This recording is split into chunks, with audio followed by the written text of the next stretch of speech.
Every morning, Jill started the same way: wake up at 7 o'clock, wash up and make breakfast at 8:30, and then wake up her dad for work. After tasting the soup she had made today and making sure it was perfect, she continued with her plan. The heroine shouted at her dad to wake up because breakfast was ready, but there was no answer. Jill looked into his room and called him again. Apparently, he was sleeping too soundly to hear her. She walked over to the bed and gently touched his shoulder so that waking up wouldn't take him by surprise, but Dad still hadn't woken up. Then the girl began to literally shake him, because if he didn't wake up right now, he might be late for work. But in response, she only heard a moo. And then Jill screamed loudly across the room, so loudly that the lonely neighbor probably thought that he was now a dad too. June opened his eyes abruptly, not knowing what to expect as a terrifying scream filled his room. He sat up abruptly, looked around. Sweat appeared on his forehead from such an unexpected awakening. And then he saw her. Jill stood in front of him, screaming to wake him up. And at that moment, he remembered that he had a daughter under contract for 2 months now. Seeing that June had woken up, she stopped screaming, smiled broadly, and said that breakfast was ready and it was high time for him to get up. 10 years ago, so-called faults appeared on the earth, which disturbed the peace and harmony. People did not know what to do with them, and were terribly frightened, seeing first only the rift, and then what emerged from them. Monsters emerged from the rifts in huge numbers, and it was impossible to cope with them. At the same time, some people, regardless of gender and age, developed strange abilities. They began to be called hunters, who could track their abilities like in a computer game. Hunters stood up to protect the cities and began to control the rifts, exterminating monsters. Jun didn't have any special skills, so he had to study and look for a job suitable for an ordinary person. After graduating, he was able to get a job as a civil servant in the fault department and became the youngest in the department. He had no special talents, which negatively affected his work, where he constantly forgot about reports and was late. And only after a year of hard work he was able to get his first assignment at the fault. He was excited for his first mission and set out to find the rift that had appeared. However, here too, failure awaited Juna. On the way to the mission, he was hit by a truck. A bright light, a blow, the expectation of pain, but it did not follow. He opened his eyes and could not understand where he was. People who also did not expect him to appear here told him that he was in a world called Murim. The world in which he died a huge number of times experienced terrible pain and suffering. But after death, he was reborn again and everything started anew, because after appearing in Murim, he acquired one ability, a pocket watch that, in the event of death, would send him back a day and allow him to repeat the scenario again. June kept coming back to achieve his goal, win and stay alive. He did this so many times that it seemed he no longer remembered who he was or what he was doing. With each rewind, he drew conclusions and became stronger. And finally, he became the strongest warrior in this world. He had no other equal. The inhabitants of the world of Mirima nicknamed him Chanma, which meant heavenly devil. However, now Juno was only concerned with one question: how to get back. He became the strongest, so as a reward he was given the same sudden return to his reality, just as he once fell out of it.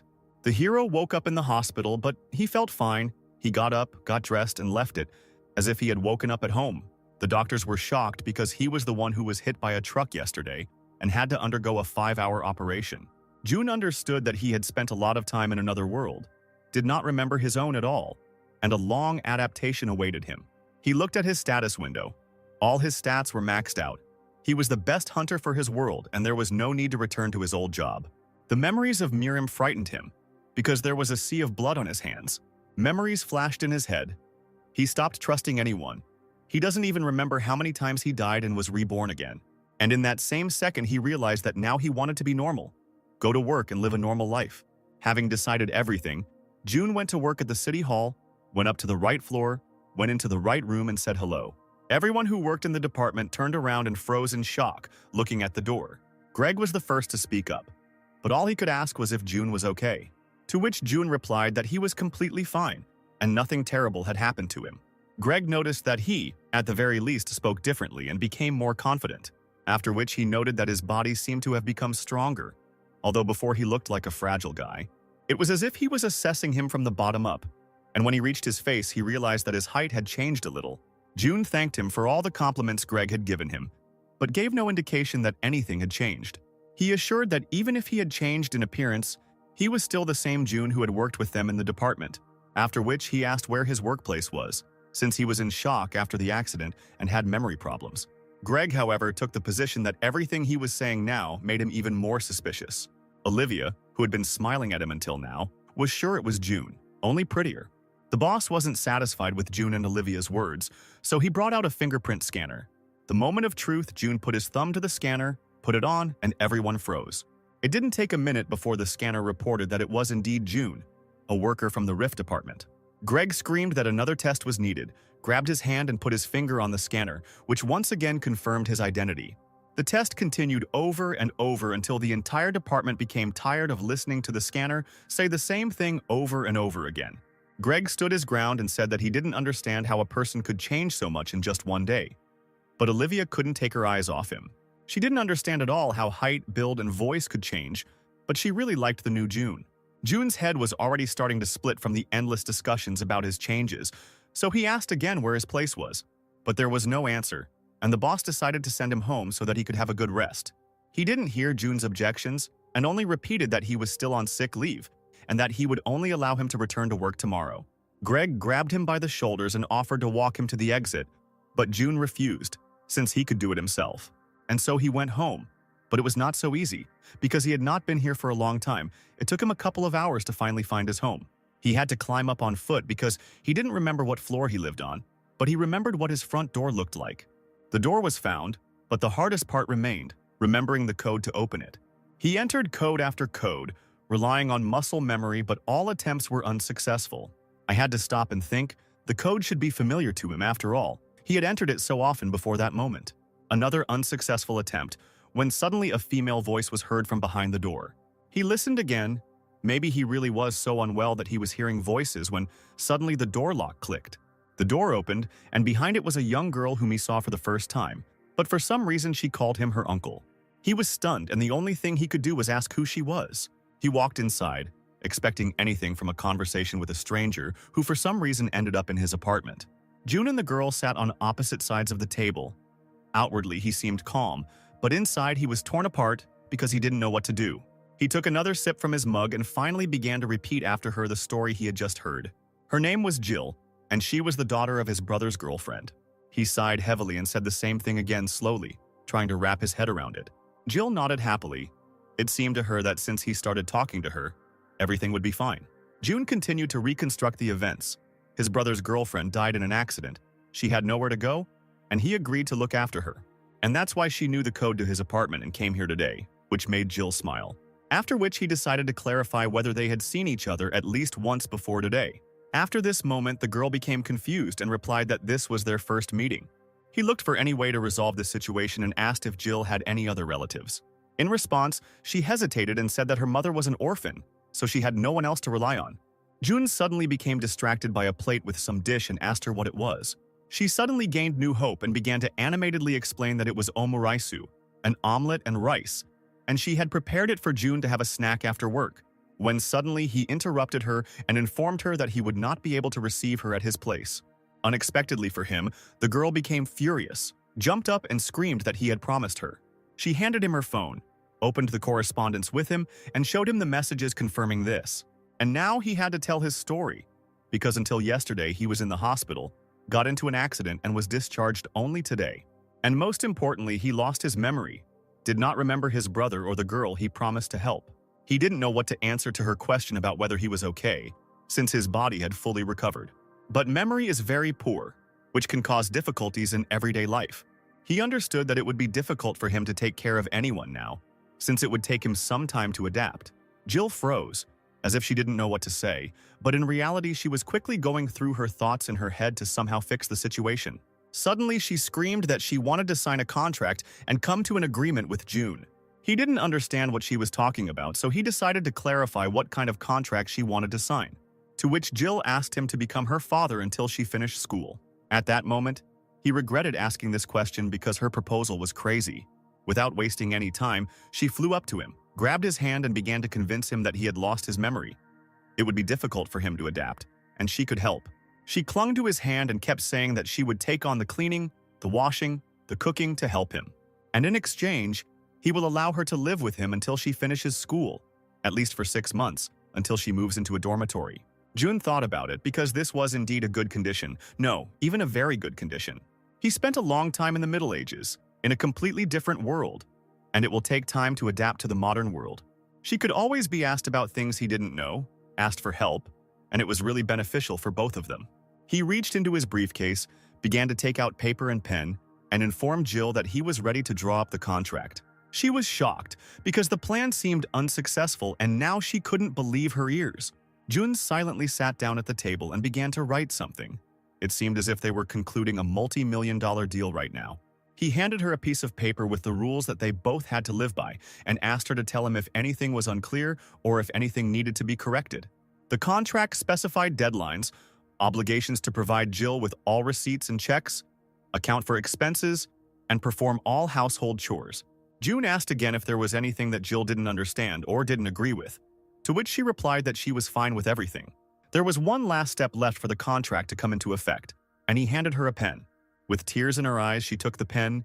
It seemed like she was about to cry, but everything was exactly as she wanted. She bent over the papers, signed them, and said she would do everything in her power.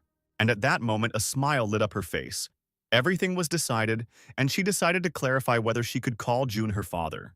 He agreed, and then went to his room, and Jill shouted after him to call her by her name and to be informal. June agreed to this too. Jill hugged the contract to herself and breathed a sigh of relief, because he was getting used to it so quickly, and suddenly remembered that she had forgotten something, so she followed him. She started talking before she even looked into the room, but her speech was interrupted as soon as she saw the strong, pumped-up, naked body. Jill gasped instantly, but couldn't take her eyes off him, even though he was her father. But such an attractive father and only under contract. She only turned away when June pulled up his t-shirt and was able to look at her. He still didn't understand what just happened, so he decided to continue the conversation and asked what else she needed. Sweat appeared on her face and she frantically began to explain that there was no food in the refrigerator and they needed to go to the store.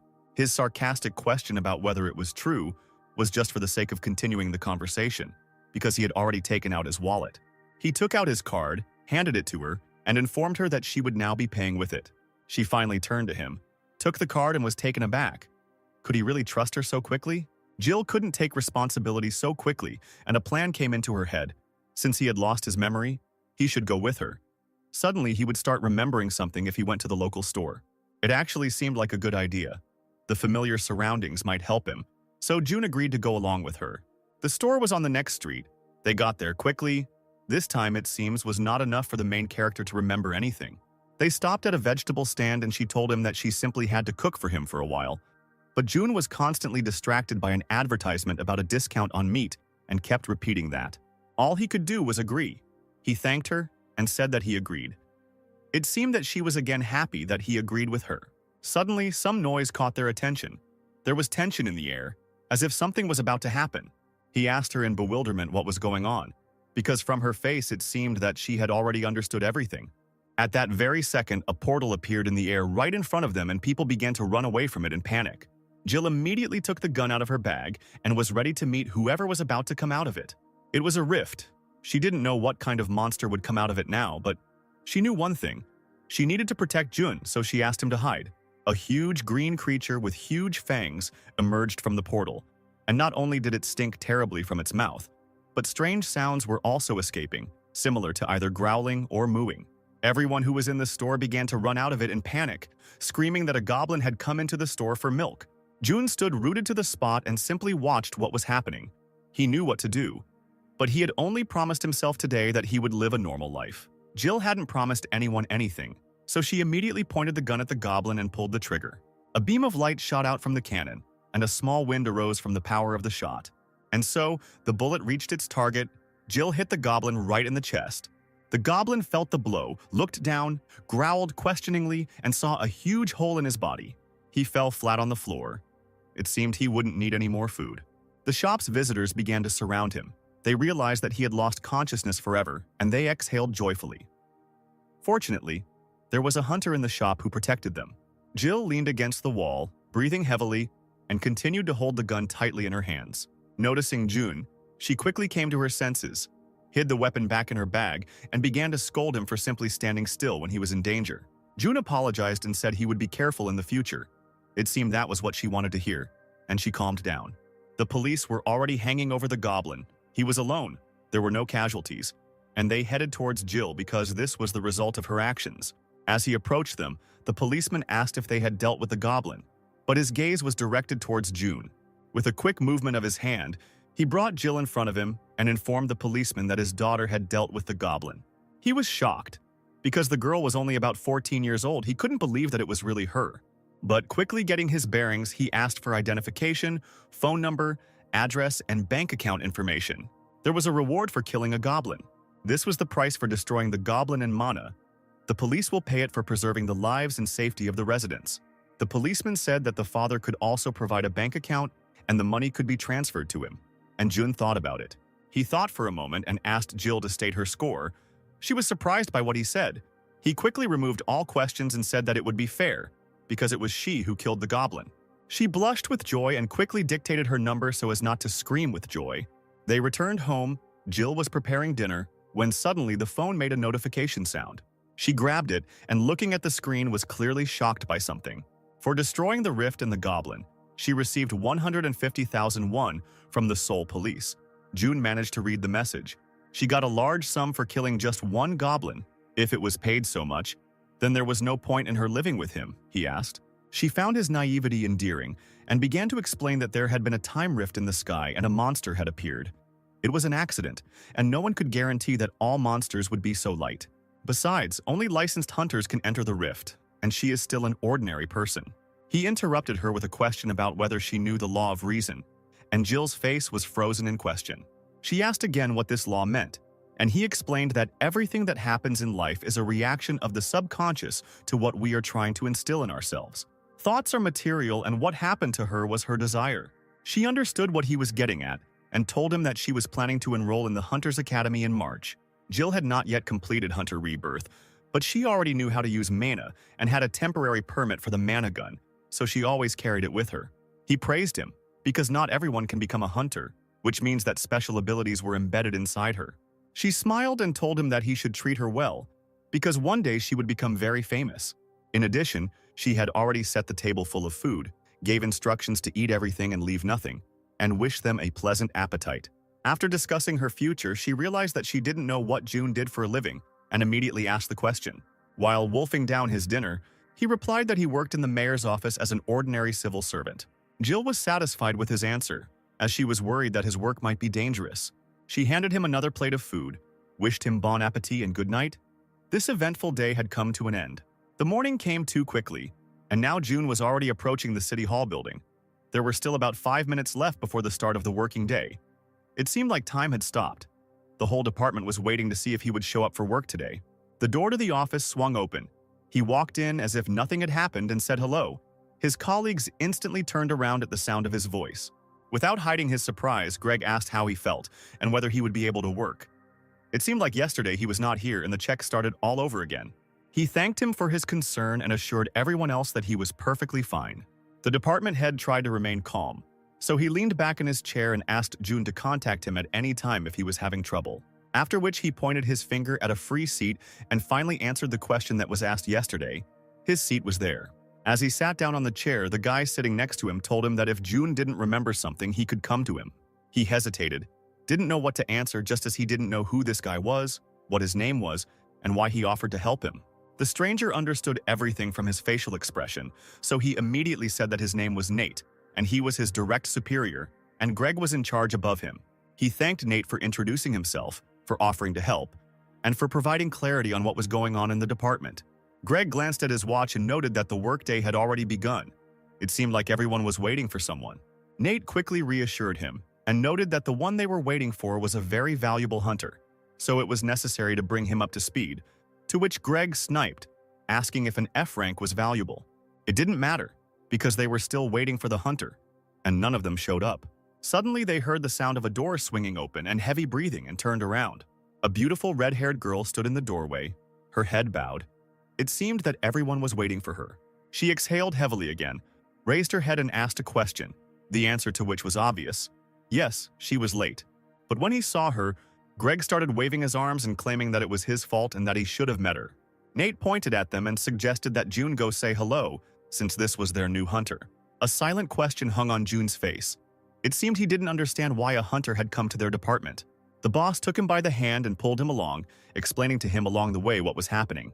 The department was engaged in searching for faults, and they usually went on missions with a hunter. Miss Kate will have to take charge of June and help him with his work. He said hello and began to study her with his eyes, when suddenly Nate announced that Kate was supposed to be his ward, but she won't be. They were both surprised by this fact and turned to Nate questioningly. Nate hesitated, sweat breaking out on his forehead, but he continued speaking. June is not in a condition to go on a mission right now, so Nate will take over this matter. The main character began to boil, because initially this was his job. Nate continued to stand his ground. It was better for him to complete this task, because no one knew what consequences the accident could have. Suddenly, Greg entered the conversation, stating that he was worried about whether June would be able to work normally. June didn't understand what was going on. Were they pretending that he was a dishonest employee? He stated that this was his job, and he would be the one doing it. Nate began to panic even more and began to try to convince the protagonist that he should not overexert himself. Greg contributed to the general panic and started shouting about how June couldn't even find a job. June tried to remain calm, but there were explosions going on inside that were about to break out and hit the entire department. He took a deep breath and confidently stated once again that he would carry out his duties himself. Nate couldn't resist anymore. He knew that June needed this chance, a chance to prove that he was okay, and gave in. The shouts continued from the office for a while, and then everyone went to lunch. Greg and Nate sat outside and continued to discuss what had happened. One thinking that letting him go on the mission was crazy, the other trying to convince him otherwise. June was an employee of their department, and despite what happened, he had the right to another chance, because he never got to his first assignment. Thoughts were racing through Greg's head. He knew that there would be consequences to this decision, but whether good or bad, he didn't know. So he gave in and agreed. June and Kate set out on their first mission. He was carefully studying the instructions, and the girl seemed to be waiting for him to finish. He folded the papers and decided that there was enough information to do everything right. After several readings, it was clear what needed to be done. It was his duty to study all the information about the rift, and support from the Hunter Academy was allocated to help him. As soon as he looked up from the paperwork, a girl's voice was heard from the back seat. She said that her name was Kate, and she was 21 years old. He apologized for such a long silence and said that he needed to check the documents. He turned around and his attention was drawn to what was lying on her lap. June asked what it was. Kate reported that her uniform and weapons, which were necessary for fighting monsters, were there. Suddenly the car stopped, and the driver announced that they had arrived at the destination. They thanked him and left the car, June's face expressionless, and Kate pressed the button on the case and something clicked. The case opened and now one could see some strange greenish sphere inside it. The girl took it out and put it to her chest. June was perplexed by her actions. Suddenly the sphere changed color and began to glow. At that very moment the sphere completely covered Miss Kate's form, and it turned out that this was her costume. He couldn't take his eyes off either the fact that the little ball had dressed his partner on its own or her curves. She became a little embarrassed and asked if this was the first time he had seen this, to which June nodded affirmatively. Along the way, Kate told him that this suit was the lowest level of protection, but even it cost 3 million won, and her sword was far from the best. She stopped and asked what she should call him, to which he replied that he didn't care. Then she suggested calling him manager, since he was responsible for the faults. The security finished checking and they were finally able to move on. He agreed to her proposal. They walked along the stone path and finally saw the purpose of their visit. A huge glowing portal, a rift, inside of which there were probably a bunch of monsters. Kate's former confidence disappeared somewhere. She hesitated and said that this was the first time she was going into the rift alone. They were distracted by a rough male voice that was familiar to Kate. It was Michael and a couple of other hunters who had worked together before. It seems his main goal was to hook Kate. He stated that he thought she was no longer a hunter. However, this was not the case. He looked at Jun carefully and asked if she had joined any guild, after which he leaned over her and made a sarcastic comment about how she didn't even know how to use mana. Kate lowered her head and her hair covered her face. She seemed to be on edge. Michael thought he had already won, but he couldn't stop and continued to put her down in the eyes of her new colleague. Just in case, June asked if Kate knew this big guy. She said that they once went to courses together to become hunters. Michael's attention was drawn to June's badge, and he began to study it. He burst out laughing when he learned that Kate was now working on a contract at the mayor's office. He wiped away his tears, quite amused by the fact that someone like her wouldn't be accepted into the guild. And since she was working under a contract, that meant she was still an F rank. June interrupted this madness by saying that everything he was doing now looked pathetic. Michael began to look to his comrades for support and point his finger at the one who defended the object of his ridicule. He looked down at him with disdain and called him an idiot. He grabbed his shirt collar and lifted it up, and Kate started screaming. Michael quietly hissed that if the civil servant didn't like something, then he should dare to stop him. Michael let out a scream, his face so close that the hair on June's head stood on end. He could no longer control himself. His eyes began to narrow with anger. It seemed as if they were filling with blood. Seeing this, Michael became frightened and widened his eyes, but still did not let go of him. And in his head a terrible voice sounded, which said that if he let him go within 3 seconds, he would be forgiven. June's eyes grew redder and stared at the idiot who was slowly lowering him to the ground. Black smoke swirled around Michael, as if waiting to attack him. He felt that he couldn't breathe and began to gasp for air. But no one saw it except Michael and June. One of his comrades shook him by the shoulder and asked if he was okay. At that very second, Michael fell to the ground and crawled away from something, covering his face with his hands. His friends were in a panic. From the outside, it looked like he had gone crazy. Suddenly, his pants got wet, and he was sitting right in front of the rift in a yellow puddle. Kate watched everything that was happening in surprise. She was glad that her offender was punished, but she did not understand at all what was happening here. June, satisfied with himself, grinned and decided to finish off Michael. He made a surprised face, extended his hand and asked if he was okay and could get up. But this was only a mask for the others. He leaned over to give him another message that only the two of them would hear. The devil's voice sounded in Michael's head again and told him not to interfere anymore if he valued his life. Michael burst into tears, bubbles coming out of his nose, and shouted that he agreed to everything. His team was in a panic. They didn't know what to do, and Kate covered her face with her hands. June flew past her and called her to follow him before something worse happened than what they had just seen. He jumped into the rift they had come to explore, but his partner did not follow him. He had to stick his hand through that hole to get her to finally pay attention to him. She followed him, and now they were on the other side. They looked around. This dimension didn't look like a monster's abode. On the contrary, there were mountains and forests all around, and the air seemed so fresh that they both took a deep breath. In the distance, they noticed a goblin wandering around the fields. June noted that this rift was F rank, which was probably why it looked so simple. He took out his tablet and began to enter data about the place where they had arrived. The computer informed that the F rank of the fault was selected. When setting a higher fault rank, it is worth choosing the exception item, after which the mapping of the area began, which meant that Jun had nothing else to do at the moment.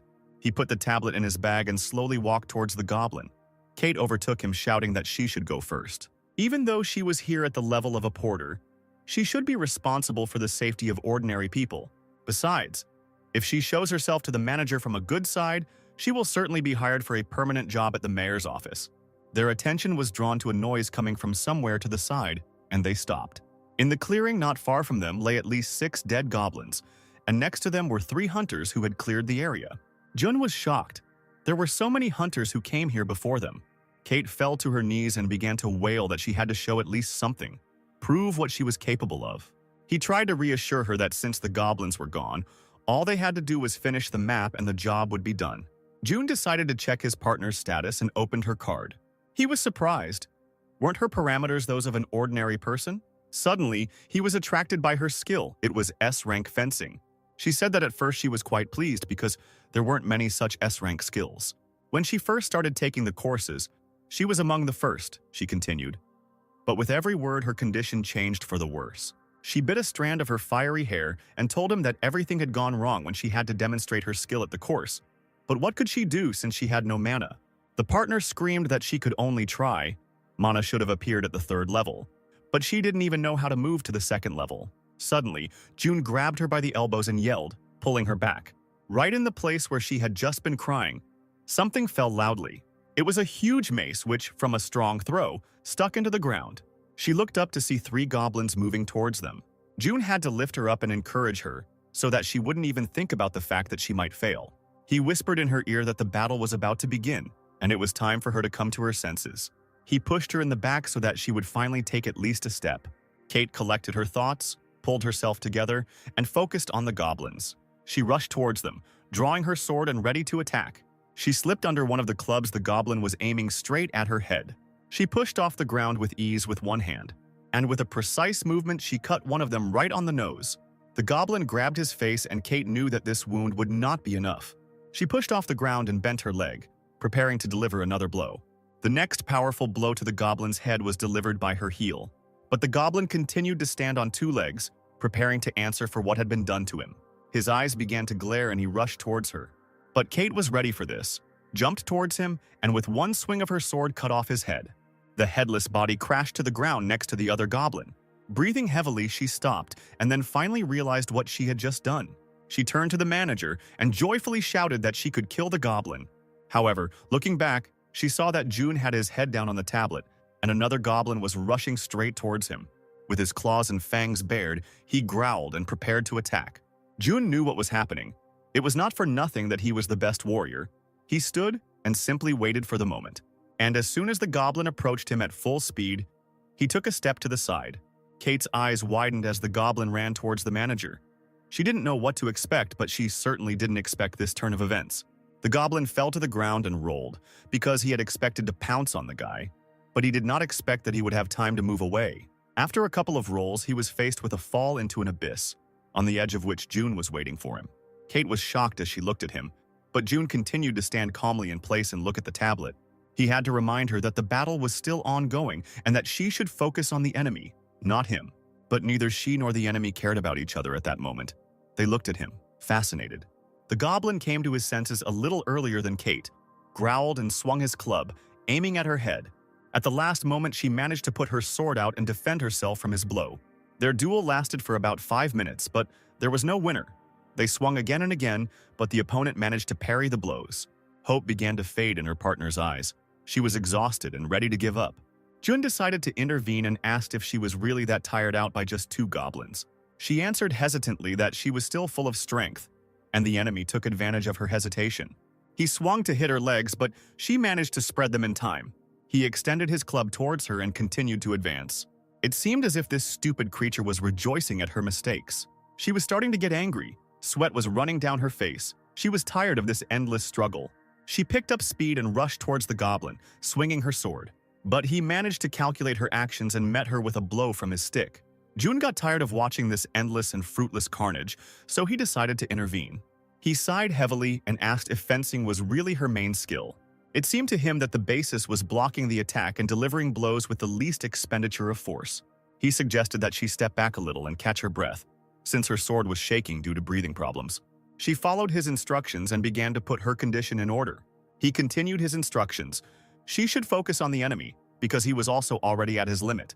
She looked at the goblin. He was breathing heavily, steam coming out of his mouth. He was truly at the limit of his strength. All she had to do was watch her opponent carefully and concentrate on attacking until she had a good chance. The best solution would be to gather all your strength and use a fast and powerful attack. While the goblin was gaining momentum, June clarified that the most important thing was the ability to seize an extra move from the enemy. Kate humbly waited for his instructions, and now the moment had come. It was time to show the essence of fencing. It seemed as if nothing existed around except her and the goblin. She was staring at him. The goblin swung his club, seeming to put all his strength into the blow, hoping it would be his last. His club was flying straight at her, when suddenly something went wrong. He froze, watching as his weapon plunged straight into the ground. The moment Kate put her sword to his throat, it became clear that she had found the goblin's mistake. With a quick, sharp movement, she cut off his head. The monster let out its death roar, and its scarlet blood spurted from its neck. She exhaled, even though she was exhausted from the fight, but she finally succeeded. She stood over the lifeless body of the goblin and managed to show all the charm of fencing. June praised her. Thanks to her, the exploration of the rift went smoothly, and it was possible to return, but all Kate wanted now was to lie down and rest. He also informed her that she had captured as many as 17 goblins, and that if she worked alone, she could earn a lot of money. To which Kate suddenly jumped up and told him that she was not doing this for the money. She wanted to become a member of some team. She decided that now was a good time to ask why June was hiding her power. He pretended not to understand what she was talking about and took a step towards the portal. Kate started to say that he was very good at fencing, and remembered the goblin he had neutralized with just one step. But June had already dived into the portal. She crossed her arms over her chest, not realizing how many mysteries her manager was keeping. It was evening in Seoul, and the streets were filled with the noise of cars and people hurrying home. June did the same thing, returning home after his first day of work. But he had to slow down a little. It seemed like someone was following him. He stopped, grabbed his head, and immediately realized who it was. The hero told his pursuer that if he came out within 10 seconds, he would not be angry, and began the countdown. 10, 9, and immediately switched to 3 to speed up the process of exposure, Kate flew out from around the corner towards him. She lowered her head guiltily and stood in front of him, afraid to say anything. June asked why she was following him. She was still haunted by the question she had asked him before his hasty jump into the portal. She couldn't understand why he was hiding his power, or whether there was no power at all and it was pure coincidence. June again did not answer the question, only told her that since she had followed him all the way home, she should at least have dinner with him. They walked the rest of the way home in silence. Kate slowed down as she walked up the stairs. Suddenly, she stopped and said that she would rather go home. She felt uncomfortable visiting him so late. June asked her to be patient with him a little longer. It was time for dinner. She should have already cooked. She widened her eyes and asked who she was, why she should have cooked dinner already, and why he was bringing Kate with him. He said that his daughter lives with him. Kate expected to hear anything, but the fact that he had a daughter shocked her. June had already knocked on the door and asked not to say a word about work, since his daughter thought he was an ordinary civil servant. Thoughts were racing through Kate's head. Maybe he got married early, maybe he just looked young, but most importantly, she felt uncomfortable showing up like that with him. The door swung open and a young girl flew out of it with a smile on her face. But the smile instantly disappeared from her face as soon as she saw that her father did not return home alone. Kate's world collapsed, and she was surprised by his daughter's appearance. Why was it so big? He was only 26 years old? Maybe it was his wife and she just called him father. All this simply could not happen. Jill asked June who he had brought with him, to which he coldly replied that it was his colleague. Kate confirmed this information stammeringly and trying to be as friendly as possible. But this information was not enough for the girl to let them in. Jun seemed to be amused by this awkward scene, but he still decided to check if they could go inside yet. Jill opened the doors and finally invited them inside. When they walked inside, Kate and June were struck by the fact that the apartment was literally sparkling with cleanliness. Jill broke the pause, and in an angelic voice announced that they would soon be having dinner, and that her colleague should drink tea and leave. But still, it was June's apartment and his rules. He said that he invited her to dinner, so they would do it together. The daughter made the most displeased face possible, crossed her arms over her chest, but was forced to agree. Then June commented on her behavior, not understanding whether she was going through puberty, to which Jill gave a loud negative answer. It seemed to dawn on Kate at that moment that she was not his daughter, but who she was to him remained a mystery. Jill pouted and went off to prepare dinner with a disgruntled expression. Kate continued to stare at her, trying to find an answer. The long silence dragged on, so after dinner, Kate decided to break it and thanked him for the very tasty soup, to which Jill replied with displeasure that she had bought it. Then the colleague began to look for at least something to thank the girl with, but she quickly rebuffed his compliments. Jill got tired of playing this game, so she decided to turn away, when suddenly something caught her attention. It was the glittering huntress's case that stood in their hallway. Kate gained hope and began to explain that it was made for transportation, but was made in Schwartz's workshop.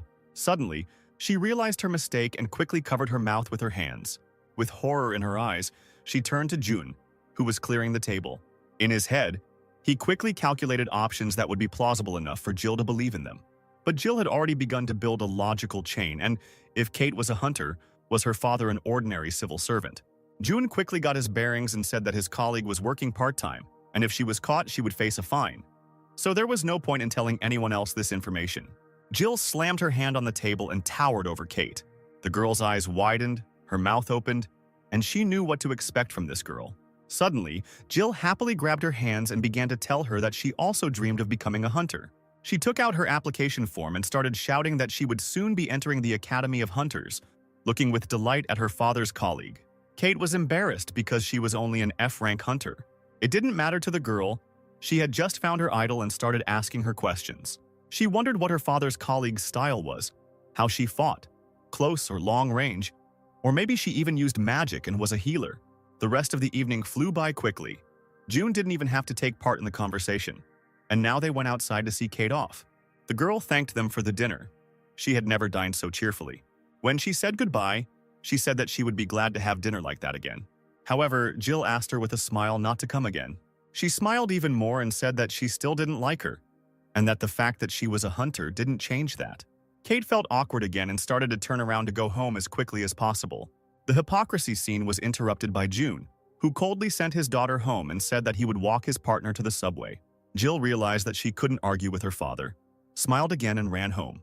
June and Kate walked slowly towards the subway through the evening streets of Seoul. The girl, as always, was eager to start a conversation, and she stated that Jill was not June's biological daughter. The hero hesitated. His breathing became ragged. He did not know what to answer her. To which she confidently replied that neither the age nor the fact that he had no ring or not a single family photo at home matched up. Moreover, they had different surnames. All these facts led to only one conclusion. She was not his biological daughter, and he had never been married. June was shocked that she had managed to learn all this while she was in a lively conversation with Jill. And then she asked an uncomfortable question about what kind of relationship he had with Jill, whether there was anything dangerous in it, to which June hastened to reassure her. There really was nothing dangerous between them. She was his niece, and his brother had problems, so he was raising her. Kate realized that she had been too excited about her investigation that she hadn't thought about what it might lead to. She calmed down and apologized for asking too many questions. June didn't care. The only thing he asked was not to talk about it at work. The rest of the journey to the metro was silent, and now they were there. June said goodbye and immediately went back. Kate watched him go and seemed to be conducting some kind of investigation in her head again. Suddenly, it dawned on her how she hadn't noticed this fact right away. June and his brother probably shared the same last name, but their niece and daughter did not. But by the time she realized this, June had already disappeared around the corner. There were still about 5 minutes left before the start of the working day, but there was already shouting in the office. Greg read the folder June had filled out with bewilderment and asked in bewilderment how he had managed to do it in one day. But June was only concerned about one thing: were there any problems in the report? But the report was done just fine. It usually takes several months to compile such data. June simply could not do this report alone. Greg turned to Nate with disbelief. He was sure that it was he who helped his colleague. But he shook his head, after which Nate praised June and said that now he would have to catch up with him. June, satisfied with what he had done, leaned over a little and said thank you. Suddenly, Kate appeared next to him and continued to praise Nate. He didn't understand what she was doing there since today was her day off, but everyone else was glad to see her. He was in no mood to continue talking to her, so he sat down on a chair and told her to do what she wanted, but there would be no overtime. But she persistently handed him some piece of paper. He began to study what was written, but still did not understand what it was. Nate decided to help the employee and said that the girl gave him the schedule of exams for the qualification of a hunter. All hunters took this exam once a year. The hunter's level could be increased or decreased. The highest was considered to be rank S and the lowest rank F. There were a huge number of guilds all over the world, each of which was constantly looking for high-level hunters. It was during the period after passing the exam that transitions between guilds were most common. Nate whispered to June that the department head was very worried about this day. Greg was afraid that the hunter would switch to another guild if his level rose, and they would have to look for a new employee again. But Kate had to pass the test anyway, and June had better go with her, after which Nate found out that she was performing in the first group in a week. June turned to Kate and decided to ask if she would transfer to another guild if she leveled up, to which she told him that on the contrary, she wanted to extend her contract at the city hall. June replied that he was not the one doing that. He noted that she should raise her level before the certification day, so that it would be more convenient for him to go on assignments, and she could get a salary increase. To which she sadly replied that she would still end up with an F rank. He turned silently to her and waited for her to give the reason for this conclusion. The certification of hunters was divided into several stages. First, the level was determined, statistics were measured, and a practical assessment was made. The final result depended on all of this. But the most important thing was the amount of mana. Hunters could become physically stronger with the help of the crystal. This was the acceptance of mana, but Kate could not use it. At that moment, June realized that she had no hope of getting a rank higher than E. He tried to encourage her, telling her that she needed to try, otherwise she would never know what she was capable of. Otherwise, June will also have to trample on the level of the F faults. These words struck Kate. He only had one hunter in his care, and her rank was tied to the level of rifts he could explore. Kate lowered her head sadly and began to think that if she found another hunter, she could move forward. He pretended to like the idea and suggested posting an ad looking for another hunter. Tears began to well up in her eyes when suddenly June said that she was his only hunter and asked her to follow him. After meandering through the corridors for a long time, they finally entered a large room, which used to be an office for working with old faults. Now it has been converted into a training hall for hunters, with dummies and all kinds of weapons. He knocked on one of the walls. It was built using special materials provided by the Hunter Academy. The walls were quite resistant to impacts. And then June started talking about Kate's lack of mana. He asked if she had tried physical strengthening. Of course she tried, but she couldn't get mana until she reached level 3. Tears came to her eyes again and she called herself a complete failure. Then he asked to show him the fencing skill, and Kate took out some notes from her bag. She handed him a thick notebook in which she wrote down all her observations about the fight. There were indeed a lot of notes. She noted various combat techniques, sources of the universe that gave energy, and how to use these sources. Kate told him that there were sketches of techniques at the end. He opened the last pages, thought about it, and tried to make out at least something among her drawings. She apologized for her drawing skills, but it didn't matter, he realized. What she was drawing was similar to the three-way method. Kate was puzzled. All this time she thought she was studying fencing. June interrupted her thoughts and said that fencing was developed based on the three-way method. Long ago, there lived a swordsman named Jin, a scholar of the imperial palace, who suddenly appeared and just as suddenly disappeared after conquering the world of Murim. He was a genius among geniuses who reinterpreted Samya's three-pronged method. Jin called his method the fencing method, and, leaving his advice and teaching on technique, disappeared. June was very pleased with something. It seemed like there was a sincere smile on his face. A fire sparkled in his eyes as he turned his gaze to her. He grabbed her by the shoulders and shook her violently. Kate did not understand what was happening. Suddenly, he declared that it was hard to find someone as lucky as she. She was very pleased with the words he was saying, but she did not understand why he was saying them. It was almost 6 o'clock on the clock. Only a couple of seconds left before the end of the working day. Greg watched the clock patiently, counting down in his head. Time seemed to stand still. There was no longer any patience to wait for their slow progress. And then 3 more, 2, 1. A characteristic sound was heard in the office, and a smile stretched across the boss's face.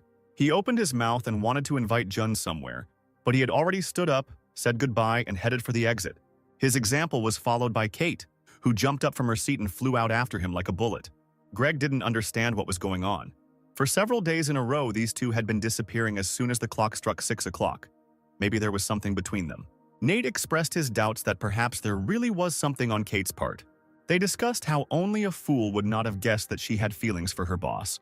Greg chuckled because June didn't seem to suspect anything. June and Kate continued their training downstairs at this time. She raised the sword over her shoulder, masterfully wielding it. Jump, hit, change position, stop for a moment to catch your breath and start all over again. After another swift swing, she stopped, raising her sword behind her back. Suddenly, she experienced something she had never experienced before, as if an inexplicable force had appeared inside her. Together with June, they looked at her status window. Her level had increased to the 3rd, which meant that she could finally use mana. He applauded her, because she achieved this result in just a week, while Kate said that their meeting was the greatest success for her. The manager replied with a sly smile that he would take this into account when he renewed her contract. Her face was filled with happiness at that moment. It seemed as if she had achieved everything she wanted in an instant. Suddenly, she hesitated and said out loud that everything was as she thought. June didn't understand where she was going with this, and she immediately stated that she understood that he was hiding his power.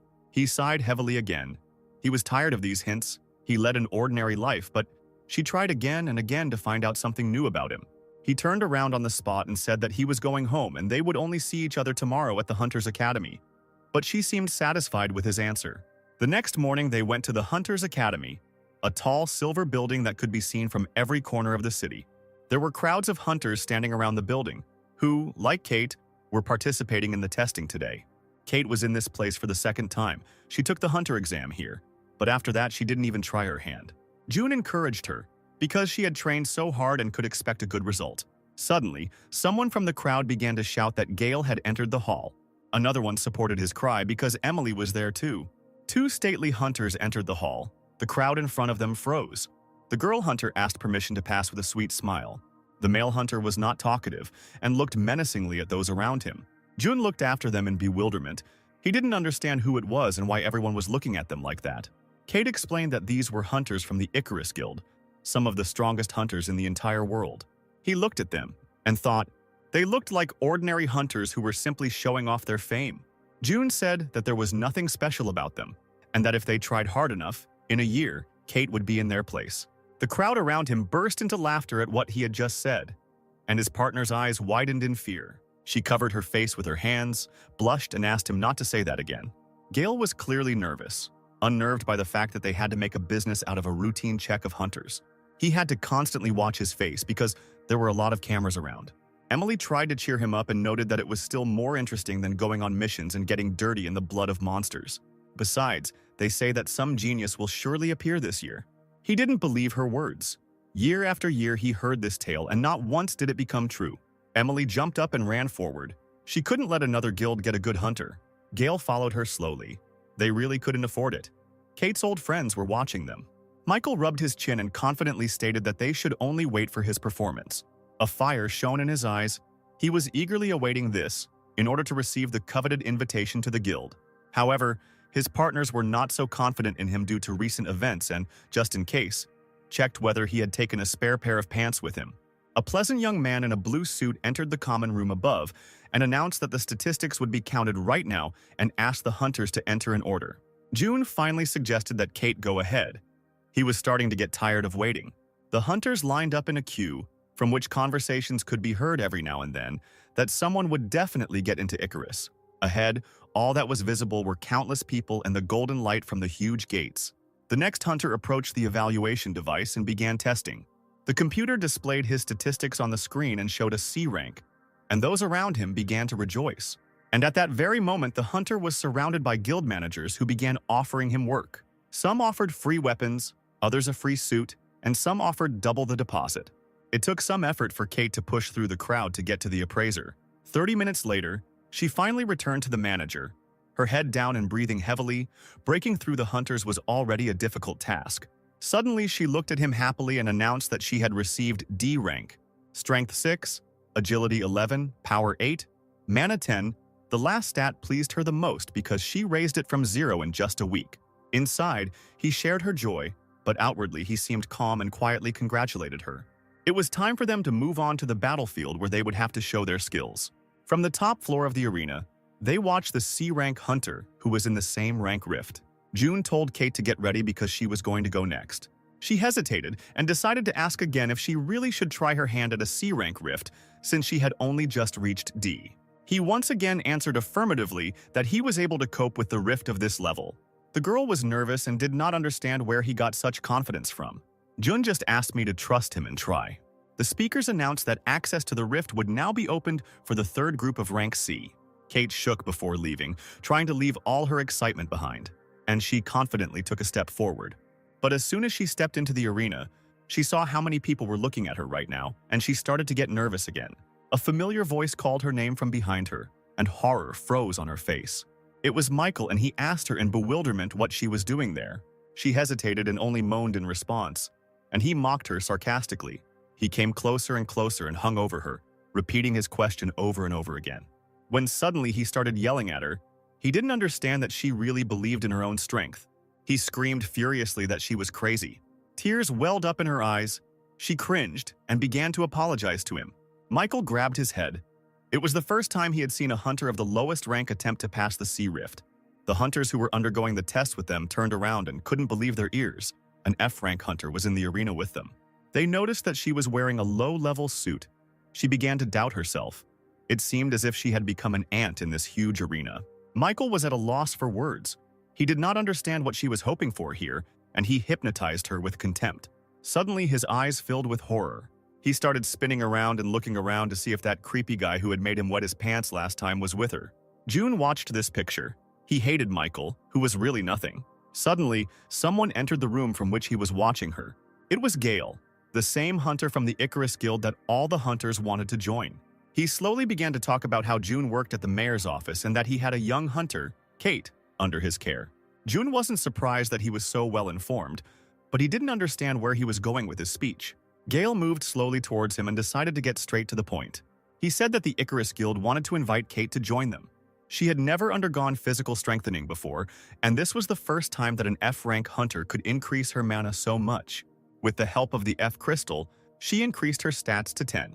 Moreover, he noted that there was no record that she strengthened herself after this. She had a monstrous talent. Jun was silent. He was thinking over his next words in his head, because now everything could be used against him. Gale continued to talk about how the Icarus Guild would give her wings.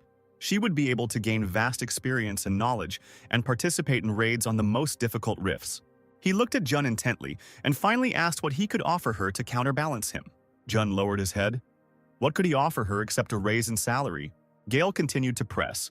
He noted that she hadn't been training for that long, but for some reason June sent her to a C rank rift, even though she hadn't been in raids higher than D. He tried to read his mind. Did June really think she could handle this level? Behind the glass, the speakers sounded again, announcing that the rift had been activated and the test had begun. The doors began to rise slowly, and a voice announced that the orc warriors had to be destroyed within a certain amount of time. Huge green creatures with red eyes and huge fangs moved towards them. Michael cried out joyfully that it had finally begun and reached for his weapon. Kate was already armed and stood in place, assessing her opponents. There was also a battle going on outside the window. Gale assured Jun that only a hunter could raise a real hunter, so he should let her go. He was already close to him and began to doubt what June thought about her. Perhaps he was important to him, and it was he who wanted her to be near. June began to scratch his neck, slowly trying to wrap his head around everything he had just been told. Finally, he declared that she was not a thing, and therefore he had no right to dispose of her, after which he smiled devilishly and offered Gale a bet. Gale listened to him attentively, but his face showed a question to which he was eagerly awaiting an answer. At that moment, a battle was raging in the arena, and the orcs were running towards the hunters as fast as they could.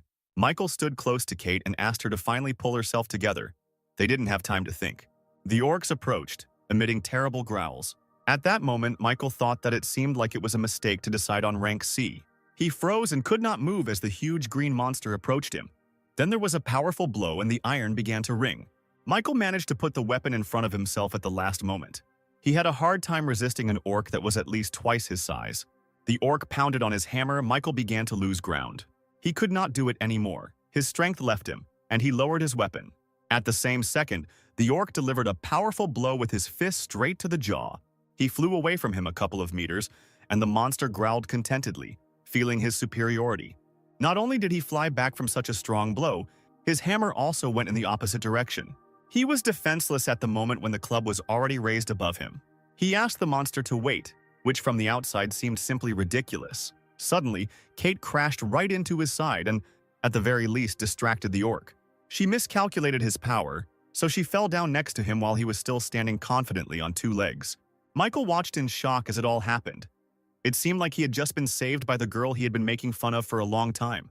She decided to finish off Michael's self-esteem and ordered him to step back and deal with the orc himself. He didn't understand what she was even talking about, how she could deal with an orc. But the enemy didn't care who he was fighting with. He let out a powerful roar and swung his club.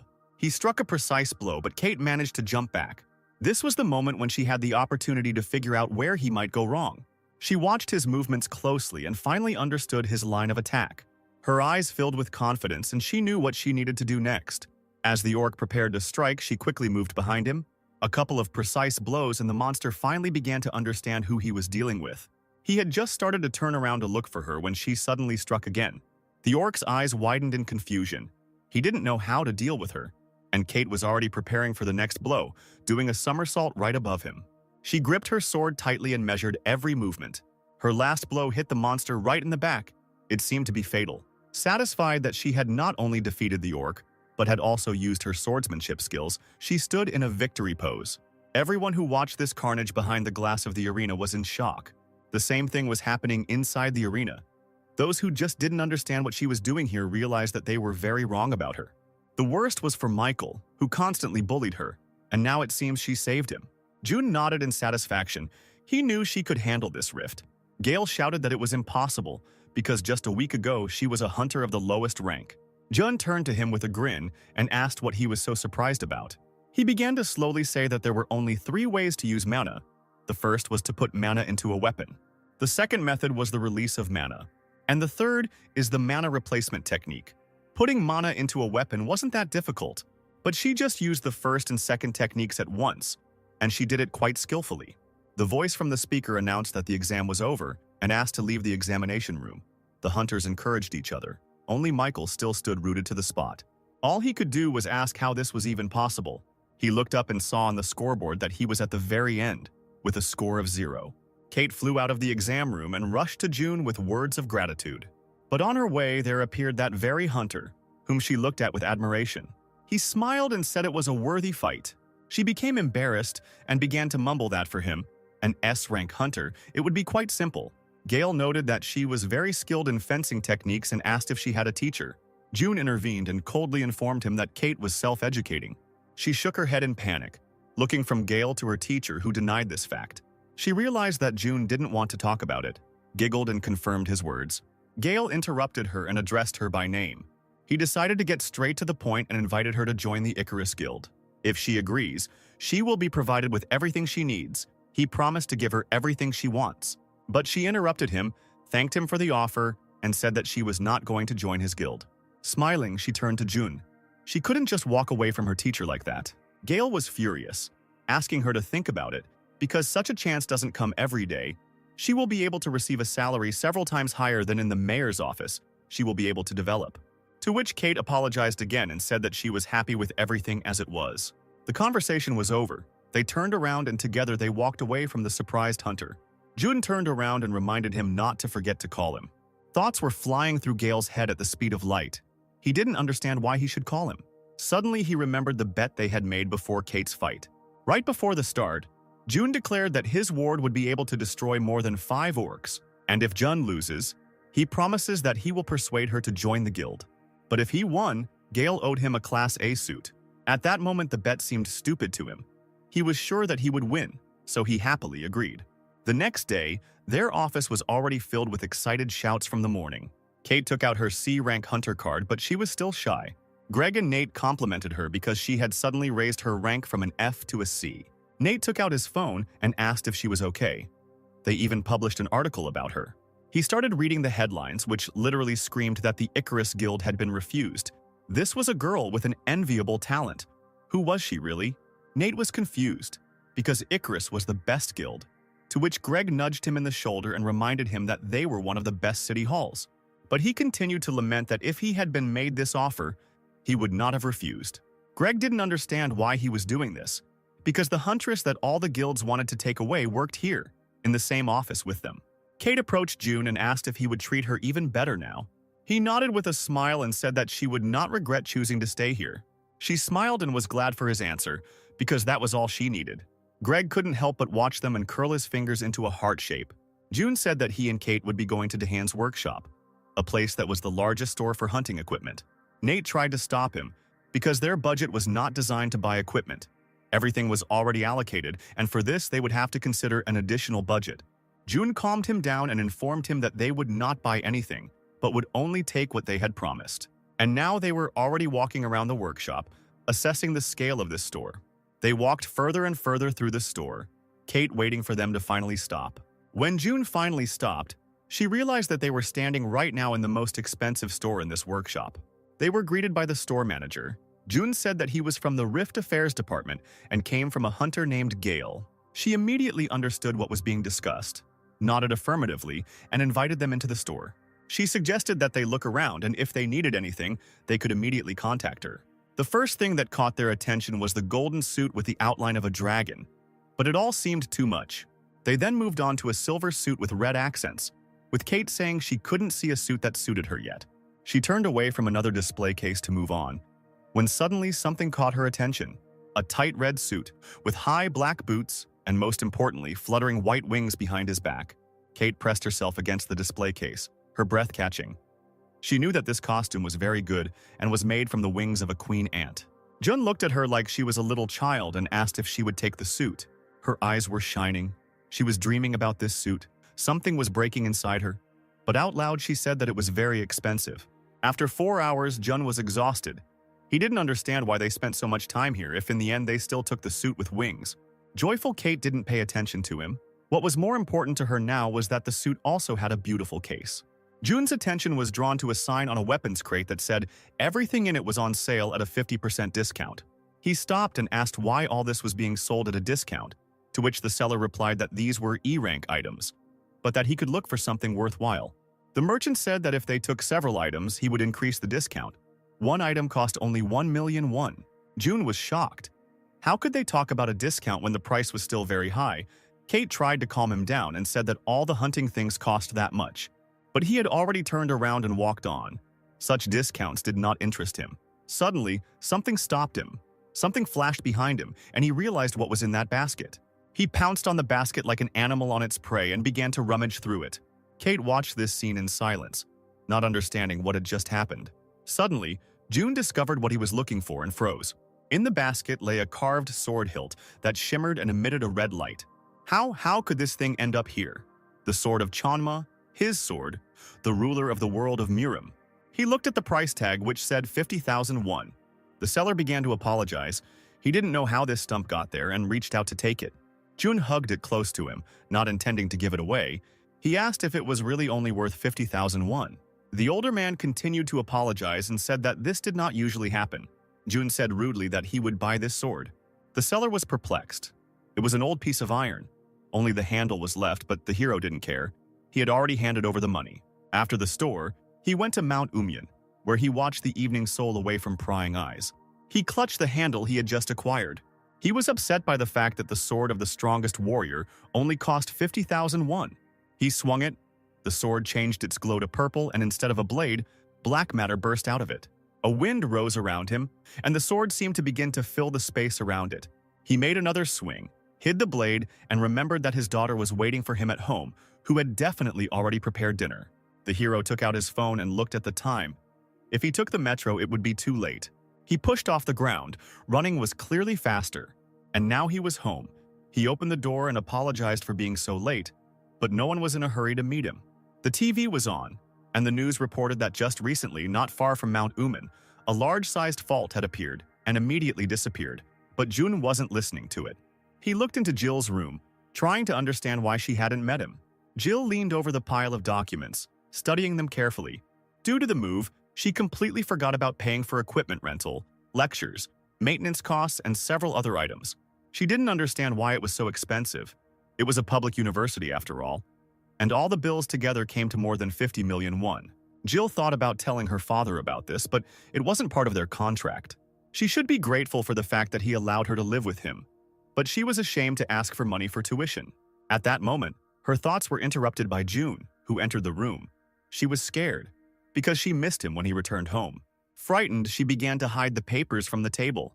But they didn't interest him. He came in to suggest having dinner together. She was flattered by the offer, but was forced to inform him that she was not hungry and suggested that he eat alone. He stood in the doorway and watched the strange picture. Jill began to build houses out of pencils right on the papers she had just been studying. The hero thought. It seemed that something was clearly wrong, and a plan appeared in his head. He went into the kitchen and started shouting that he couldn't find any sesame oil. Jill didn't understand why he needed sesame oil at all, since she had already cooked dinner. She hurried to his kitchen to help him set the table without incident. The girl was distracted, and he quietly crept into her room. He took the papers, quickly realized that these were bills, and began to add up the amounts. 50 million won. He didn't have that kind of money. He was in a panic and didn't know what to do. After dinner, he could not fall asleep for a long time and lay in bed thinking. Suddenly, another thought flew into my head. If the entrance fee was such a huge sum, then how much would it cost for 3 years of study?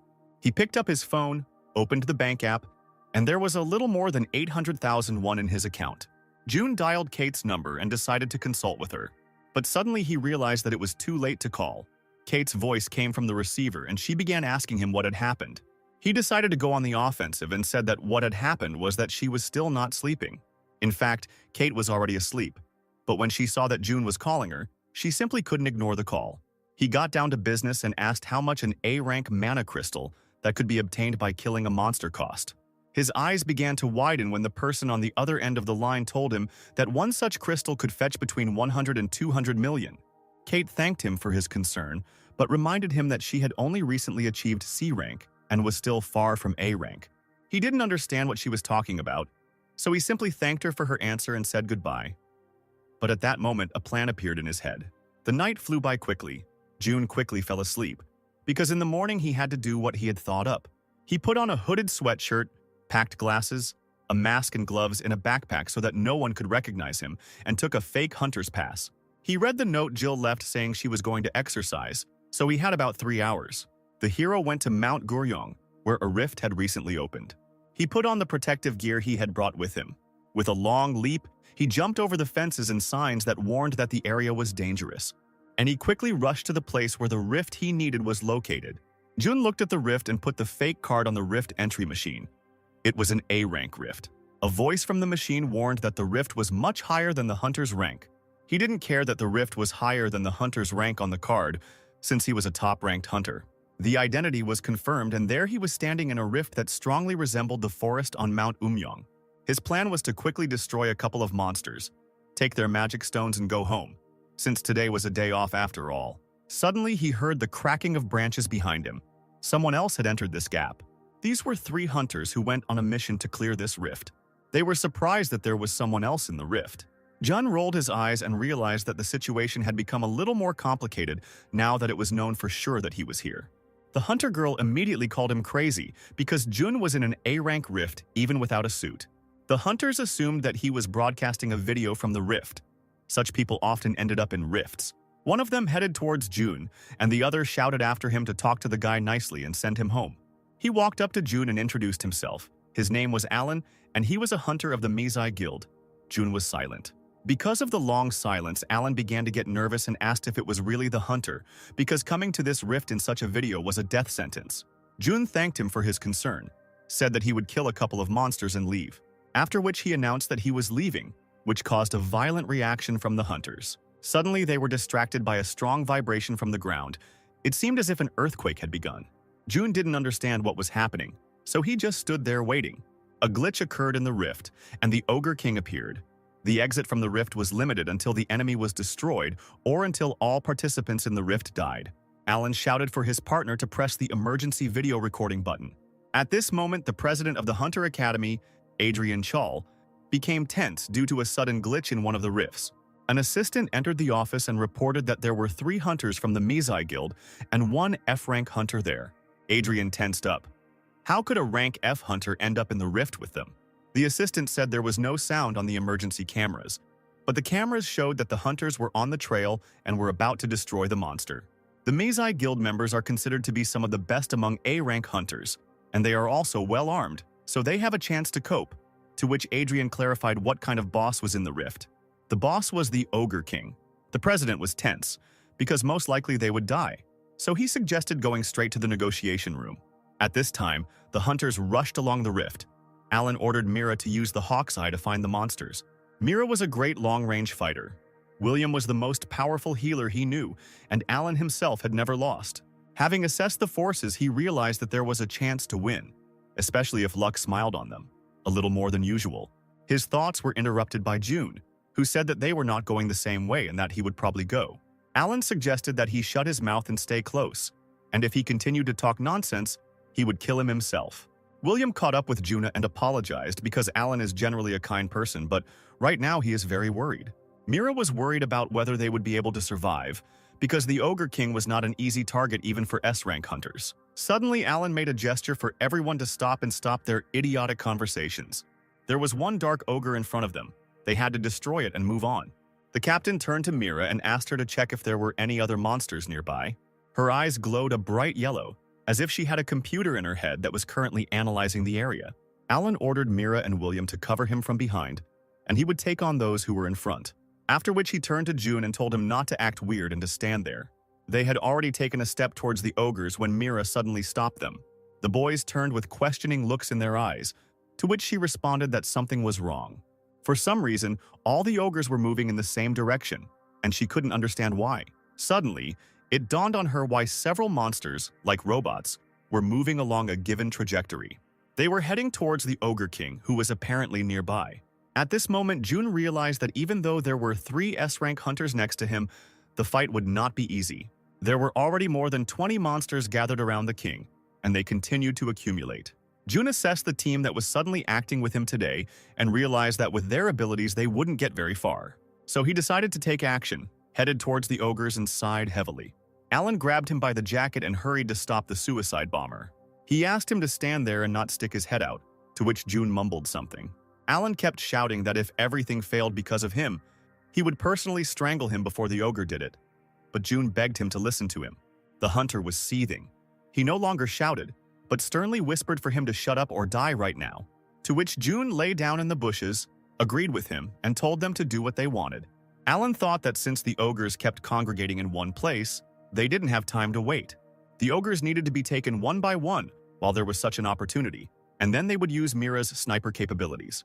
And they began the fight, surrounding one of the monsters which was at least twice their size. Alan swung his sword, preparing to deliver a powerful blow. Suddenly, his face was filled with horror. He certainly didn't expect the fight to start like this. The dark ogre intercepted the sword in flight and calmly held it in his huge hand. At that moment, Mira decided to distract the ogre and fired a barrage of arrows straight into his back. She stood confidently with her bow a little further away, while William shook next to her. The monster showered him with explosive arrows and he turned towards them. William finally entered the fight and began firing his laser pistol, continuing to attract the ogre's attention. The huge machine was already moving towards them, so he asked Alan to speed up. Alan asked him not to show off and raised his huge sword, preparing to strike. With a swing, he struck the ogre just below the knees, cutting off his legs. The monster howled in pain, his eyes becoming bloodshot with anger. This was the perfect moment for Alan to deliver the finishing blow, and he wasn't going to let this opportunity pass. He plunged his sword into his back, black blood gushed from the wound. The ogre was dead. They dealt with this giant quickly. He took a couple of deep breaths to catch his breath and asked Mira where the next target was. She said that it was not far away, to which Alan suggested going right now so as not to waste time. Suddenly, their conversation was interrupted by William. He was looking towards the bushes where June should be waiting for them. But Jun wasn't there. He went somewhere, which means the hunters will have to look for this idiot. Not far from them, some kind of light show was taking place. Rays of light were darting in different directions. The culprit of the disco was June. After everything died down, he stood in the field with several dead ogres. He took the first twig he came across and began poking around in the ogres to get their crystals. June took another blue stone from the ogre and was pleased with his work. He put it in his briefcase and decided that this amount would be enough for him. But there was no way to go back. The exit from the rift was limited. It was necessary to catch the Ogre King as quickly as possible. He immediately remembered that Alan had promised to kill him if June did not obey. Therefore, I decided to lie down, rest, and give the hunters a chance to sweat. This is exactly what happened on the battlefield. Alan, having climbed onto the ogre, tried to cut his throat with his sword. Mira fired a dozen arrows straight into his face. And finally, the ogre fell to the ground with a crash, pulling Alan down with him. Willia sat on the ground, his strength waning. Alan lay on top of the limp body, and the huntress said that these opponents were really tough. But the question still hung in my head as to why the monsters kept gathering together. They had only killed 11 monsters. Their strength was gone. They needed the Ogre King's mistake to win. While Alan was thinking, William called him from behind, his voice frightened. The hunter turned around and understood the reason for this fear. Right behind them stood a huge army of monsters led by the Ogre King. There was fear and indignation on his face. He did not understand when they all managed to gather. There was no time to prepare. We would have to fight in these conditions, Alan ordered to pull himself together. We had to be extremely careful, he suggested, slowly retreating back and catching them one by one. He began to outline his further plan, but hesitated. It seemed like this was the end. They had nothing more to do. They would die here, and suddenly there was an explosion. The ogres started the fight and struck, the force of which sent Willie flying into a tree. The Ogre King let out a loud cry, more like a growl, as if sending his fighters. Ogres were approaching Mira and Alan, and Mira thought that perhaps this morning was her most delicious and last breakfast. The team captain stepped in front of her, ordering her to run while he distracted the enemy and take William with her. But she didn't have the strength to do so. He decided to command even louder so that she would understand that at this moment, he was not joking and was really ordering them to leave. After which he quickly rushed into battle, holding his long sword in front of him. It seemed that the ogres were even a little surprised by his courage, because he was going to fight alone against an entire army. Suddenly, beams of light began flying around, cutting off the ogres' limbs. Alan couldn't understand what was happening, because none of them had such skills. Mira, who had already lifted William onto her shoulder, was also in shock. It was the first time in their lives that they had seen something like this. June landed in front of Alan, blocking him from the battle. The captain asked what all this meant. June remained silent, assessing the situation. Suddenly, he created a greenish matter, creating a dome around the hunters, and suggested that they not come out of there. It was a protective film. But was there anyone among them who could make protection of such huge dimensions? One of the ogres was already looming over Jun, aiming its blade straight at his head. As if mocking the monster, June also menacingly pointed at him the stick that he had recently been stripping from the twigs while lying on the grass.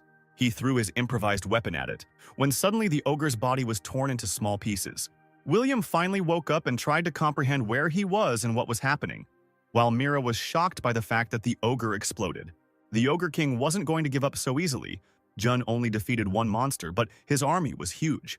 Jun took out his sword and decided that since he was here, he had to do everything to win. He continued to look at the army calmly and tossed the hilt of his sword as if playing with them, after which he powerfully threw the handle into the air, and he finally sheathed the blade. At that very moment, in the place where the sword had just been, thunder began to rumble and lightning began to flash. The earth began to shake. Alan could not understand what kind of thunder it was and where it came from. William began to vomit, either from weakness or from injuries. Mira reported that this was not an ordinary thunder. His head began to split from pain. Alan closed his eyes. The thunder was getting louder. His eyes started to hurt. Vibrations were going through the ground, making it hard to stand on his feet. But this didn't bother Jun. He stood firmly in place and continued to control his abilities with a wave of his hand. The beams flew across the field again, cutting off limbs and making holes in the monsters. With each new action, this F-rank hunter was more and more amazing. Where he got his sword technique from was unclear, and so the rays caught up with the king of the ogres. All the power fell on him alone, as his army was completely destroyed. A pitiful cry escaped from his mouth. Blood flowed from everywhere. This was his defeat. Jun pulled the sword hilt back and caught it deftly. He covered the entire field with ogres and their king, without taking a step from the spot. When suddenly a message came that the rift was returning to its normal state, it was finally possible to go home. Alan was finally able to get up, but he still couldn't figure out if the fight was really over or if he was seriously injured and dreaming it. He ran up to Jun and asked how he did all this, to which Jun suggested thinking that they killed the Ogre King.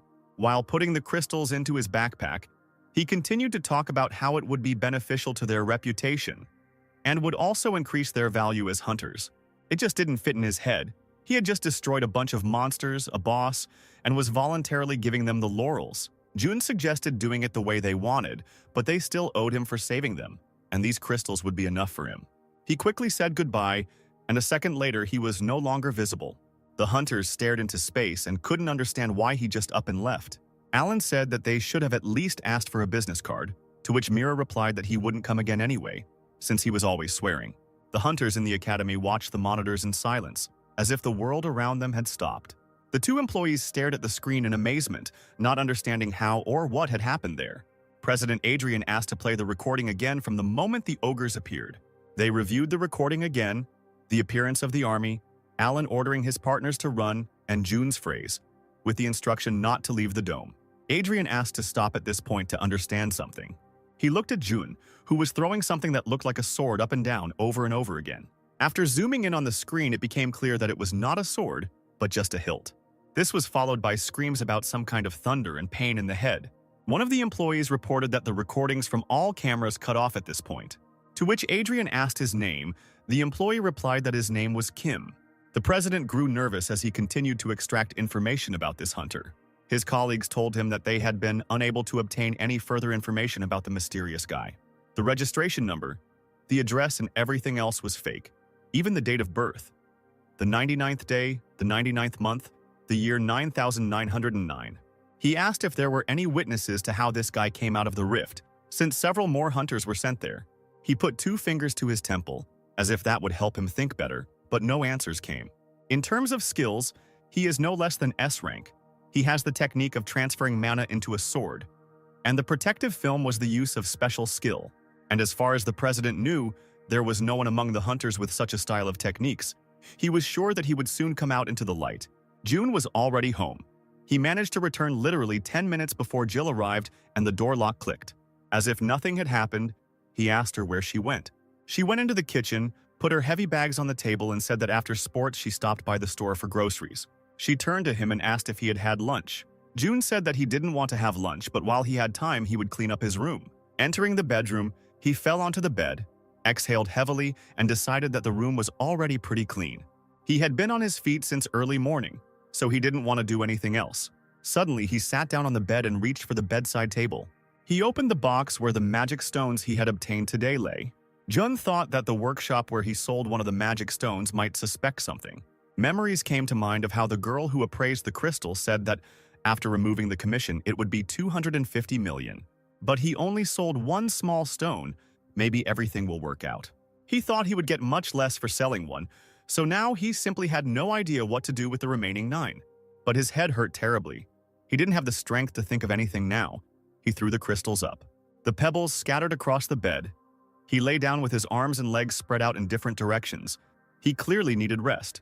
The day flew by quickly. He slept through it all, restoring his strength. It was time for dinner. Unsuspectingly, Jill said that she had prepared a lot of different snacks, but if there was not enough, she would prepare more. June handed her the documents and invoices that had recently been worrying her. She looked down in disappointment and decided to ask the obvious question. Did he really look at them? But he was only interested in one thing. Why didn't she tell him anything? Jill thought he would hate her.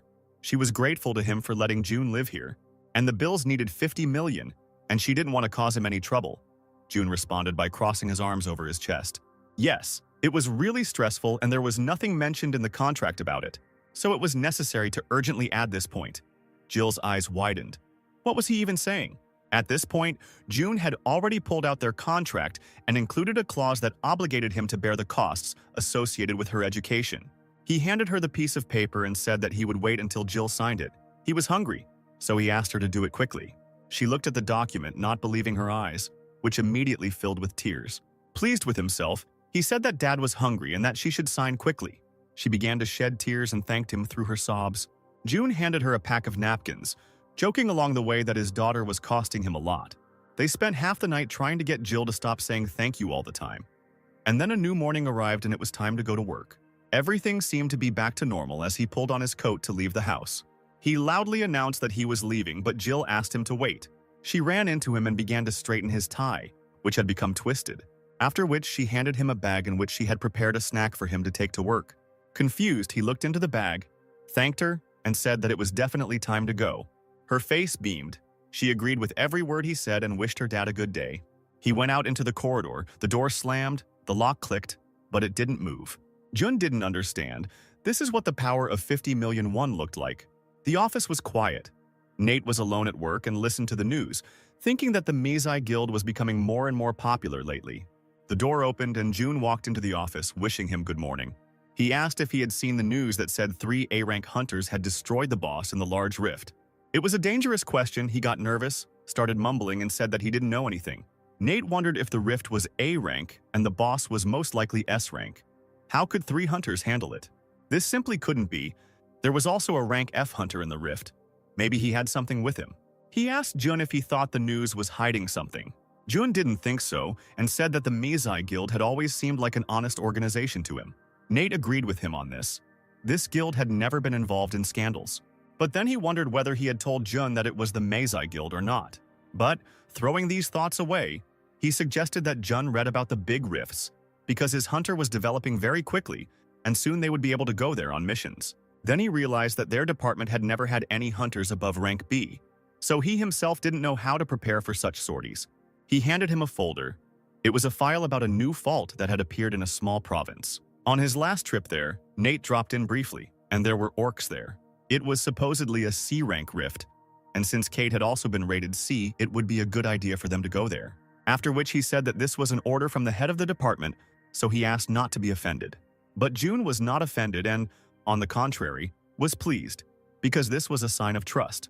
Nate praised him because June had been doing very well at work lately, and he offered him his help if he didn't understand something. June was grateful to him.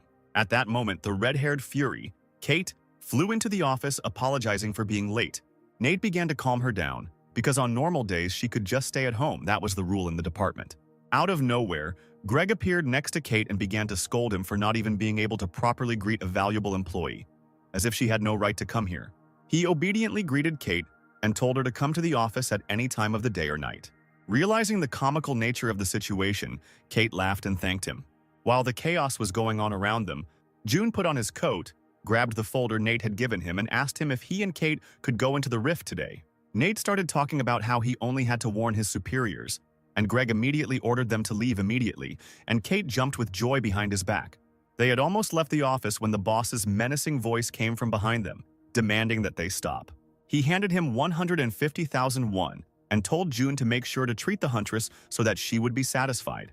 The weather was just perfect. June and Kate had lunch together right in the area of the fault.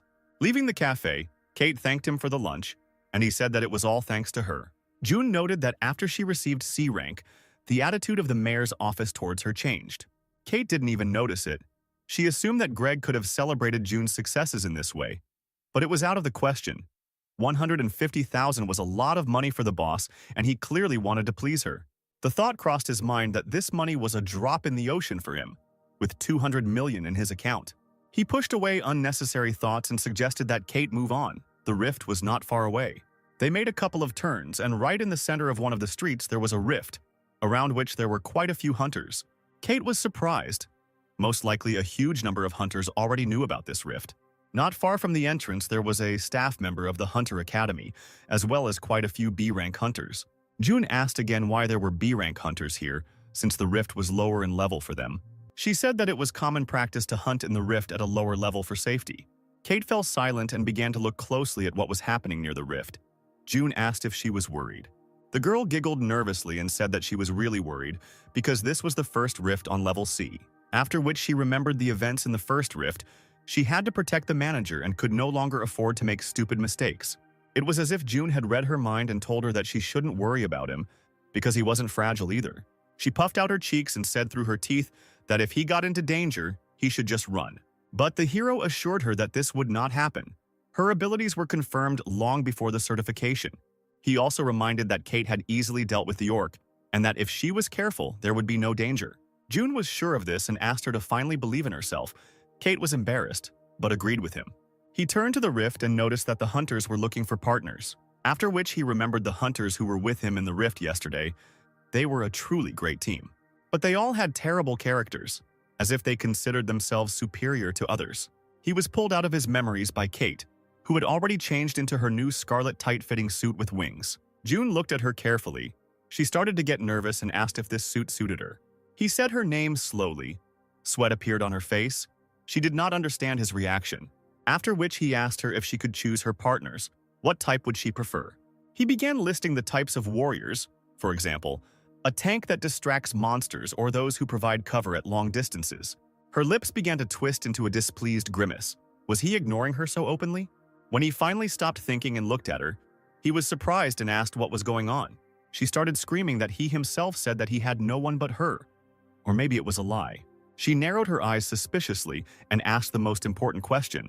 Did the manager want to sign a contract with any other hunter? June stopped her. Because even if he made a contract with another hunter, it didn't mean that the contract with her would be terminated. After this comment, her eyebrows hung heavily over her eyes, and she said that she did not need anyone else. She turned around on the spot and walked importantly towards the fault, recommending that he follow her, because they needed to work. Near the rift, there was a trainee from the rift control department from the Hunter Academy who stuck one of his fingers deep into his nose. He threw aside what he had found during the excavations and noticed that something strange was happening here. 2 days have passed since the discovery of the rift, but the hunters who entered it still have not returned. The team that went there on the first day returned 8 hours later. After them, 32 hunters entered, but for some reason they did not return. Usually the hunt took exactly 8 hours, especially since there was no food or place to rest in this rift. He thought that this was definitely something to report to the Hunter Academy and began typing a message. But he immediately rejected this idea because there would soon be a change of post. Let someone else in charge deal with it. He was just an intern. A male voice addressed him, remarked on his good work and introduced itself. The man said his name was June and his partner was Kate, and they worked in the fault department at the mayor's office. The intern scratched his head and assumed that they had come to investigate the rift and handed him a tablet. While June was confirming his identity, the guy kept his eyes on Kate and finally realized something. This was the same huntress who refused the Icarus Guild. She looked down in embarrassment and confirmed his guess. She didn't like such popularity. June interrupted the awkward conversation and asked if they could come in, while already taking a step towards the rift. The intern extended his hands towards the rift, as if inviting them to come in, after which he told Kate that she was really popular, to which she asked him to stop. She was already ashamed. They stepped into the rift, and only then did the intern remember that he should have warned them about the peculiarities of this place. He watched their figures disappear into the portal and hoped that nothing bad would happen to them. June turned around and asked Kate if she had heard what he said, but she didn't seem to have heard even the manager's question. The hero decided not to repeat the question and launched the program to scan the rift. The program reported that the fault had been registered and work could begin. June turned his gaze to the endless desert fields and suggested that they begin mapping the area. But Kate's attention was drawn to some people who were sitting not far from them. It looked like a hunter's camp, but they all looked tired. Several of them were writhing in pain. Some were sitting by the rocks, and some were already lying helplessly. Kate asked the manager what could have happened here. He suggested not to speculate and go ask them themselves. As they moved towards the hunters, one of them said that there were more sacrificial lambs in this place. Looking at Jun, the man noticed that he wasn't even a hunter and asked what business they had come here for. He introduced himself and said that they had come from the city hall, after which he asked the hunter to tell him about the situation inside the rift. There were a lot of wounded people around, but it was unclear why none of them came out. The man replied that the hunters were not just sitting there, they had no way to get out and suggested that they turn around. The partners followed his suggestion, looking around them. When they suddenly noticed the rift, it seemed to have stopped. At first, Jun assumed it was a glitch, but then realized that if it were him, it would be impossible to enter here. Then suddenly, Kate gave the answer to the riddle he couldn't solve. The rift was in a state of inhibition. She explained that glitches only occur in rifts above B rank, and slowdowns can occur in absolutely any rift. Fault stalling was a strange phenomenon that sometimes occurred as a feature of the fault. Kate approached the hunter and asked him to share all the information he knew about this place. He opened the information tablet, which spoke about the features of the rift, which was activated when more than 25 people were in it. And in order for the exit to open, it was necessary to destroy all the ordinary monsters. Kate carefully studied the information. In order to get out of here, you need to destroy 280 monsters. Jun noted that if you kill one of the champion monsters, you can get a B-rank weapon. The man coughed and suggested that they just wait here. They had been here for several days already, and soon they would surely send skilled hunters from the academy here. Jun objected, because if we combine our efforts, we can still destroy 280 monsters. The hunter chuckled with displeasure and asked if they even knew what kind of monsters were living here. Just like Jun, the wounded hunters thought that there were orcs here. His face filled with horror, and some memories surfaced in his head. Jun and Kate waited silently for him to continue. The hunter said that if they went a little further along the rift, they would meet B-rank trolls. Kate started to panic. She could still handle the orcs, but the trolls were already a new level. The man nodded. The trolls were indeed several times stronger than the orcs, which was why they were sitting here waiting for help. Kate thought, it was impossible to kill the trolls with a few minor wounds. They could regenerate. So one powerful fatal blow was needed. But there was another problem. She was not sure that she could ensure the manager's safety. She told Jun that she would go the other way because it was too dangerous here. Jun only thought that now was one of the best opportunities to change her weapon, and an idea came into his head. He called Kate and asked if she was sure he was safe. Would she agree to go? This option was ideal. Then he turned his gaze behind her, as if indicating that she should turn around. Jun explained that he had found for her those who had not yet given up and would go to fight with them. The archer Ross, the tank Henry, and the healer Arthur. Ross was determined, so he said that if he initially thought that he had entered a B-rank rift, then there was no obstacle to hunting. Henry kept up with his partner, so he moved forward and offered to follow them, since they couldn't afford for a government employee to get hurt. When Jun caught up with him, he asked him what he was thinking when he came here without armor. Jun remained silent. Henry stared at him, waiting for an answer. He was talking to him. Why was there only silence in response? Jun continued to study the data. 3 trolls were waiting for them 30 meters ahead, so everyone should prepare for battle. While the hunter was trying to understand why he decided this, those same 3 monsters appeared behind him. The battle began, and Jun received information about the rift. It was indeed B rank, and the map's readiness level was currently less than 5%. Henry held out his shield, with its golden ornaments, in front of him, and was ready to begin. He rushed into battle, and the trolls seemed to be heading towards him. Kate was surprised. These were offensive skills. He was a powerful fighter. With his abilities, he pulled enemies towards himself, allowing the team to perform various maneuvers. As he continued to fight, he managed to shout out comments about how these opponents were not ordinary guys. Taking a small run, he powerfully hit one of the trolls, after which he performed a maneuver that allowed him to throw the monster over himself and separate it from the general crowd. He turned to the team and suggested that Ross deal with the one on the right first. He shouted back that he already knew this and confidently pulled the arrow. A yellow target appeared near one of the trolls. It was the attacker's mark. It allowed to reduce the enemy's defense and increase the damage he would receive. Ross released an arrow, and it pierced the blue giant's shoulder, causing him to growl in rage. He pulled the arrow out of himself and snapped it in half as if it were a straw. But Ross had no intention of retreating and immediately aimed a volley of arrows at the troll. Jokingly, he warned the troll that it would sting a little now, since he planned to shoot 20 arrows at once. The troll lowered his head, either protecting his eyes or hiding them from the light emitted by the arrows. But this attack did not harm the troll. He only spent more time pulling the arrows out of himself. At this point, the situation became more complicated, because the archer assumed that after this attack the monster would be dead. As soon as the troll got rid of the thorns released at him, he rushed towards his offender. But Kate appeared in his path, ready to attack. She leapt high into the air, raising her sword to strike, the wings of her suit fluttering in the wind like her red hair. Kate was incredibly fast, so much so that the troll couldn't even figure out where she was at that moment. Suddenly, she struck a powerful blow, and the monster let out its death roar, losing its head at that moment. She exhaled heavily. She had spent a lot of energy on this attack. Ross was shouting behind her that they were a good match. Arthur, who was treating Henry at the time, asked the archer to think only about the battle now. Ross seethed. He didn't understand what he had just said, to which the healer replied that he didn't get involved in pointless arguments during a battle. At that moment, Kate approached June and asked if everything was okay. He, perplexed, replied that he was simply observing the battle and had no intention of interfering in it. The girl said that she was just worried about him and was glad that he was okay. June's face changed and he asked her to concentrate. And at that very moment, he ran away from the place where he had just been standing and shouted for Kate to turn around. A huge troll was flying at her from behind, intending to literally trample her into the ground. She managed to jump back at the last moment. The monster dug its claws into the ground. Henry apologized. It seemed like his skill had slipped out by mistake, putting her in danger. What had just happened was very dangerous. She began to think about what could have happened if the manager had come under attack. This could have been her fatal mistake, because he could have just died. This thought did not upset her. On the contrary, it gave her strength, and now she was ready to destroy everyone, just to protect her boss. She gripped the hilt of the sword tightly, as if the sword had grown to her hand. Kate rushed into battle. Now nothing could stop her. The troll opened his mouth wide. It seemed even he was surprised by her confidence. She dealt him several cutting blows, but despite their force, it still looked graceful. The troll took several large leaps backwards to give himself room to maneuver. Watching the girl rushing towards him again, he made the only decision that was right for him. The monster let out a terrible, loud roar that seemed to vibrate the air around it.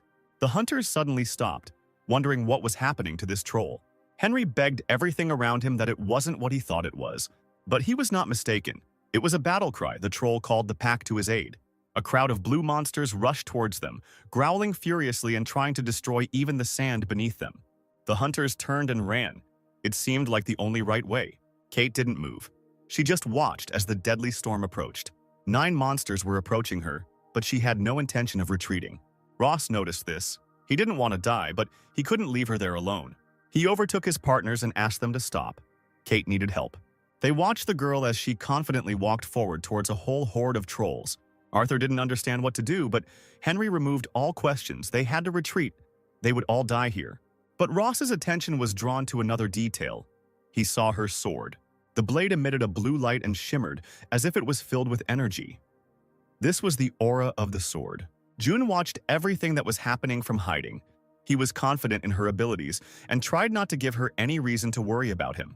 Henry shouted that it didn't matter what it was, the sword's aura or something else. You can't just stand there and wait for death. There were probably more monsters nearby. Ross didn't listen to him. Kate's behavior gave the archer confidence, and he was sure that they could handle it and ran. The ogres ran towards the battle, their claws and fangs bared.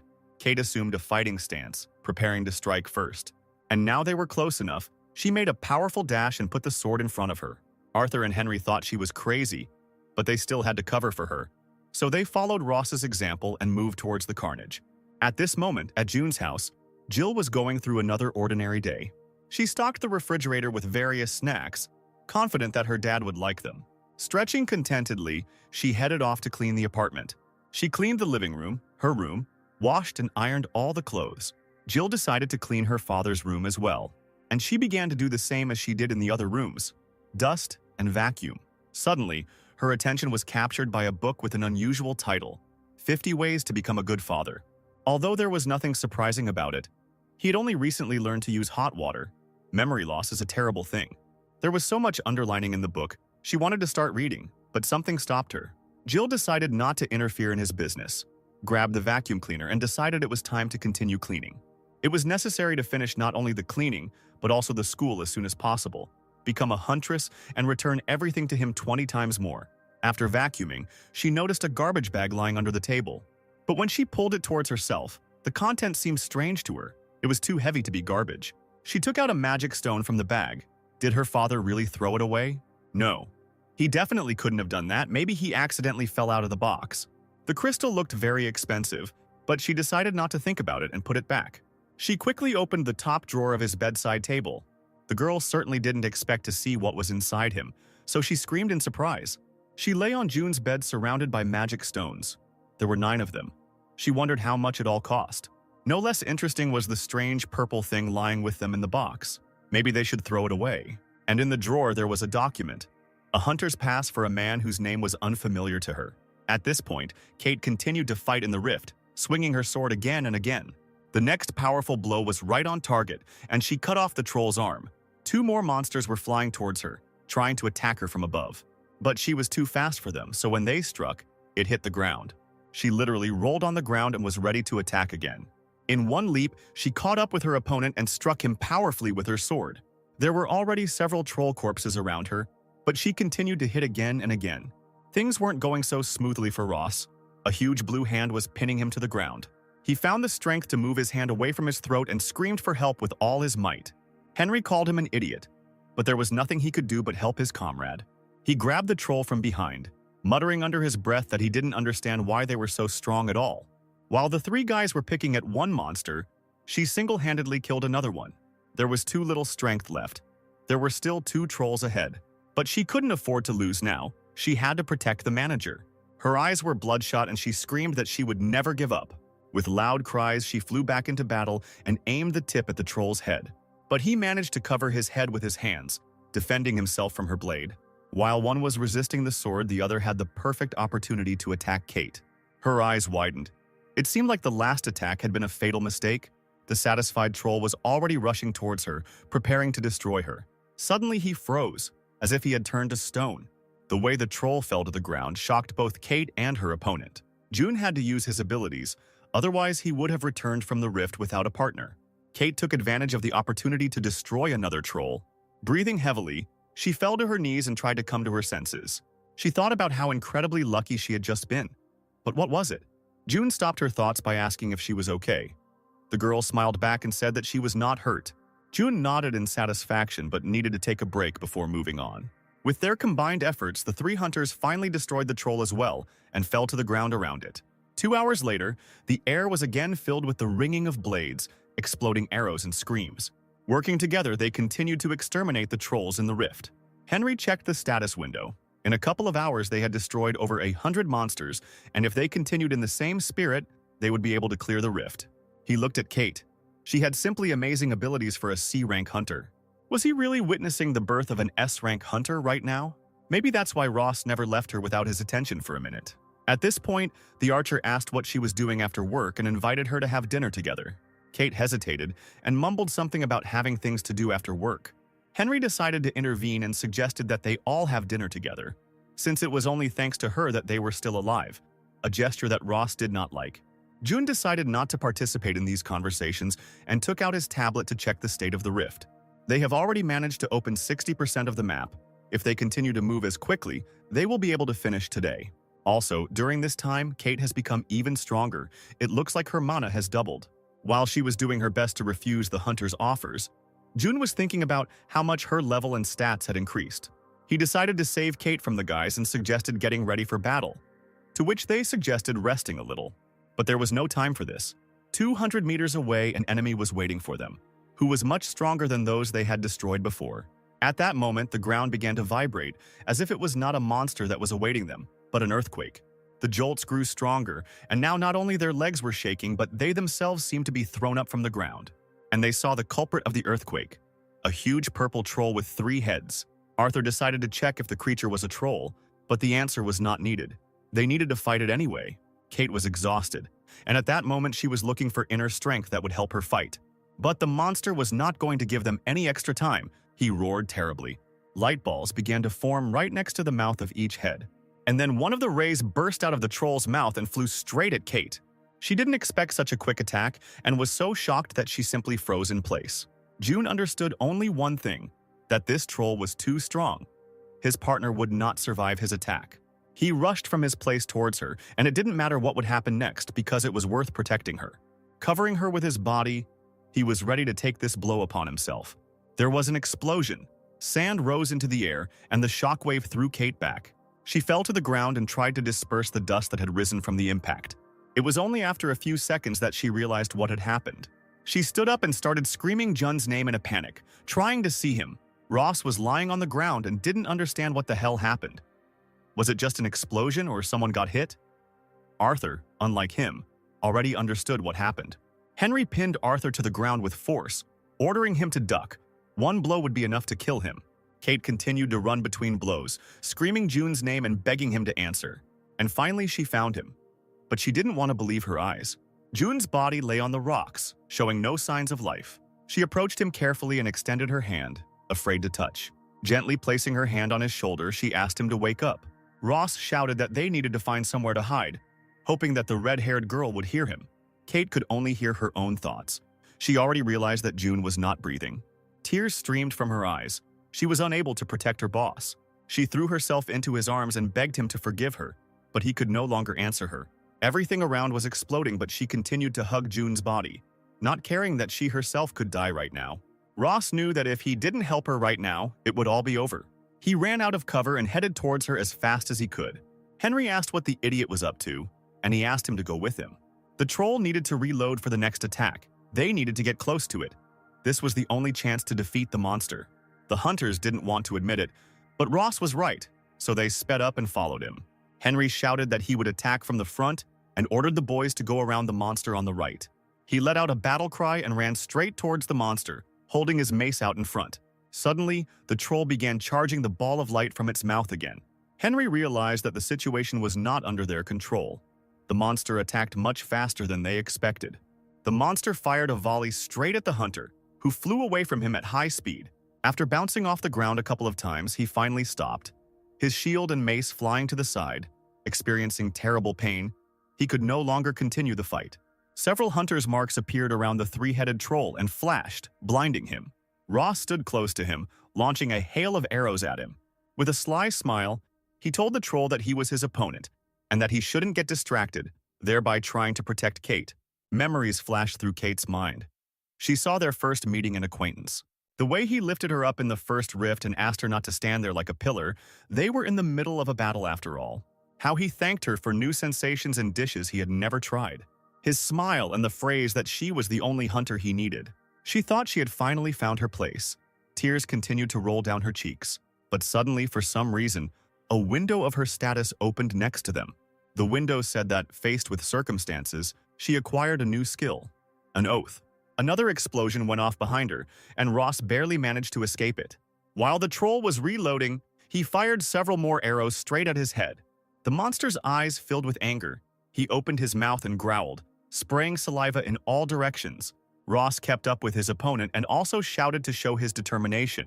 And then, another volley of light burst from the troll's throat. At the last moment, the archer managed to dodge it, pressing himself to the ground. But right at his feet, two more explosions were heard, which sent the remaining two heads towards him. A powerful shockwave lifted him into the air and sent him flying. He fell flat on his back, raising a heap of sandy dust. Ross howled in pain as he fell right onto the rock. Henry was lying next to him. He suggested that he just die. Why was there any need to resist if he was whining from falling on a tiny stone? Arthur came running to him, asking if everything was okay with him, while the archer was tormented by the realization that he was a loser. At this moment, Kate continued reading. She had just received an S-rank skill that bound her with an oath to the target chosen by the master. Thanks to the oath, all of her stats doubled, and the damage she took was reduced as long as the chosen master was within a radius of 500 meters, after which a window popped up, asking her to choose June as her master. Hope lit up her eyes, but she couldn't quite tell if that meant June was still alive. She wrapped her arms around him and prayed that it would work out. Suddenly, holographic bracelets appeared around their hands. The computer said that the gentleman had been selected and was within a radius of 500 meters. The oath's blessing was activated and her stats rose, ready to continue the fight. Henry also found the strength to get up, but it was difficult for him to attack alone, so he simply ran away from the explosions. The last one caught him. He fell and screamed at Ross to stop suffering and finally get up. The archer continued to lie there and asked to cover him a little longer. Arthur concluded that his partner had no conscience at all. Suddenly, Kate ran past them. She asked Arthur to look after him because he was still alive. Seeing her, Ross jumped up and shouted that he would cover her in battle. Henry looked at him with wide eyes. Literally a second ago, this idiot was lying there without strength. Because he reveled in his pain, he almost died several times. The next explosion landed right next to Henry, and he was sent flying again. He fell right next to Arthur, who said that if they were to take damage immediately after he healed them, then there was simply no point in it. After which he asked me to wait here for a while he went and checked on Jun. Henry grabbed his hand and asked him to heal him first. Arthur had no choice but to agree. Jun finally came to his senses and was able to open his eyes. He saw that Kate had chosen him as her master. She has definitely become stronger, it seems, at least twice as strong. After which he thought that if he went out right now, it would be strange, because he almost died. So he decided to sit in place for a little while longer. At this moment, Kate was moving decisively towards the huge troll. She teased him by zigzagging across the battlefield, daring him to attack. The troll got tired of playing by her rules and decided to act differently. The monster combined the efforts of all three heads, and a pillar of fire burst from its mouth. Kate didn't expect this. Dodging the fire, she jumped to the side, falling to the ground. She was in incredible pain. She clenched her fist and slammed it hard into the ground. Suddenly, she felt that she was in mortal danger. Turning around, Kate saw that right above her head was now the troll's huge right foot. Several explosions were heard behind the troll, and he winced in pain. It was Ross. He shouted to Kate that he would aim for his back and that she should not worry and just continue the fight. And then several explosions flew at him. He was no longer going to just fly and fall, so he began to use this to his advantage. The troll was distracted by Ross, which was the perfect moment for Kate to strike. She pushed off the ground and struck him straight in the shoulder, cutting his skin. The monster turned towards her with displeasure, grabbed the cut. It seemed that this was the first time he was really in pain. Without waiting for the attack to replenish, he decided to hit her right then and there with his whole arm, sending Kate flying. Landing expertly on her feet, she held her sword out in front of her to maintain her balance. At that moment, she realized that her damage had become much stronger and she would no longer yield to the troll in battle. Kate managed to fill her sword with aura again and she rushed into battle. She gave him another punch to the shoulder and pushed off to land on the ground. While the monster was growling from the wound, she was already behind him. Without waiting for his answer, she dealt him several cutting blows straight into his back. With one hand, he tried to reach his back, where the last blows had landed, and with his eyes, he continued to search for the culprit of the pain. Finding her, he reached out to grab her and stop her from moving, but Kate dodged it expertly. Another blow hit the troll right in one of its three heads. He growled in pain again, and several fangs broke off and flew out of his mouth. The troll leaned on one knee, his strength seemingly running out. The monster missed another blow to the head, which Kate delivered to him with her foot. He fell on his back, screaming furiously, the air around him shaking, and Kate confidently walked around him. She looked him over again, as if choosing where to strike next. She jumped on his chest, and at that moment she realized that this was the end for him. Her sword glowed with blue light. She masterfully learned to use the sword's aura. She plunged the sword into his head and froze. The fight was over. Ross looked in fascination at the fragile girl who had just defeated a difficult boss. He exhaled and said that they barely made it. Henry noted that it was because of him that they almost died a couple of times. Jun watched her triumph from afar. She had grown incredibly, mastered the sword, but still had much to learn. He looked at himself. He knew one thing for sure. After work, he would have to buy new clothes, as they were all in huge holes. An image of Jill screaming because he was being bullied at work immediately came to mind. He finally stood up, took off his boot, and shook a mound of sand out of it. Arthur noticed this. He noted that June was absolutely fine. This comment was heard by Kate. Turning around, she saw the manager, who was alive. She rushed towards him faster than she had acted in battle, her eyes filling with tears. Kate ran into his arms and went limp. She could finally breathe out. Ross called June a bastard zombie. He didn't like coming back to life, which took away the girl's attention from him. Approaching June, Arthur asked how he managed to survive, but June was not sure of the answer to this question. Henry groaned and was sure that he would die today. He was overcome by the feeling as if 100 years of his life had been taken away from him. Arthur pointed his hands at Jun and said that he would still treat him, just in case. He was waving his arms strangely and panicking. Arthur asked him what he was doing. He was surprised. His abilities didn't work on Jun because there was nothing to heal in him. But how could this happen? He received direct fatal damage but not only survived, but was not wounded at all. Ross was still trying to deflect attention from him. What difference did it make? After all, he still survived. Henry suggested stopping here because they no longer had the strength to fight and needed rest. June nodded in agreement. This really was the best option. The hunter asked how they should divide the magic cores they had obtained. The answer surprised him. June said that they should divide them equally among themselves. The law prevented him from making money from hunting, which Henry was glad of, but he was quick to point out that he had a pretty handy app for working with the Rift. June asked the guys for a favor since he wasn't getting anything. They looked at him in surprise and waited for an answer as to what kind of service he needed from them. He pointed his finger towards the dead troll that lay not far from them. After killing the monster, an extra reward dropped, a B-rank sword which he asked to give to Kate. They smiled and happily agreed to provide this service because they were able to deal with the troll only thanks to her. A pleased Kate held a brand new sword in her hands, her eyes sparkling with happiness. She couldn't stop thanking them. Ross noted that she looked very happy with her new weapon, and she laughed in response. Jun became wary when he heard footsteps approaching behind him.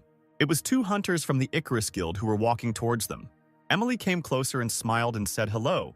Gale continued to maintain a stern expression. Gale responded with a sarcastic comment. He didn't expect to see June and Kate here, after which he turned to the carcass of the three-headed troll, which lay lifeless on the ground.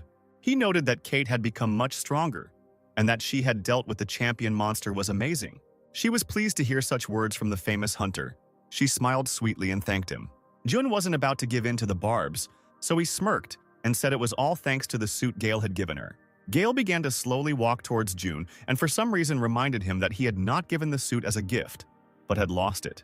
Emily intervened in the argument and suggested that Gale move on, as they still had a lot of work to do. Gale agreed and stated that he and Emily would go first since the others were so busy that they were just chilling and headed ahead. Emily walked up to June, handed him a business card, and asked him to contact them if they were thinking about transferring. June asked what she meant, to which Emily replied that she was talking about transferring Kate to their guild. After these words, June began to slowly tear the business card he had just received into pieces. As he destroyed the business card in front of Emily, he said he didn't care if someone was treated like a thing to be bought or sold. At this moment, their comrades opened their mouths wide. Did he really tear the business card of the best guild to shreds? Jun continued that he didn't care about other people, unless that someone was his person. Then he wasn't going to hold back his comments. Emily froze. Cold sweat appeared on her face. It seemed like something went wrong, but she didn't mean anything bad. The hero clenched his teeth and hissed that this was the last warning and that he should not mention the word transfer in relation to Kate anymore. He continued to stare at Emily and said that talking about a person as if they were a thing was extremely offensive and threw the shreds of the business card on the ground. They returned from the rift late in the evening. The boss decided to organize a small corporate party in honor of today's outing. June decided not to go to it because Jill was waiting for him at home and he had already spent time buying new clothes. On the other end of the line were cheerful drunk colleagues. He heard that right at that moment Kate was talking about the incident with the Icarus Guild.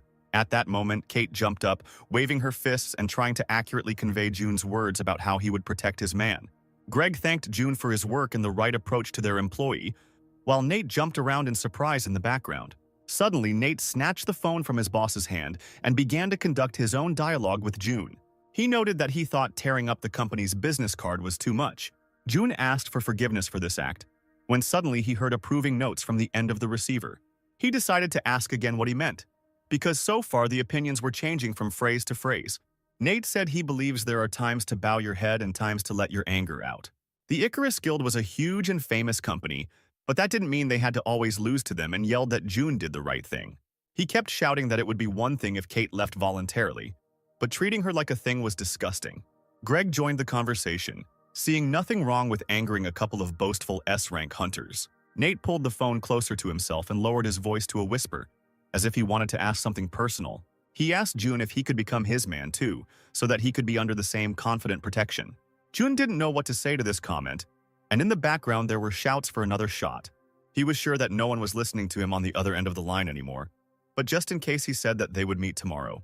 He hung up and smiled, pleased with the day, Kate's growth as a hunter, and how warmly she was welcomed into their company. After which he slowly trudged home. No matter how well everything went, it was still a difficult day.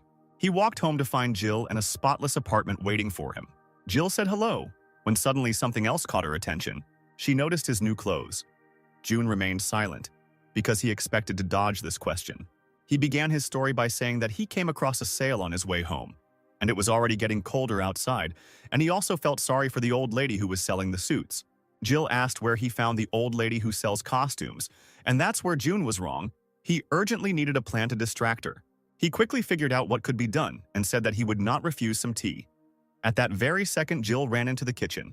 While she was pouring water into the kettle, she thought about today's finds. The handle, the magic stones, and the hunter's pass. Suddenly, she thought about how her father worked as an office worker during the day and as a hunter at night.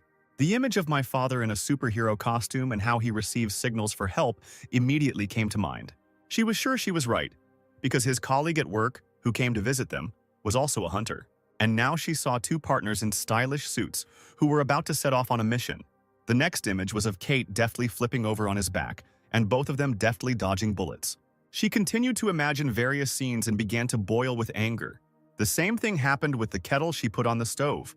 June walked into the kitchen and pointed out the fact that the kettle seemed to be boiling. She got scared, and while she was turning towards June in panic, she touched the teapot with her hand, which immediately went flying. Without a second thought, June darted towards the kettle and caught it with both hands.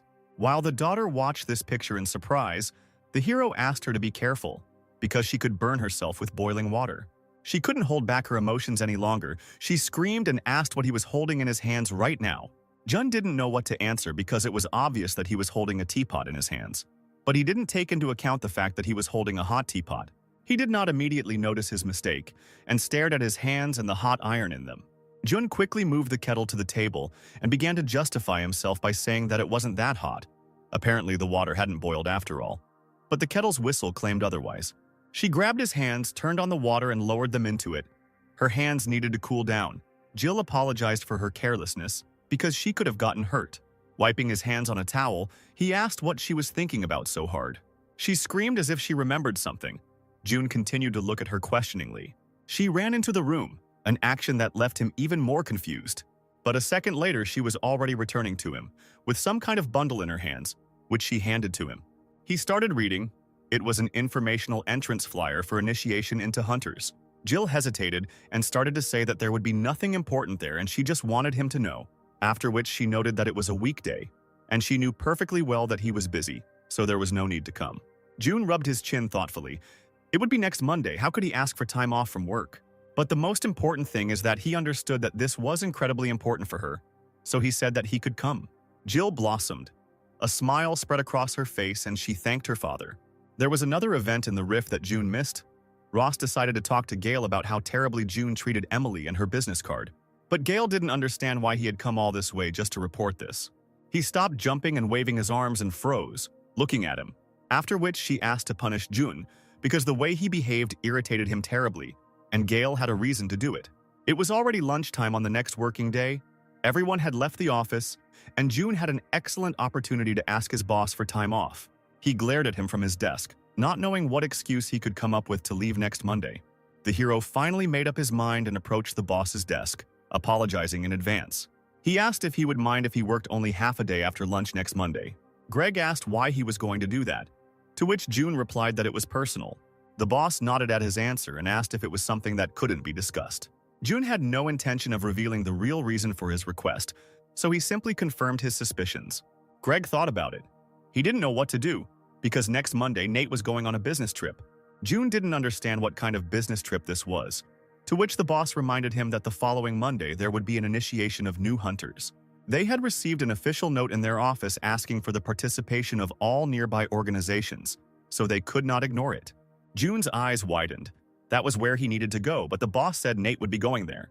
He added that they wanted June to concentrate on working with Kate, so they didn't ask him to attend the ceremony. However, Greg advised that if it was really urgent, he should pass on the approval notice, as their department could tolerate 2 employees being absent for 1 day. June assured him that there was no need to worry and said that he would rather go and have lunch. He immediately found the place where Nate had lunch, because he spent every day in the same cafe. June sat down next to him and immediately started a conversation about how he heard him planning to attend the entrance ceremony at the Hunter Academy. Nate nodded and said that he would spend time there from 8 in the morning until 2 in the afternoon and would return to the office after lunch. The hero asked if he could go to the ceremony in his place. Nate was taken aback by the question. Why would someone suddenly have to go instead of him? June hesitated for a second and realized that he couldn't hide the truth in a conversation with Nate.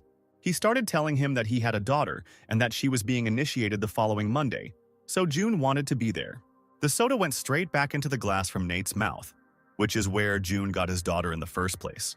He asked how old June was, and when he found out he was only 26, Things became even more complicated. If his daughter was being initiated into the hunters, then she was 17 years old. He continued, and with the next question he clarified whether June had a wife.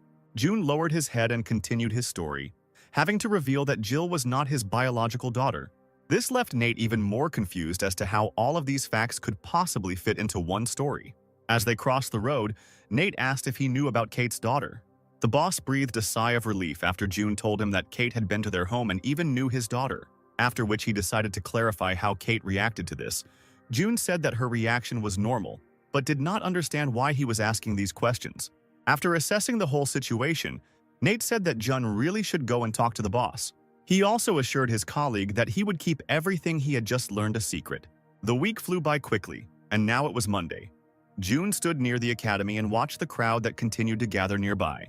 It was really crowded here. I wonder if it was because the school was expensive or there were other reasons. He turned around and his attention was drawn to a particularly dense crowd of people.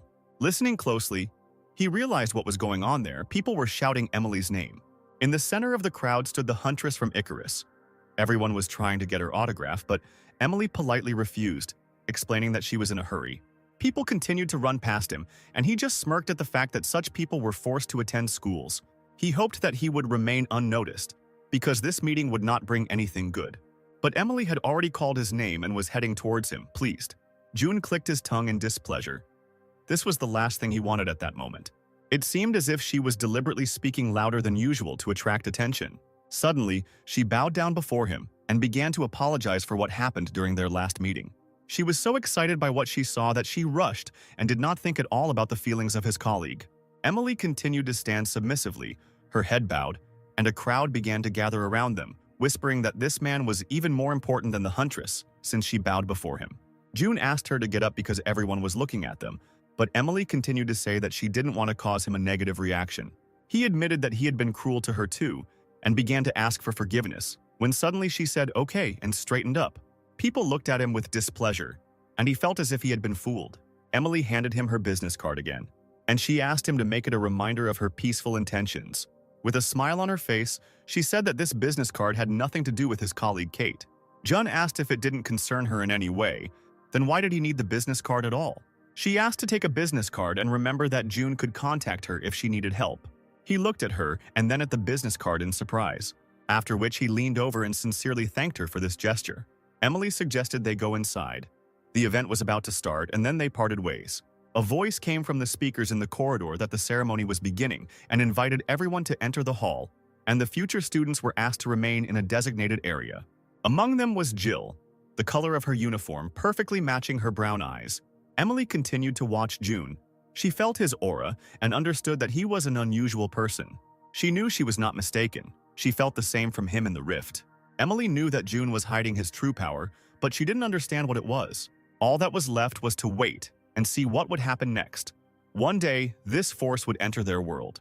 Unsuspecting, June continued to search for Jill in the crowd of students. Suddenly, he noticed her, but he couldn't understand how he managed to find her so quickly in the huge crowd. Outwardly, he did not show any emotion, but inside he was very excited about this fact.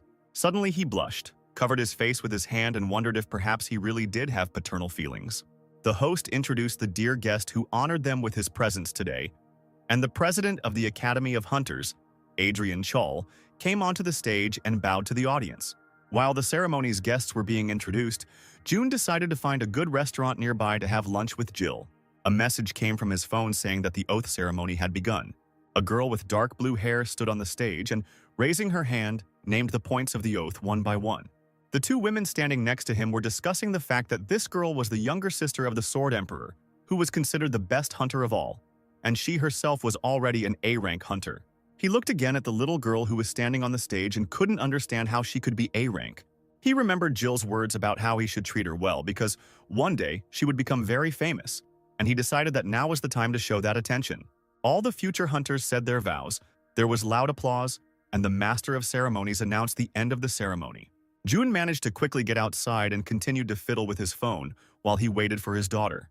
And finally, he heard her joyful voice and delighted cries. She was jumping for joy and couldn't believe that she had finally passed the initiation into the hunters, while June tried unsuccessfully to get her attention. He decided to stop trying, handed her the bouquet, and congratulated Jill. She was speechless. Her face lit up even more. Suddenly, she lowered her head, thanked him for the bouquet, and her voice began to tremble. Tears streamed down her cheeks. She said that he shouldn't have given her flowers. June calmed her down and said that she deserved this bouquet and finally suggested that they move on. They walked through the academy square. Jill told them that training would begin in 2 days and they were assigned to classes. June asked what class she was assigned to which she became embarrassed and said that she was assigned to Class D. Jill hesitated and promised to do everything possible to ensure that she would be transferred to Class A in the near future, since her future rank depended on it. He pretended that he had not understood what she was talking about until that moment, and thanked her for the explanation. After which he ruffled her hair and said that he was sure that very soon she would end up in Class A. She laughed and asked if June was hungry, suggesting they get lunch somewhere. He pointed to the right and mentioned spare ribs, but Jill was already flying to the left, shouting about a delicious spicy sausage stew nearby. Suddenly, she had to slow down, because a huge crowd of people blocked the street ahead. She opened her mouth in surprise and started screaming as soon as she realized who was in the center of this crowd. It was the president of the Hunter Academy and Emily from the Icarus Guild, surrounded by guards, after which another male figure appeared from the car. A handsome guy with dark hair and a languid look was also heading in their direction. Jill literally screamed because it was the Emperor of the Sword himself, Jonathan. The entire famous retinue had just passed a couple of meters away from them when Emily suddenly turned around to look at them. She stopped and asked if they had already had lunch. June said that they were leaving right now. Jill couldn't get over what she saw. She had just seen her idols in person, and one of them was also acquainted with her father. Emily suggested that we all have lunch together. Then Jill turned around and asked how she felt about it. Jill couldn't help but agree. At that moment, President Chal approached them and asked Emily who she was talking to. She explained that it was June, the rift manager from the mayor's office, whom she had already told him about. Adrian immediately understood who they were talking about, the very manager responsible for the Huntress with outstanding data. He kindly handed June the oar and greeted him. June bowed and reciprocated. Emily hugged the girl who was with June and decided to clarify whether she was his younger sister. June hesitated to answer. He did not understand what to do. Lie or tell the truth, after which he finally decided to say that this was his daughter. Emily stood there in surprise for a few seconds, then leaned over to the girl and asked her name. And while Jill, like a soldier in formation, announced her name, Emily turned on her brain activity to the maximum. June decided to remove all questions and said that these were all the consequences of a specific set of circumstances. Behind them, a conflict between brother and sister was in full swing, one claiming that everyone was waiting only for her, and the other that only he noticed this because he hated her. Adrian took notice and introduced Jonathan, who didn't really need an introduction. June looked at the first hunter and the founder of the 3 mana control methods. Jonathan also studied him carefully in response. This was the same man that the hunter with great potential did not want to leave. June bowed and greeted the guy, who bowed back and was very happy to meet him. Adrian also introduced Olivia, Jonathan's younger sister, who was currently screaming about her messed up hairdo. Looking at everything that was happening, Jill covered her mouth with her hands. She couldn't believe it. Right now, a hunter has met her personally, who developed and evolved the style, school, and techniques that hunters use to this day. From all the thoughts that were rushing around in her head, she could only open her mouth in surprise, which really touched Emily. Jonathan noted that June was quite well built and asked if he was a hunter, to which he replied in the negative. The hunter expressed his regrets. He was sure that he would have made an excellent hunter. June thanked him for the flattering words, but he was perfectly happy with who he was at the moment. Jonathan turned to his sister and invited her to say hello to everyone. Olivia clicked her tongue in displeasure and said that she was not interested in people weaker than her. Jonathan pronounced her name with particular severity, and with his eyes advised her to come up and say hello. She took a couple of steps forward and began to mock greet their new company, after which she raised her nose in displeasure and said that this did not mean that she recognized them. The greetings were over, and the president finally suggested going to lunch. They went to a VIP restaurant located in the Hunter's Academy. The food there was simply delicious. Adrian noted that he had the pleasure of having breakfast here this morning. Emily at this point decided to start a conversation with June and reminded him that they first met in this very building. That day, she saw them talking with Gale before the Hunter rankings were assessed. June asked how her partner was doing, to which Emily joked that he was as gloomy as ever. As Jill lifted the spoon to her mouth, she began to think about her father's position. He was a manager of the Rifts. Did that mean he went into them? And then the spoon ended up in her mouth, and she screamed that she had never eaten anything tastier than this in her life. Olivia sighed heavily, rolled her eyes and said only one word, plebeians. At that very moment, Jonathan hissed at her, looked angrily, and asked her to be silent. The girl responded by crossing her arms, pouting, and saying that Jonathan was always rude only to her, without understanding why. He was very upset about this situation. Jonathan wanted his sister to behave like Jill at least sometimes. Jill waved her hands and said that she was really grateful to be able to eat such delicious food. After which she noticed that Jun also liked to dine here. He had already eaten 3 plates. She leaned towards him and said that she would try to cook just as well at home. Emily approached Jill and suggested that they take a preliminary assessment since they were already there. The girl beamed, because right now she could find out her level and potential. Olivia said, with an air of importance, that the assessment was carried out using special equipment. A sparkle flashed in her eyes, and she added that the procedure was expensive, so not everyone could afford it. And again, her brother's angry gaze was directed at her. Olivia threw up her hands and again did not understand what she had done wrong. Jill thanked them for the offer, but knew she couldn't ask her father for money. Adrian understood why she doubted and said that the academy would cover all the costs, and Jill immediately agreed. Jonathan suggested testing June's abilities at the same time. The hero lowered his eyes and said that he would still refuse this offer.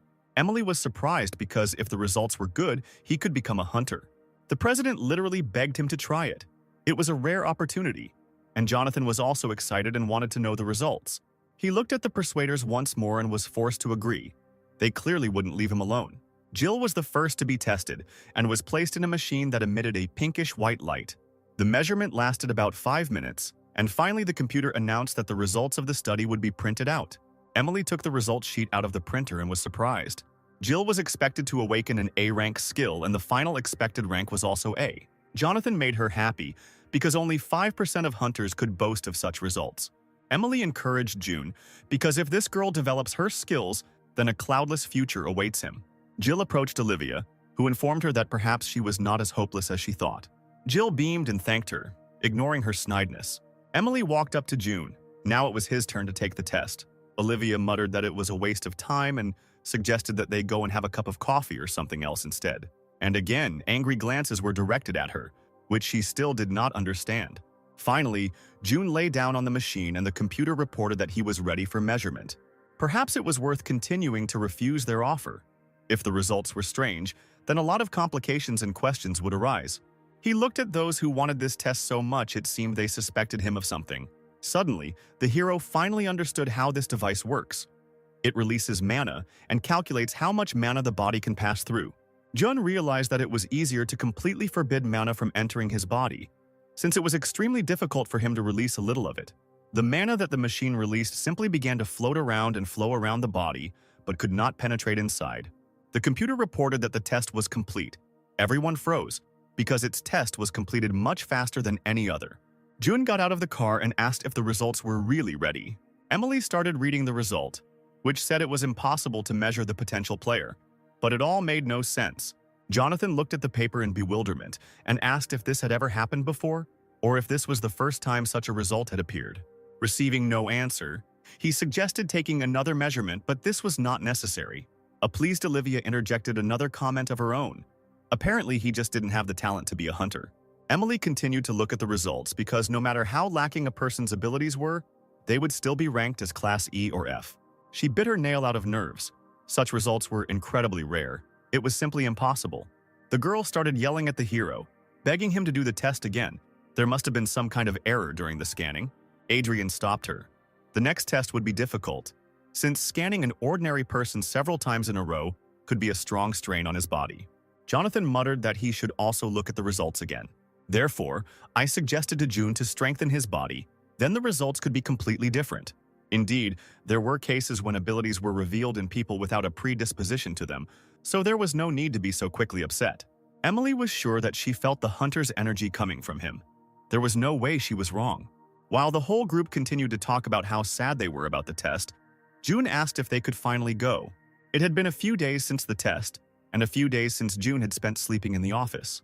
Greg sighed languidly, looking at the monitor, huge black bags hanging under his eyes from endless work. Nate checked all the papers for the 1,000th time, but it seemed his eyes no longer perceived the numbers and letters. He looked up from his paperwork and suggested that they go to the sauna that evening, since they hadn't washed for several days, which was why the office smelled terrible. The boss looked at his trembling fingers. The idea was great, but he didn't have the strength to even walk there, so he planned to just stay here for another night. It seems that this phrase led to both employees also staying overnight at work today. Jun's phone vibrated. It was already 12 o'clock call from Jill. It seemed that he could no longer ignore her. Picking up the phone, he heard Jill's sad and serious voice, wondering if he would come home today. The hero glanced at the stack of documents he had to sort through and said that he wasn't sure he would be spending the night at home. She offered to bring him something to eat, but he said he would order something if he was hungry. Jill offered to bring a change of clothes or a clean pair of socks, but this offer was also refused. He assured her that everything was fine and that nothing was needed, and besides, it was already late and there was no point in going out for a walk. As soon as he hung up, the boss asked who he had just spoken to and immediately clarified whether it was Kate. He looked at him in surprise and replied that no, to which Greg asked him to just tell the truth since he couldn't be fooled that easily. Nate decided to change the subject. Besides, he was interested in whether the rift in Inwangsan Mountain had been confirmed. In response, the chief began to stretch in his chair. He hated this time of year, because every year the Academy of Hunters asked them to take care of field trips for students. They needed to select and test the 100 rifts below rank C to choose the most suitable for beginner hunters. June thought about telling Jill about this, since they would definitely meet on this excursion. Moreover, thanks to Emily's efforts, the girl already knew that he was working on fault zones. Late at night, he finally returned home, and a contented but tired sigh was heard from the far room. Jill came out to meet him and asked him to let her know when he was going to return home so late. He apologized to her and promised that he would definitely do it next time. Jill suddenly transformed into a completely cheerful person and announced that she was going on a field trip to the Rift next week. It was her first time going, so she was very nervous even though it was only an F-rank rift. Jill's face turned serious, and it was the perfect moment to ask what her father actually did for work. He hesitated and began to explain that in the department he deals with everything related to faults. Jill decided to immediately clarify whether this meant that he himself was entering the rifts.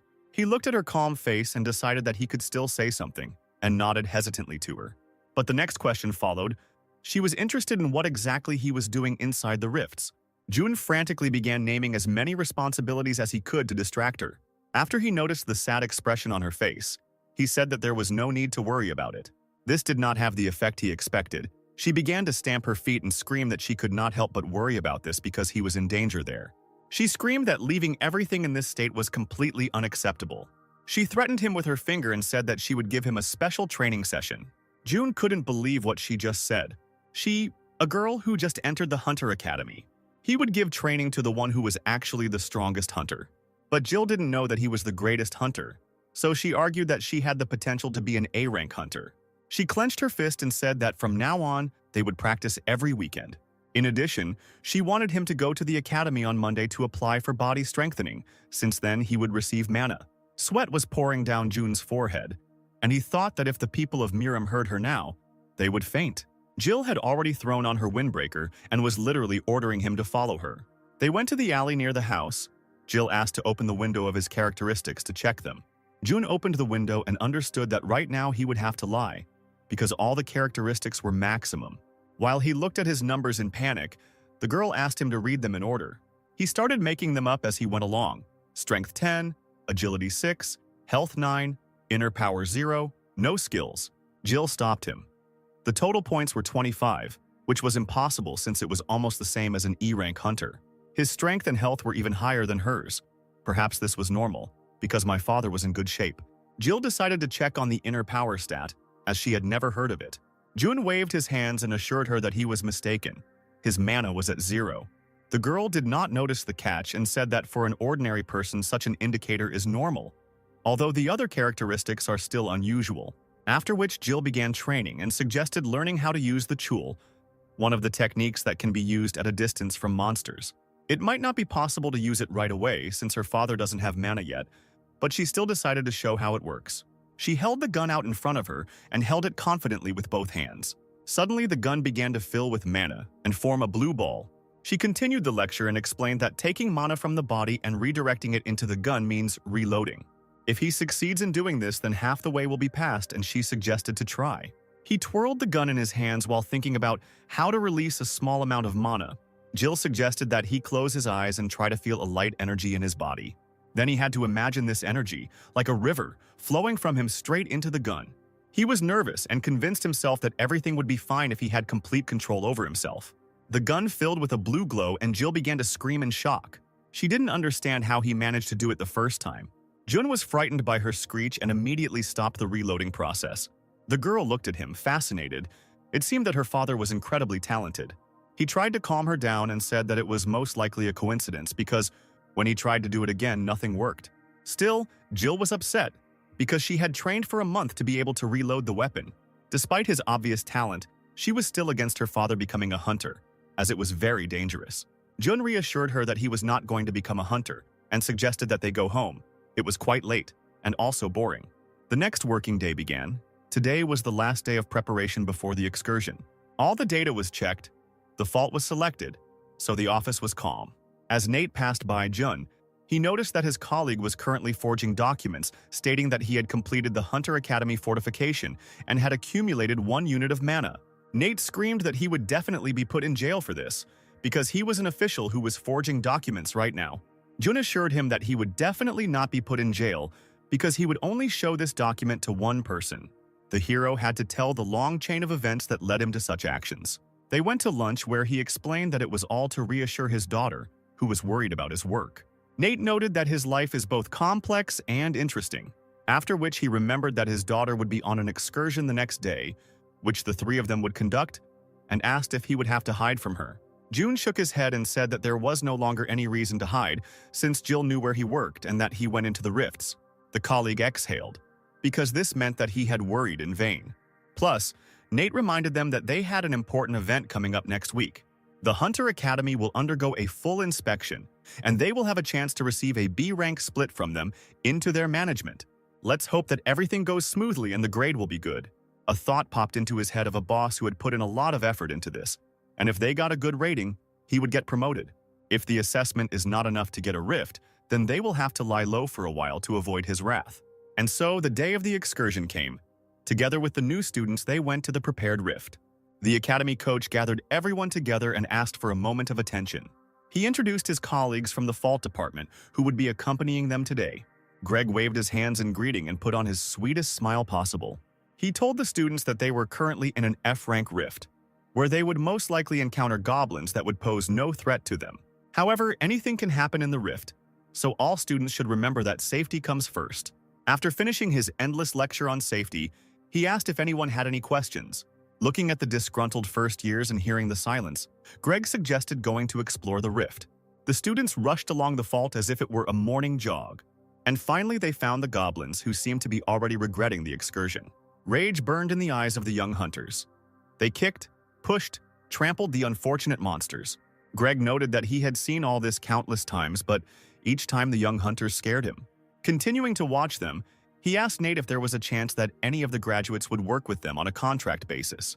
He did not upset his boss and encouraged him that the most important thing was to continue to hope for it. Olivia was standing next to June, and he asked if she wanted to join in. The girl noted that hunting the weakest goblins seemed pointless to her, and then asked if he was responsible for the safety of the students. He replied that he was just an assistant, to which Olivia clicked her tongue in displeasure and asked if he could do anything in this life. June asked him to keep his comments to himself, and Greg's face was already poking out over his shoulder. He told her that she shouldn't be afraid of her first training session, and if anything went wrong, they would cover for her. Olivia rolled her eyes, wondering who would be protecting whom. It was unlikely they would have the stamina to simply run away from the goblins. Greg called her a hooligan, asked her to immediately go to training with everyone else and not interfere with the adults' work. Nate rushed at him and quickly whispered that this was the sister of Jonathan, the Emperor of the Sword himself. At that very second, Greg rushed to catch up with the girl and offer her some fruit tea. Nate returned to June and laughed. It seemed like the boss was in for a tough day today, after which he leaned towards June. He was eager to find out which of these girls was his daughter. He pointed his finger at one of the students standing nearby. Nate noted that she was very cute and would probably be very popular among her peers. Jill noticed her father and his colleague looking at her and waved to them. The school coach said that now they would have exactly 1 hour to hunt on their own, and at the end of it, they should return here. Hearing this, Nate suggested that June finally approach his daughter. June literally jumped up and headed towards her. It seemed like his colleague had never seen him run so fast in his life. The two of them retreated to a remote clearing, where June watched her training and gave advice. After another shot, he noted that she had a talent for shooting. She thanked him, but was quick to point out that, unlike many, she trained alone, so that he would be even more proud of her. Suddenly, June heard some kind of whistle and became alert. The weather began to change abruptly. The sky darkened, a strong wind arose, and peals of thunder could be heard. A goblin appeared not far from them, who was different from those they had seen before. The goblin had a strange purple tattoo on his forehead. He looked like a boss monster. But there shouldn't be bosses in this rift, because June, Nate, and Greg checked this information several times. Looking at him, Jill noticed not only the strange tattoo, but also his dark skin color. The girl put out her hand, as if protecting Jun, and asked him to move away. After which, without thinking, she filled the gun with mana and sent a bullet into the goblin. The bullet hit the goblin right in the forehead and he fell to the ground. Killing him turned out to be easier than she thought. She turned to Jun to tell him that everything was okay now, but something lit up behind her. Jun started screaming furiously because everything was definitely not good. His working device reported that the Rift Guardian had just been successfully defeated, and a red and black crack began to spread behind Jill. Another rift has just opened, the difficulty of which will be set randomly. June continues to scream for her to run to it quickly. She finally saw what was behind her. A wind rose around the new rift and began to pull her inward. June ran to help, but the girl was already completely drawn into the unknown. Without thinking, he pushed off the ground and jumped after her. At that very moment, the rift that had swallowed Jun and Jill disappeared. The students who were doing their independent training at the time also did not understand what was happening with the weather and were very scared. Greg, who was lying on the ground covered in fruit tea, also watched as the weather changed frighteningly. June and Jill found themselves in a scary rocky area that seemed to be illuminated with a red light. Jill, exhausted, collapsed to the ground. June looked around. This place looked a lot like Miriam's world. The computer reported that they had entered the Izas cave. The main goal was to survive for 30 minutes, and then Izas himself appeared before him. A huge dragon with burning eyes and huge fangs. Jill began to shake. Only one word flashed through her head now: death. June walked up to her and looked down at her. She seemed to be in a state of shock. He exhaled heavily. Why did the strangest things happen to him exactly when he had to hide his abilities? The hero picked up a mana pistol from the ground that belonged to his daughter. Jill asked him what he was going to do. He asked her to stay here and assured her that he would quickly finish off this dragon and headed towards it. The girl tried to get up to stop him, but her strength completely left her. The dragon watched what the guy was doing for a short time and was already ready to attack. Suddenly, the dragon roared for them to disappear and released a fiery flame from its mouth. Jill started screaming and asking her father to come back, because one such volley would kill any hunter. However, Jun had no intention of stopping. He was sure that the dragon would not be able to harm them. He put his hand forward and the flames began to spread out around on both sides. Jill doubted what her eyes were seeing because it simply couldn't be. The thought flashed through her mind that it was the dragon who had spared them. But the dragon's equally shocked face said otherwise. So it was all my father. The same father who a couple of days ago didn't even know how to use a mana gun. At that moment, June said that since she had shot today, then if he shot, nothing bad would happen either. The dragon continued to look questioningly at the guy who had just escaped death from his strongest attack. The gun filled with June's mana and began to glow blue.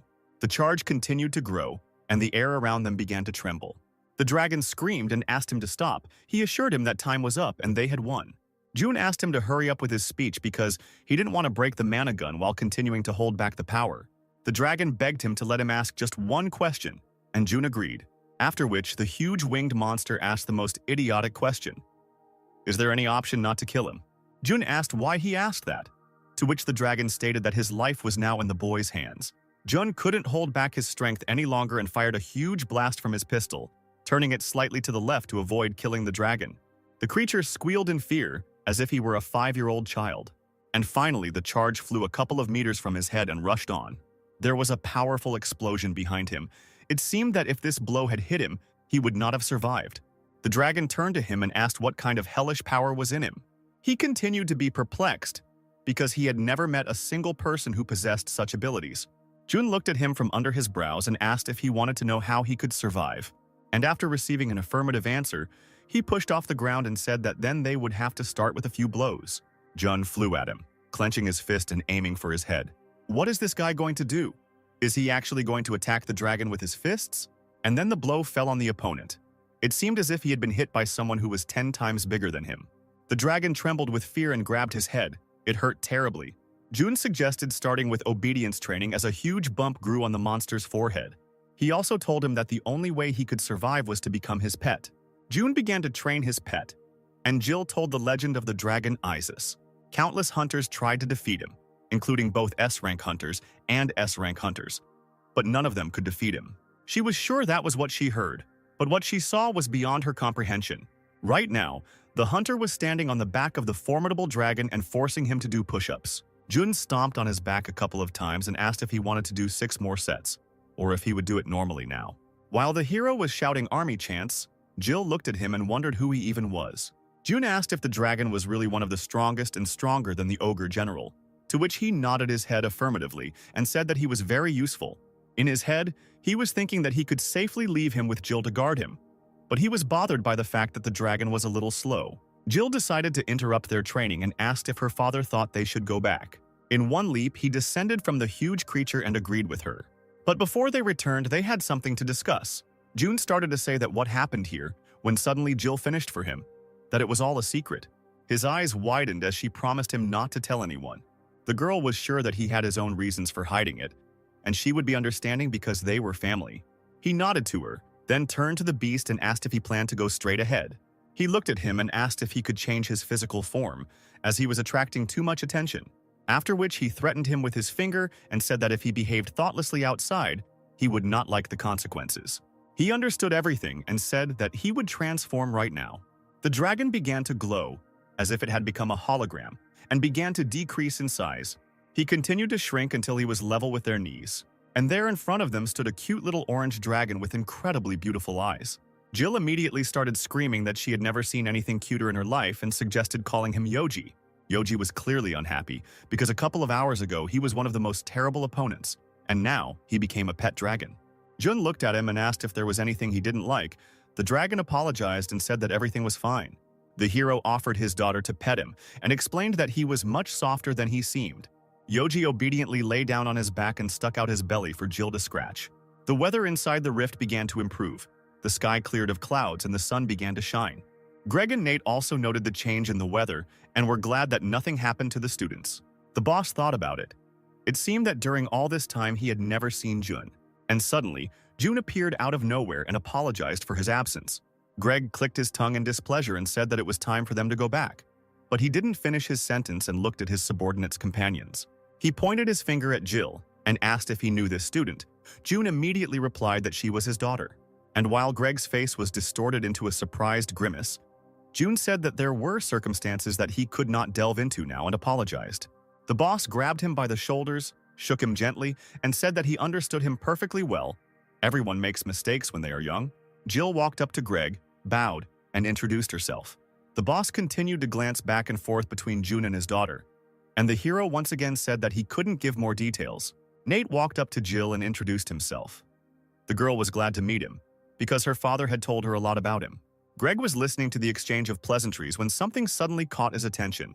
It was a small orange creature. He asked where they found such an interesting puppy. While the boss was asking how they had dyed his fur like that and couldn't decide on the breed, Jun motioned to Yoji to keep quiet. Greg began to stretch his face and said that they should take the animal to the vet. The boss picked him up and Yoji started barking, to which the man yelled that he was trying to bite him. Jun said that now this animal would help him, and he discovered in himself the talent of a trainer. His colleagues began to ask him one after another how he had discovered his new abilities and whether he was now going to become a hunter. The hero answered without hesitation that he did not plan on a career as a hunter, but this skill would be useful to him when exploring rifts. The boss exhaled because he couldn't lose such a valuable employee and hugged the orange creature, after which he decided that now was not the time to cuddle, let Yoji go, and offered to have a drink after work. Greg approached Jill and invited her to join in as well, as he could give her some advice on her hunting career. Jill refused the offer until the man said that he would order meat for everyone, and she could no longer resist. Their sweet conversation was interrupted by a woman's voice coming from the side. It was Olivia, who was eager to find out what kind of animal was with them. Yoji looked up at her and made an incredibly cute face. The girl picked up the dragon in her arms and spun him around in the air. Jill asked her not to lift him without a reason. Jun approached Olivia and told her that this was his pet, and that he had discovered new abilities in himself. She immediately screamed that the trainer class was the rarest class in existence, after which she asked if it was even possible, since the results of the preliminary assessment were not yet in. But most of all, she was interested in whether he was going to become a hunter. to which June said that he had other plans for his life. She began to raise her voice and did not understand why he refused, because a trainer would be welcome in any guild. June said that he was going to use his abilities to explore the rifts. A representative of the academy heard their conversation and was also perplexed, since trainers in the guilds were paid even just for their presence. Greg intervened in the persuasion. He separated him from the hunter and finally suggested that they leave, noting that everyone has their own path in life and only he knows what he wants. June noticed that this gesture was clearly to prevent June from thinking about transferring, so he again informed him that he was not going to go anywhere. Greg beamed. Tears welled up in his eyes and a genuine smile appeared on his face. He hugged Jun, buried his face in his back and said that he loved him incredibly. Attempts to break free from the embrace were futile. The girls watched with laughter as they moved strangely across the clearing. Yoji closed his eyes. He didn't like watching what was happening to his master at that moment. Nate suggested that they wrap things up and finally go to dinner, since they had all had a hard day today. The next morning in the department was quite hot and full of discontent. Greg and Nate listened silently as Kate and June discussed the fact that the girl had not been invited to dinner with them yesterday. June sighed wearily from the conversation and repeated again that he was terribly sorry. She lay with her head on his desk and kept repeating that it was incredibly cruel of them. Kate didn't understand how they could not call her, when all they had to do was make one call. She hadn't been to work for a long time, hadn't seen any of them, and had been waiting for the meeting for so long. With each phrase, her voice grew louder. She screamed that she was also part of the team. Besides, she heard that they had barbecue pork dinner yesterday, which seemed like a very important moment to her. BBQ, drinking. She really enjoyed all that too, but instead, she spent the whole day waiting for them in the office and cleaning up. June stopped her, because that was not the case. They were actually having beef barbecue for dinner. He had just made a fatal mistake. Pork was something important to Kate, and beef was more expensive, which increased the importance of this meeting in her eyes. She froze in her chair and could not utter a word. Greg and Nate surrounded June and tried to correct the situation by reminding him that it was acorn-fed pork, which was why it tasted like beef. He turned to Greg and said that it was definitely beef, because the chef cried when he saw the bill. Greg tried to wink at him, because right now it was much more important to agree than to be right. Kate lowered her head. She quietly called them liars because not only did they not invite her, but they also lied about the meat. The boss tried to calm her down and suggested that they have another dinner with the company today and order a barbecue. But Kate was already heading for the exit and announced that she would eat the barbecue herself. Nate grabbed the candy and ran after her, continuing to apologize as he caught up with her. Kate had an incredible love for sweets. She was already chewing a candy and asked not to forget in the future that she was also an employee of the Rift department. Nate seemed quite pleased that he had pulled off such a trick, but still agreed with everything she said. He asked her to take care of them during the inspection next week and noted that she was the most important cog in their machine. But it seemed the test was on the verge of failure. Greg was yelling at someone on the phone that they couldn't just cancel it. He asked to stop constantly repeating that now there is a requirement that only a B-rank hunter can work with a B-rank rift. The entire department has been preparing to take control of this rift for a whole year, but a week before testing it is canceled. While he continued to shout into the phone, the other end had already hung up. He slammed the phone down and called them bastards, after which he asked everyone to return to their work and he would be back soon, and left the office. June asked if they hadn't specifically asked for help with this project. Nate said that this wasn't the first time this had happened. The colleagues sighed with displeasure and said that this was their way of trying to show who was boss. At June's house, it seemed, a conflict was also brewing. Yoji was unhappy with the fact that Jill was the one deciding everything. She tried to calm him down and said again that they couldn't go for a walk now because she was busy cleaning. Besides, who knows what might happen outside? Yoji asked why she was afraid if she had a dragon. But the girl was most worried about him, because she couldn't stop him alone. The dragon was offended by the fact that she thought he would immediately get into trouble as soon as he left the house. Jill suggested that they all go out for a walk when his father came home, to which he fell to the floor and began to squeal like a little child, stamping his feet. When he got tired of hysteria, he heard that the owner had returned home. After he greeted Jill, he walked up to Yoji, picked him up by the head and reminded him that his daughter liked cute things, not things that were loud for every reason. He ordered him to stand against the wall and raise his hands. They sat down at the table and Jill asked what to do with Yoji. Jun said that he bought food for him, but for now he would stand there punished. June thanked Jill for the wonderful dinner, while the dragon was content with just the smells. He added that each time she made it more and more delicious and offered to wash the dishes. The girl jumped up from her seat and asked everyone to stay in their places while she washed the dishes herself. It seemed that this was another attack of gratitude towards him. which he was forced to accept. With some hesitation, he agreed to let her do it. He came into her kitchen and asked her to behave as before, because nothing had changed. How could she agree that nothing had changed when she saw the opposite? An image immediately appeared in her head of her father literally fanning the flames with his bare hands. She didn't know if she could behave like she used to.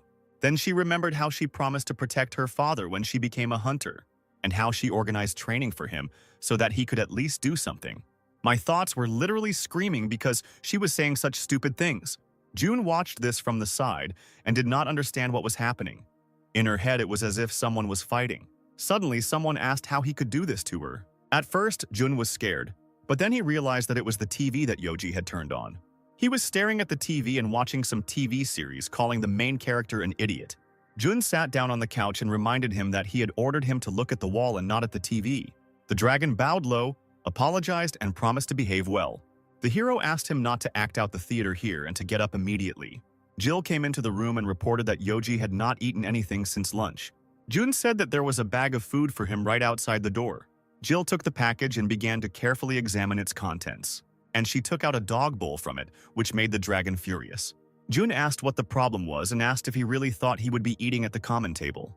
The dragon hesitated, but he also had human rights, that is, dragon rights. Jun was convinced otherwise, so he took a bag of dog food, filled a bowl full, and offered him what he was given. After which he headed to his room and asked Jill to make sure that Yoji did not go near the refrigerator while he was washing himself. The dragon looked at the bowl with disappointment. Could anyone have thought that the great and terrible would be satisfied with dog food? But there was nothing to be done. He took one pebble and slowly brought it to his mouth, trying not to sniff. Jill grabbed his bowl and asked him not to eat it. Tears welled up in Yoji's eyes. This girl was going to take away his last hope for dinner. She asked him to be quiet and brought a plate of baked ribs. And she suggested that he eat quickly before his father came out of the shower. Due to the rapid eating, the dragon choked and began to cough. Jill handed him a glass of water. He took a sip and froze, looking at the glass. He stared at her with wide-eyed devotion and said that he would protect her for the rest of his life. Jun was happy that the day was over as drops of water slowly trickled down his body. The next day, the office was again filled with excitement, but this time the occasion was joyful. Everyone surrounded Nate, who announced that he had found a B-rank hunter who would sign a contract with them. He went to school with this guy. He was always quite strong and goal-oriented. And after Nate shared with him the troubles at work, he said that he had already earned enough money working as a hunter and would help out his old friend. His colleagues congratulated him and noted that now their boss would finally breathe a sigh of relief. At that very second, a joyful Greg flew into the office, shouting that he loved Nate. He hugged him and looked at him, missing everything he said to him because it didn't matter now. Nate said that they would meet at some expensive establishment today, and if the boss wanted. But before he could finish speaking, June appeared in front of him and said that he would go with him. He clarified that it would be better if he went with the curator, and the chief stayed here. Greg was upset but agreed with his words, and now the colleagues were already going up in the elevator higher and higher. June could not believe that they were going to the bar so early. Nate suggested thinking positively, because you never know when regular people like them will be able to come to such an expensive place like this. Besides, they won't get anything supernatural. His friend will just buy them a drink out of the kindness of his heart. June thought it was unlikely that this was happening out of the kindness of his heart. It all seemed somehow strange. The elevator stopped, and they were met by a beautiful girl administrator. Nate asked if Adam had arrived yet. They had an appointment. The girl smiled and said that he was already waiting and invited them to follow her. They walked down a long corridor, as if they were in a hotel, and strange sounds could be heard from behind closed doors. The administrator opened one of the doors and wished them a pleasant evening. Nate entered the room first and was glad to see an old friend. Opposite them sat three huge men with a pile of booze on the table. The man who looked the worst said that they hadn't seen each other for a long time, and it seemed that he was Nate's friend. Nate hesitated. Everything around didn't look like a business meeting. It looked more like a brothel, where a couple of girls were about to arrive. Jun silently studied the situation, but it was immediately clear to him that nothing good could be expected from this meeting. The colleague apologized for being late and joked that he should have taken a taxi after all, after which he introduced Jun and said that they had been working together for over a year. Adam patted the seat next to him, inviting them to sit next to him. He ordered his guys to move quickly because the government officials wanted to get to him. Nate thanked him, and Jun went into his phone and quickly typed something. Adam poured a shot of bright orange liquid and offered to drink. He turned his attention to Jun and repeated that he should also drink. Jun agreed. A conversation filled with memories began.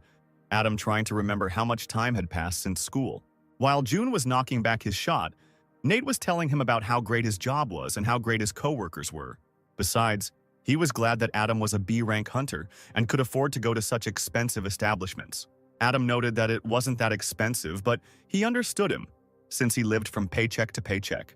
After which he added sarcastically that he had nothing to talk about with someone who came by metro instead of a taxi just to save money. He finally decided to introduce his comrades, noting that they were all B-rank hunters. The men asked to forget about the performances, because this was probably their last meeting. Holding back his laughter, Adam asked to be less rude to people who deal with government affairs. June studied them carefully. The situation was getting tense, and he was going to match that tension. One of the men looked back at him with displeasure, continuing to sip his beer. Nate decided to get down to business and asked Adam about the contract with the mayor's office. Besides, their boss was looking forward to the meeting.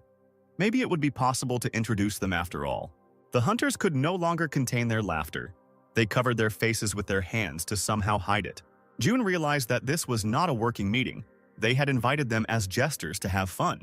But suddenly, to everyone's surprise, Adam offered to sign a contract and go to work the next day.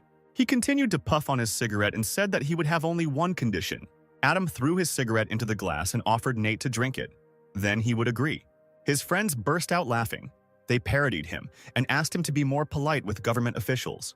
And one of them reminded him that this was his friend from high school, so he should take it easy, otherwise he would burst into tears of grief.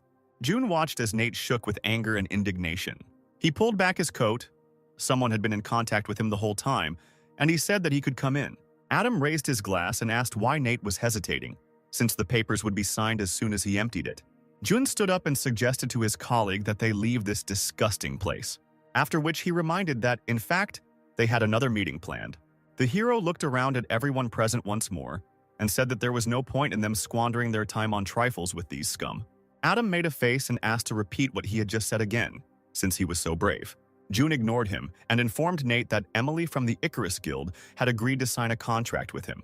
Looking at his colleague's shocked face, he continued that the girl was already on her way and said that she was in the area. Adam burst out laughing. Did they really think that an S-rank hunter would sign a contract with them?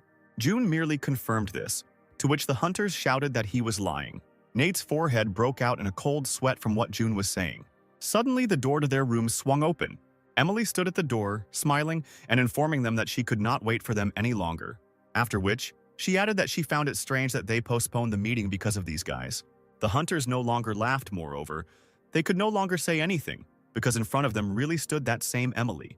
June encouraged his colleague and asked how he managed to persuade Emily to work with them in the first place. Emily said that there was a really nice cafe nearby and suggested that we move there. She glanced again at the disgusting men sitting at the table. She clearly didn't want to stay there.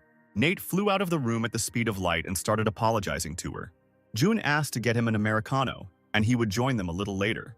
Nate didn't want to leave without his colleague, but Emily stubbornly continued to lead him out. The door finally slammed shut and June sighed heavily. Without turning around, he offered Adam a drink from the glass with the cigarette butt that was standing on the table. A moment later, it was clear that it would have been better if he hadn't turned around, because when he did, his eyes were already bloodshot. Not far from this expensive but disgusting establishment, there was a really nice cafe. Nate and Emily ordered and sat tensely at the table. The guy was shaking violently. He held his legs with his hands to calm them down, but nothing worked. This was the same hunter whose business card June had torn up. She probably came for revenge. The girl continued to look at him attentively. He was very scared, although his pride had just been seriously hurt. She didn't understand what she should do. Console him? Pretend that she didn't notice anything, or just remain silent? Suddenly, the device rang, signaling that their order was ready. Nate stood up abruptly and announced that he would take their order, but Emily was already racing to the counter. The girl behind the counter handed her the 3 Americanos they had ordered. The guy looked after her. It was as if she was flying and he liked it. She brought coffee and finally started the conversation. Emily asked not to worry about June. He would definitely be fine. Nate replied that those guys were B-rank hunters, and if something happened to him, he would not be able to forgive himself. Emily just laughed, because she sympathizes more with the guys who stayed with his colleague. He looked at her in surprise and reminded her that June was not a hunter. The girl took a sip of coffee and asked to just wait a little. Her intuition never deceived her. At this point, June stood his ground and offered Adam to drink this most delicious drink, after which he said that he would let him live if he did this. Adam stood up and moved closer to his face, wondering what would happen to him if he didn't drink. The man gritted his teeth and asked again what this puppy could do to him. June had no intention of continuing the conversation and waved his hand. This blow sent Adam flying into the wall with force, and his entire body was instantly paralyzed. He started screaming that he couldn't even move his fingers. June came closer to him, put his arm around his neck and whispered in his ear that he needed to drink his own cocktail. But realizing that Adam wasn't going to do that, he used his mana and his hand sparkled with red lightning. As soon as the lightning reached Adam's neck, he began to scream in pain. The fair-haired hunter watched this and did not understand why his friend did not resist at all. He decided to throw his fist at Jun to distract his attention. Jun didn't leave this unnoticed and literally felt with his back that someone was flying towards him. He put out one hand, the hunter crashed into it and flew into the wall. The third hunter chose the observation tactic, since he clearly did not want to get hurt. Jun looked at him with empty eyes and said that he would kill anyone who stood in his way. Adam no longer resisted, and Jun informed him that he had been a bad boy today. He brought his hand to his stomach, where the hunter's mana energy center was located, and released another discharge. Adam looked like a toy with its eyes bulging out. It seemed as if all his organs had burst at that moment. He went limp and rolled down the wall. At that moment, the mana left his body and would never be able to return. June looked at him one last time and informed him that he would now have to find a new job, since he would no longer be a hunter. From today on, he promised to keep an eye on what the three of them did and said. And if he finds out that they have caused such an annoying situation, he will find them, rip out their tongues and force them to eat them. The door slammed shut, and it seemed that this evening was over for them, just as their careers were over. June walked confidently down the corridor without turning around. All he needed now was a glass of Americano. The awkward conversation continued in the cafe. Nate clarified that it was not true that Emily was planning to sign a contract with them. She was embarrassed and said that she couldn't do it, but that June had simply asked her for help and said that he had gotten in touch with some strange people. The guy stood up from his chair, bowed to her and began to apologize because it was all his fault. Emily asked him to sit down because she had her own goals and she was helping for her own reasons. He looked at him in bewilderment. What kind of goals did she have in relation to Jun? When suddenly the hero approached their table and apologized for being late, Emily invited him to sit down next to her. Nate looked at him and asked if he was okay and if anything had happened while they were gone. He reassured him and informed him that he had simply been offered a few drinks and they had had a nice chat. Emily interrupted their conversation and asked if she was now in June's good graces.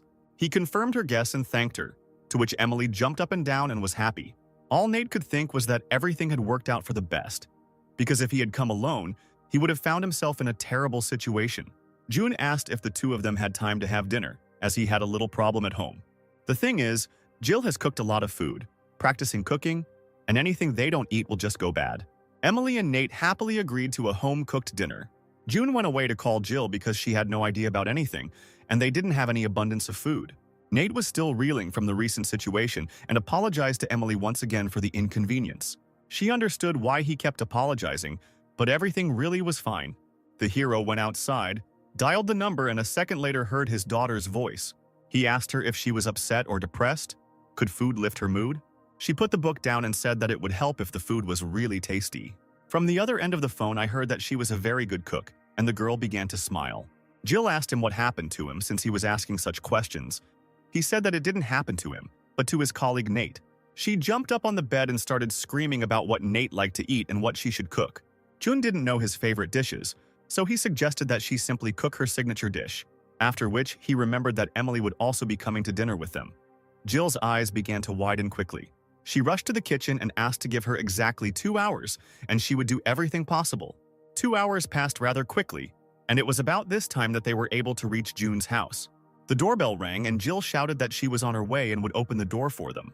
She opened the door and was glad to see everyone who stood on the threshold, just as they were glad to see her. At the sound of the door opening, Yoji ran out into the corridor, hurrying to greet the owner. Emily froze, looking at the creature, and asked June what it was.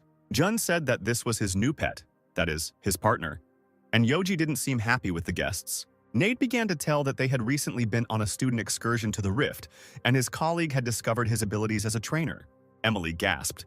It was impossible, because awakening an ability was associated with having talent and a certain lifestyle. Training skills can be demonstrated when a person raises pets or works as an animal caretaker. Emily knew there was something wrong with him, but she had no idea he was so unique. Suddenly, her attention was drawn to another small detail related to their pet. On his forehead, there seemed to be a mark in the shape of a 1, and she remembered that 3 years ago there was a dragon that had a mark of 10 on its forehead. It took 3 S-rank hunters a lot of effort to kill him. It was probably just a coincidence. She was sure that this cute creature was not a dragon. At this moment, Nate was talking on the phone by the window. He was telling the boss that he couldn't forgive himself for today. Greg told them not to worry about such bastards, to have a good rest over the weekend, and wished him good night. He hung up the phone and turned around to see Jun, who invited him to the table. When a colleague entered the canteen, he was simply horrified by what he saw. There were about 10 different dishes on the table. He asked him if he always ate like this. Yes, there was always a lot of different and tasty food in their house because Jill was a smart girl. Nate sat down and thanked everyone for the day. It was a really tough day, but thanks to everyone at the table, everything ended well. June accepted his gratitude and thanked him in return, because if it weren't for Nate, his career as a civil servant would have ended long ago, and they wouldn't be sitting here now. Emily also noted that Nate has a great junior employee, praising 2 guys in 1 sentence. And finally, Nate beamed. The evening ended in the best possible way, and he thanked everyone again. June suggested that they finally start eating before it got cold. Since Jill had been trying so hard, the dinner flew by with endless conversations and laughter, but the time came to say goodbye. The guests once again thanked Jill for the delicious food and went home. June sat down at the computer and began reading the feed, when suddenly he came across an advert for an attacker-class hunter to help investigate a B-rank rift. The ad also stated that this would be a great opportunity to work in a team with strong hunters. Currently, the team has 2 healers and a tank. And at the end of the announcement, it said that they would welcome newcomers, but did that mean that they were accepting C-rank hunters? He read it again carefully.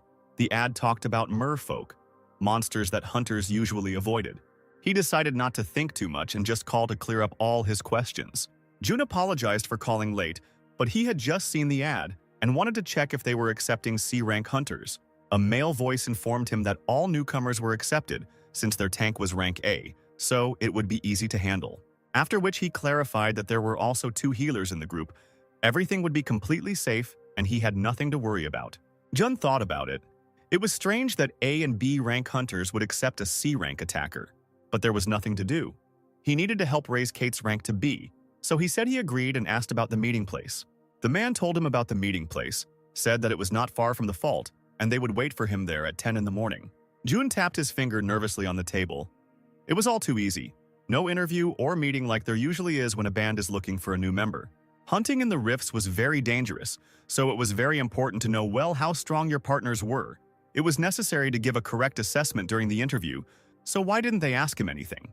The hero continued to think about this again and again, while all the inhabitants of the house snored peacefully in their places. He flipped through the ad again. It was 3 hunters from Solomon's Guild. It seemed that the ad's reread count had already exceeded 100, but he still couldn't figure out what the catch was. He picked up the phone and dialed Kate. The girl answered literally within a couple of seconds. June apologized for calling so late on a Friday and asked if she had a few minutes to talk. Kate assured him that everything was fine. She was just going through her things, so she could talk. He asked if she was free tomorrow at 9:30 to meet him. She beamed with happiness and shouted into the phone that she could, and even in the event of a disaster, she would be in the right place at that time. June thanked her, apologized again for the late call, and said that he would wait for her tomorrow. After hanging up the phone, he thought he wouldn't be able to get rid of his thoughts all night. I threw on a jacket, glasses, mask, and bag, and decided to check this fault in advance just in case.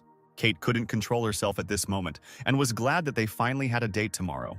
It took June about half an hour to get to the place. He jumped over the fence. He needed to get in and out quickly before he was noticed. Finally, the location of the new fault was found. The hero didn't think for a minute before going inside, because he knew that he was definitely not in danger. He found himself in a rocky cave, the tunnel of which went far ahead. Jun opened the app and registered rift number 6001. When he suddenly stopped, something caught his attention. There was a wide trail of red-pink slime on the floor, similar to what snails release. He took a small amount on his fingers. It was poisonous, but not dangerous until it got into an open wound. The hero thought. It seemed that there were no merfolk with poisonous slime in the world. There was a sound from behind. Someone was confidently moving towards him. It was that same merfolk, a purple alien creature with one eye and a mermaid tail. He looked down at the screen and realized that he was not on the list of rift monsters. I looked at his tail. It was the one that secreted this strange mucus. The monster became tense with this strange expectation, and he let out a terrible roar. Jun's eyes showed that if he moved now, he would be dead. The monster stepped back in fear and raised his hands, as if surrendering. The hero confidently moved towards him, feeling no fear at all. He grabbed the merfolk by the head and began to study him carefully.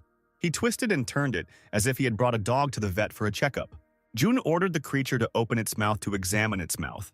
There was some kind of poison on his little fangs, but it was different from the mucus. The most important thing was to remove the mucus from the skin, but it would be difficult for a hunter below B rank to do this. He turned on the flashlight on his phone and began to look for the organ that secretes the poisonous mucus. The hero took his paw in his hands and finally found what he was looking for. The fight will be much easier if you cut off the merfolk's legs first. The job was done well. He thanked his patient and kicked him away. And then he added to him that if he wanted to survive, he should stay in the farthest corner of the cave and not leave it. Now, all that was left was to reach the place where the map data ended. Suddenly, the computer reported that he had become the target of a merfolk, and if the hero was spotted within a radius of 50 meters, the indicators would be reduced by 30%. He continued to explore the cave. 99% of the map was already ready. The last percent remained to be found.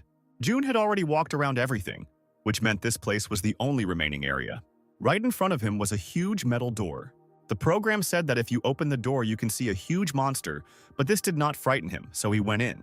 The air trembled as the boss monster of this rift was right in front of them. A 15-meter shark that swam around the arena, even though it was not filled with water. Her mouth was filled with huge, shiny teeth. This was a special sacrifice quest.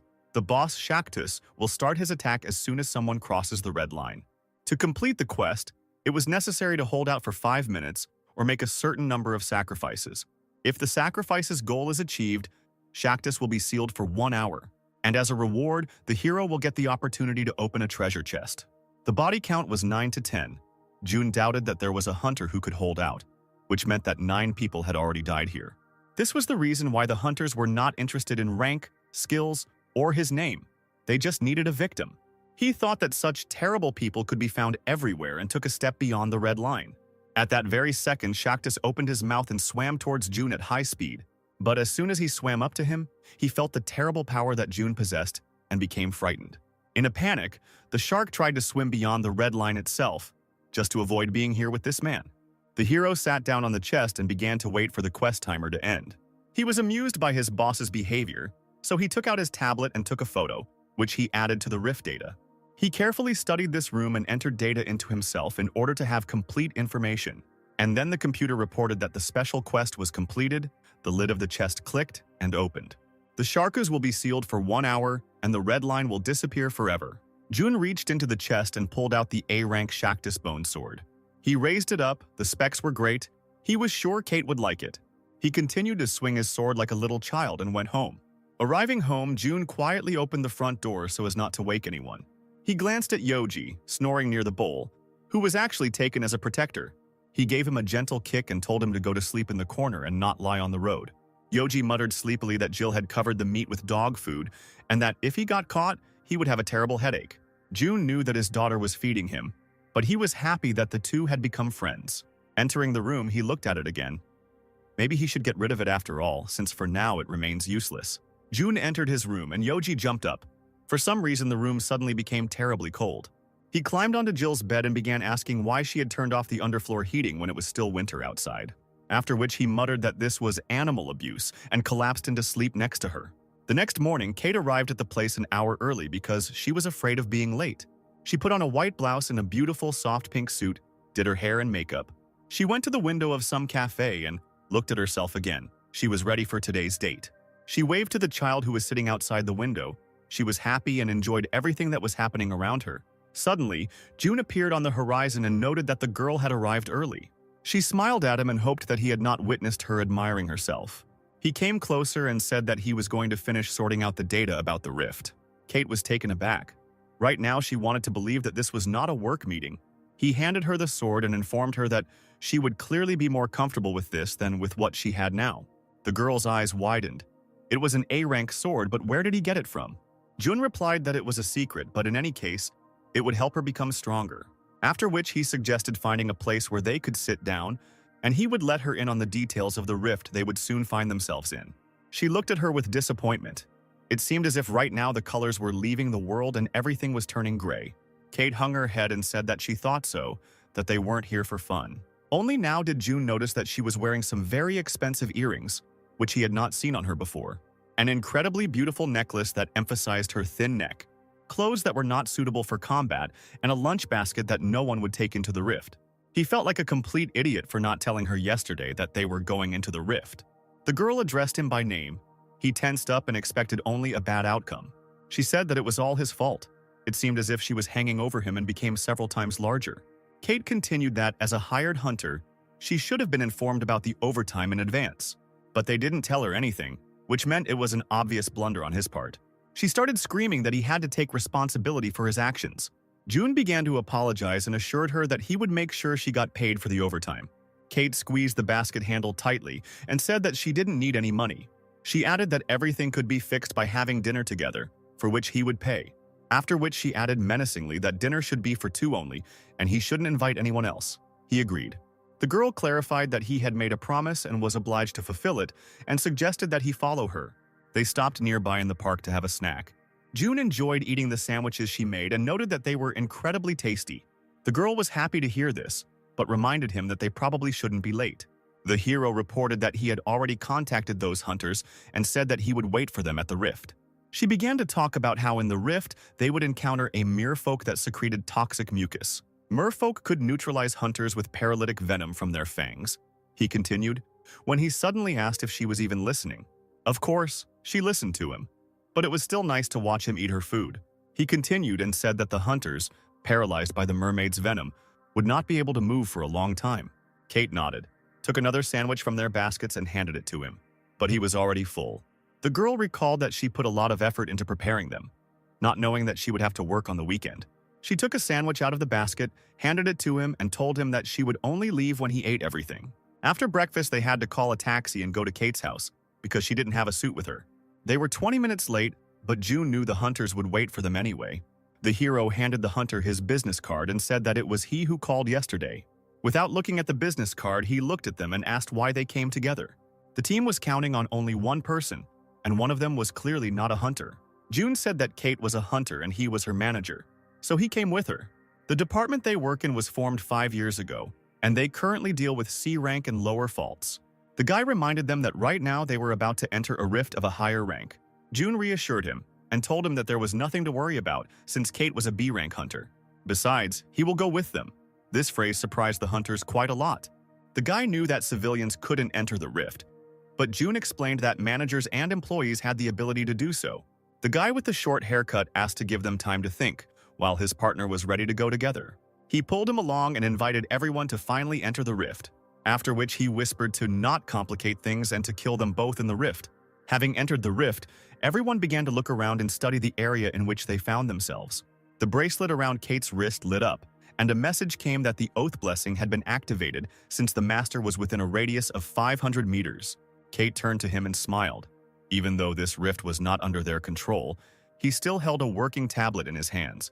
June asked if everything was okay, and the girl replied that everything was just fine.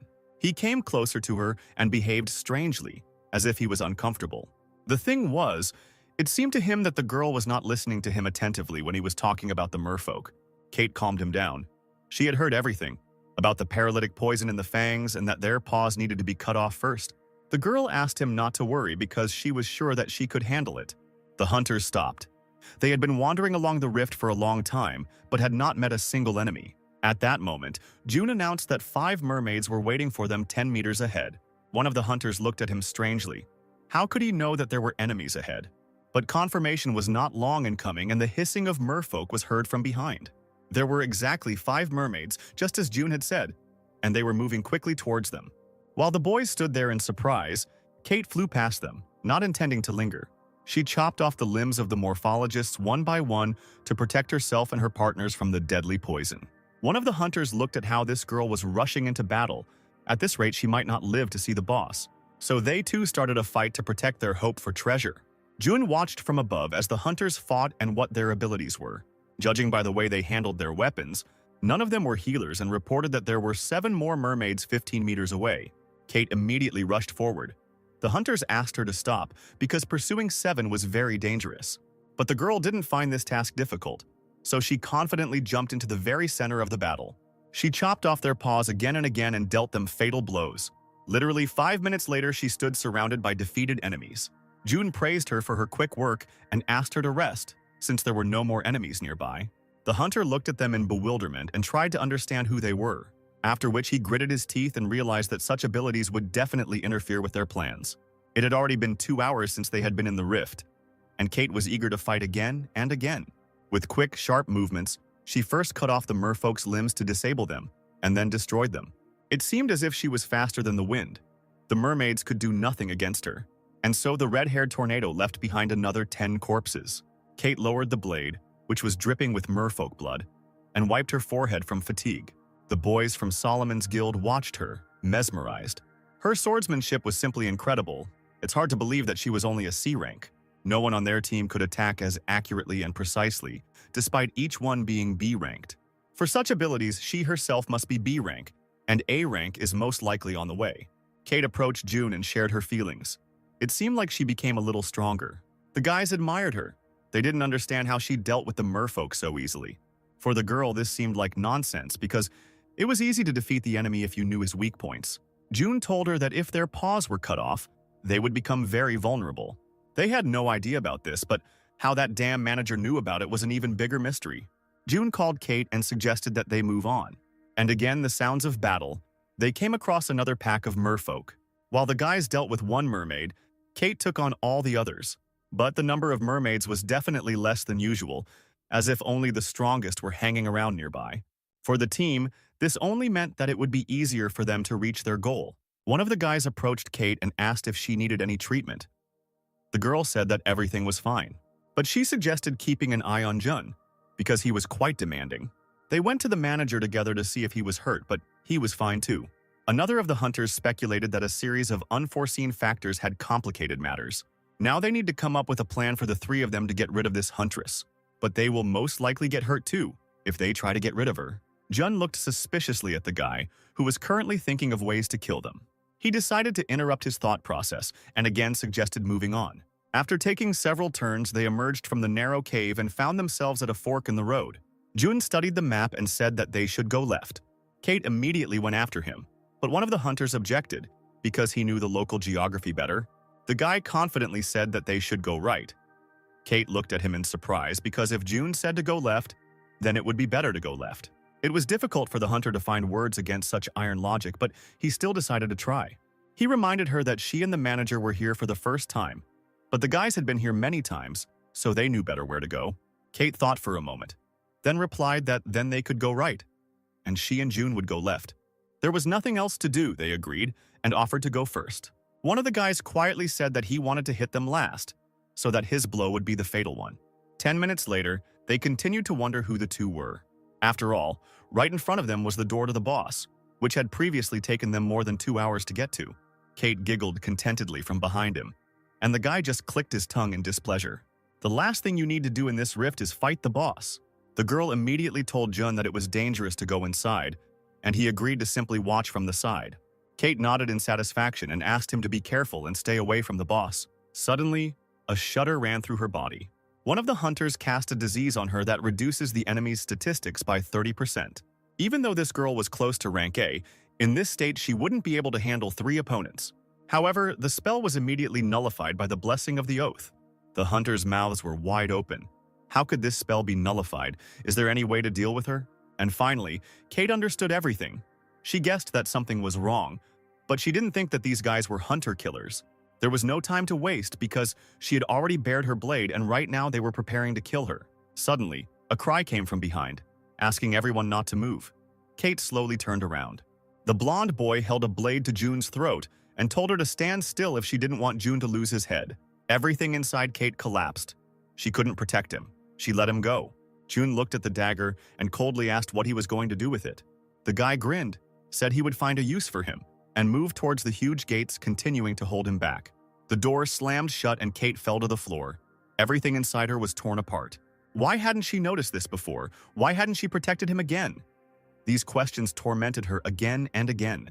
The boys surrounded Jun and moved forward in the boss room. They knew Sharkus wouldn't attack until they crossed the red line. But he suddenly roared and quickly rushed towards them. Approaching them, he saw June. turned around and began to quickly swim away. The hunters were puzzled as to why this creature was behaving so strangely. Suddenly, they noticed a new oddity. The red line had disappeared. It was as if someone had been playing a joke on them all day, but it was definitely not a joke. They opened a status window which stated that the quest had been completed, and the chest was open, but there was no treasure inside. June forced a sly smile. He was sure they were surprised considering their efforts and the 9 sacrifices they had made here. The hunter turned to him in panic, not understanding how he knew. The hero said that they could observe what was in the chest all day long. Kate had been destroying merfolk with her blade all day long. He said that he came to check out the place right after they called each other yesterday. But this was a huge fault line and you couldn't just walk around here like you would in your backyard. Jun sighed heavily. He sympathized with them, because when these 3 took him hostage, they signed a death warrant. The hunter grabbed him by the jacket and started screaming at him to stop talking nonsense. The hero reminded them that they didn't have time for such behavior. All that had disappeared from the room was the red line and the award, but Sharkus was still there. The shark was already very close. June nodded to it, and it moved towards the blonde. The jaws snapped shut and blood gushed out. One of them would definitely not return. It was simply impossible why this boss listened to and followed June's orders. The hero confidently walked towards the exit and asked to take care of the rest of the trash, and then he would leave him alive. Sharkus was happy that he had 3 victims today and did not delay in fulfilling the contract. He was pleased that he had punished those who killed hunters for a reward. Kate sat near the closed doors and cried, blaming herself for everything that happened. The girl hit the ground with force, the oath aura on her hand glowing red. She should have protected him. She should never have agreed to go into the Great Rift with him. Her eyes filled with rage. Everything inside the cave vibrated. She was ready to kill them all. At this moment, June had already left the room with the boss and called her by name. The girl did not respond. He came closer, shook her shoulder. She looked unwell. Kate couldn't believe her eyes. She threw herself into his arms and burst into tears. Jun stroked her back and repeated 1,000 times that he was okay and that she needed to calm down. She was finally able to get back on her feet, and the hero finally suggested returning home. The guy continued to calm her down and noted that they had worked well today, so he would buy her something tasty. The girl walked forward, and Jun thought about the energy he felt a couple of minutes ago. The energy was like a flame that grew stronger with each passing second. He had never felt anything like this before. Besides, he felt this energy inside himself. Maybe it was some hidden skill. They left the rift, went into a local store for some treats, and headed home. Jill was doing her usual chores when suddenly, her attention was drawn to a strange sound. She turned around to see Yoji zipping around the room on a robot vacuum cleaner she had never seen in their home. The girl asked where he got it, to which the dragon asked to consider it his destined soulmate. She sighed. Perhaps its owner had been looking for it all over and was going crazy, and offered to return it. Yoji claimed that this thing had already decided to stay with him, and he would not allow their strong union to be destroyed. He put his paws out and started chasing her around the room. Jill laughed and agreed to leave the vacuum cleaner, after which she noted that he smelled strange and suggested going to the bathroom. The dragon grumbled every minute while Jill washed him, and she suggested that he finish on his own. She walked into the room and met Jun.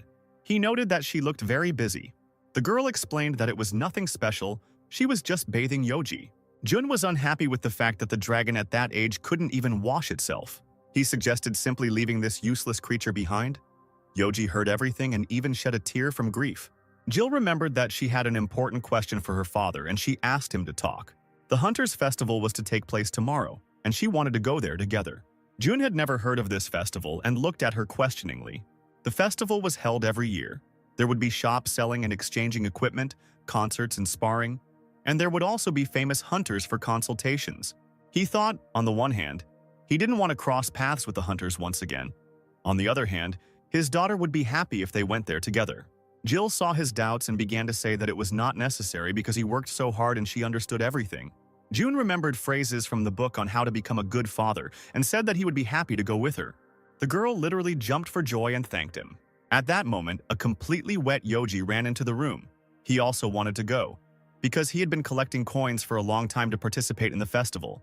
June was furious because with one action, this creature had destroyed the cleaning that Jill had done.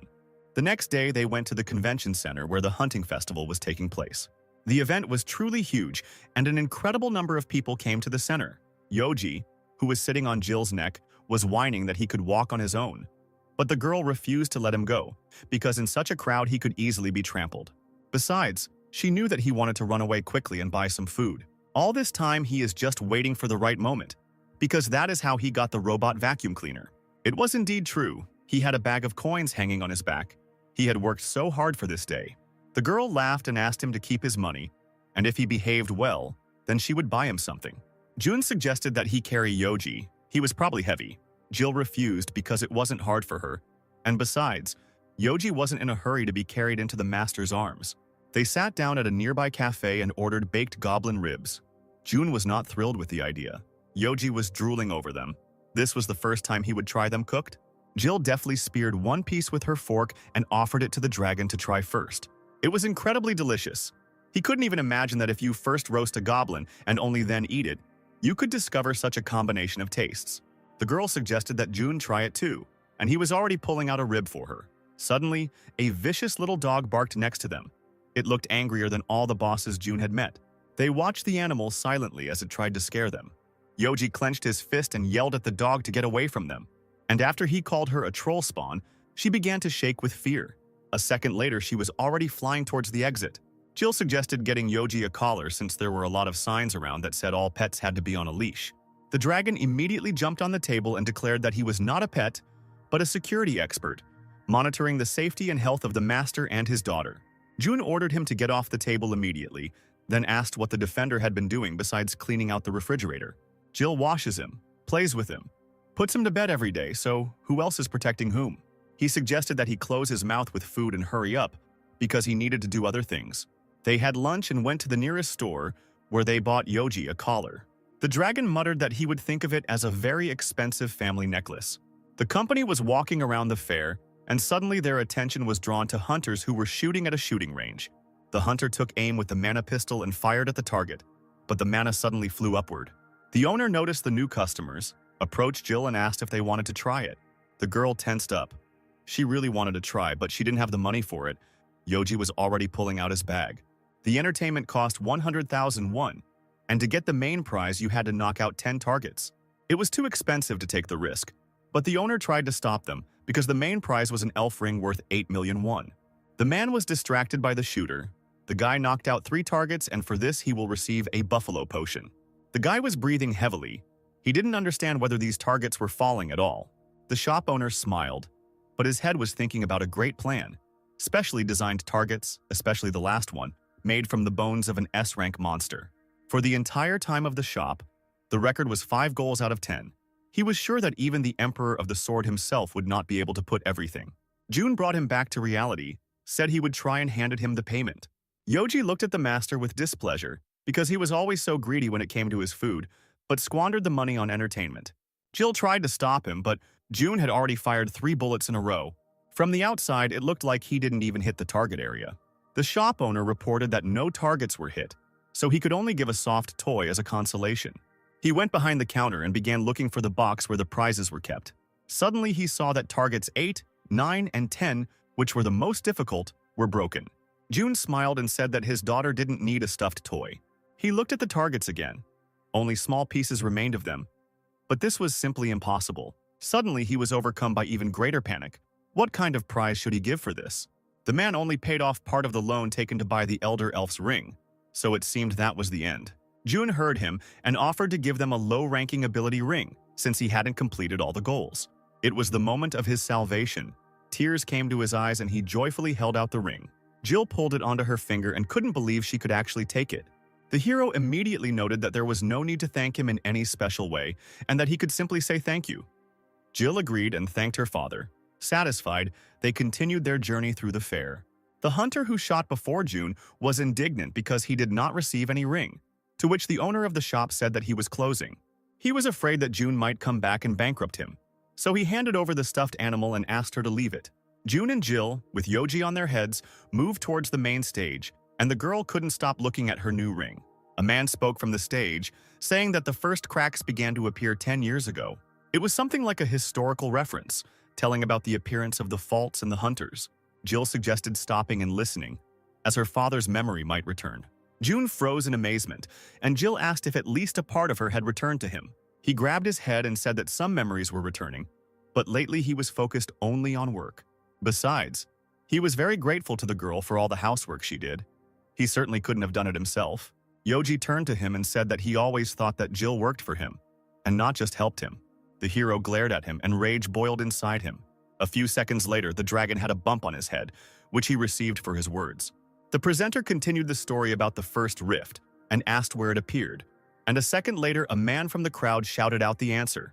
He was invited to come up on stage and receive his prize. He seemed to be very lucky. Yoji was getting bored and started begging Jill to go look at the food. The presenter started talking about a rift that appeared 3 years ago. It seems this story was about the dragon Masalis. He was showing the claw of the dragon that had killed 857 people and wounded about 2,000 more. Jill looked at Yoji from under her brows and asked him never to do that. He proudly raised his head and said that only lower-ranking dragons did this. They went outside and ran around like wild animals, but he was not like that. Yoji missed his lair. He looked at June and asked to be sent home to a lonely existence. June smiled and asked if he could never eat Jill's braised ribs again. The dragon called him a cunning old man and hugged Jill tightly. He sincerely enjoyed living and protecting this girl. Jun smiled at the dragon's last remark and saw that something was happening near the stage and suggested going there. Not far from the stage, people were actively taking pictures with someone. Probably, there were famous hunters there. Coming closer, Jun was finally able to see the center of attention of those around him. The faces seemed very familiar to him, but he could not remember where he knew them from. Suddenly, Jill screamed that these were hunters from the Mezai Guild, and June had an epiphany. He asked if she wanted to take a photo with them. The girl screamed and immediately ran towards them. She really wanted a photo with them. She asked Alan to take a photo, and he immediately called Mira and William. Jill started yelling at her father to hurry up so they could take a photo together. June walked discontentedly to take pictures with people who had succeeded only because of him. He stood in the center, everyone posed for a souvenir photo. Jill looked the happiest of them all. The girl thanked them for the photo, and Alan said that they were very flattered that their guild was of interest. June asked his daughter if she wanted to see anything else or maybe get a snack, which caught the hunter's attention. He watched them go and continued to listen to their conversation. Mira approached him and asked what happened and why he was looking at them so intently. Alan jumped up and ran after them, leaving the huntress's question unanswered. He shouted and asked them to wait for him. He just needed a minute of their time. June turned to him and asked how he could help him. Alan's team had already caught up with them, and he finally asked if he was by any chance the hunter Ethan Liu. Jill's mind flashed to the ID card she had found in her father's room, with the name Ethan Liu on it. Yoji tried to intervene and say that they didn't have time and were rushing to the food court. Jill covered his mouth with her hand. Jill turned to June and asked if everything was okay. He told Alan that he was mistaken and that Ethan Liu was not him. The hunter bowed his head and apologized. Apparently, he had made a mistake after all. The hero didn't see anything terrible in this. It happens to everyone, and they went on about their business. It was definitely the same hunter who saved them in the rift. He was wearing a mask and wanted to hide his identity, so he didn't confess now. More fans of the guild approached them and asked for a photo, and that was definitely the end of the conversation. All participants in the dialogue were confident that they would meet again someday, but now was not the time. They spent about another hour at the festival, after which they went home as they were very tired. Jun looked at Yoji, who was driving around the house on a robot vacuum cleaner. Now his precious body would not move on its own. At home he will have this wonderful device, and on the street Jill, perfect. Jun clenched his fist, not liking the fact that the dragon considered Jill a means of transportation. Yoji rushed to the girl on the vacuum cleaner and asked her to be quieter and more careful, because Jill was watching her favorite drama. She looked up from watching and asked her father why he was wearing a suit. Jun didn't want to tell her the details because she would be worried, so he said he would have to go away. An urgent announcement came from the television. A huge fault had been discovered in Mount Wumian. Yoji clarified the location of Mount Wumian. It was very close. Jill listened carefully to the conversation. The mountain could indeed be seen from their window. The girl and the dragon were glued to the window of the room. What they saw was both fascinating and frightening. The silence was broken by Jun's phone, which was ringing persistently. He replied, "It was Nate. They were already waiting for him in the office. The situation was emergency." Jill looked at her father again and again out the window. The crack that had appeared was visible even from the house. A huge red and black ring that continued to grow. Emily was already close to the fault. In just 10 hours, the fault had become the size of a 20-story building. She opened the status window. The rough estimate of the crisis had risen to 2,000 and was still rising. The rift from which the Masalis dragon emerged was estimated at 2,200. But the readings continued to grow very quickly. She turned to the hunters gathered here. There were about 100 hunters here, mostly A and B ranks. and there are only 7 S-rank hunters, including Emily and her partners, Gale and Ray. Everyone was in a terrible mood. The rift's numbers had demotivated them even before the battle had begun. Ray continued to stare at the rift, his appreciation growing with each passing minute. He thought about telling his mother the password to his bank account, since he would most likely never return home. A headquarters for coordination was set up in an abandoned building near the rift. Gale reported the situation. They had completed the deployment of troops and were currently awaiting further instructions. President Adrian reiterated that this was an extremely dangerous mission, and civilians were being evacuated to keep the rift perimeter under control. It was necessary to prepare for the worst. All the hunters who were sent on the mission understood this. Besides, this time the Behemoth Guild and the Sword Emperor won't be able to help. Adrian folded his arms and said that the only one who could be the commander-in-chief was Gale. He didn't have time to answer him. A siren sounded throughout the area. This was an urgent broadcast from the Rift Control Office, asking all civilians to heed the instructions and proceed to the nearest shelter immediately. The sirens died down and Gale said he would do everything he could. But it was impossible to do everything they could. They couldn't afford it. Everything had to be done perfectly. Emily listened to their conversation from around the corner and didn't want to interfere. Adrian reported that according to the information, there are 2 hours left until the outbreak. 70% accuracy. If the outbreak is not stopped and the monsters fill the streets of Seoul, a terrible tragedy will occur. The catastrophe is not comparable even to Masalis. We must keep everything inside the rift at any cost. After which, the president clarified that he would give the signal to enter and sent the hunters to prepare for this moment. Emily leaned against the wall and slid down it a little. She took out her phone and dialed a familiar number. Things were also tense at June's home, with Jill asking if he was going to work because of the news.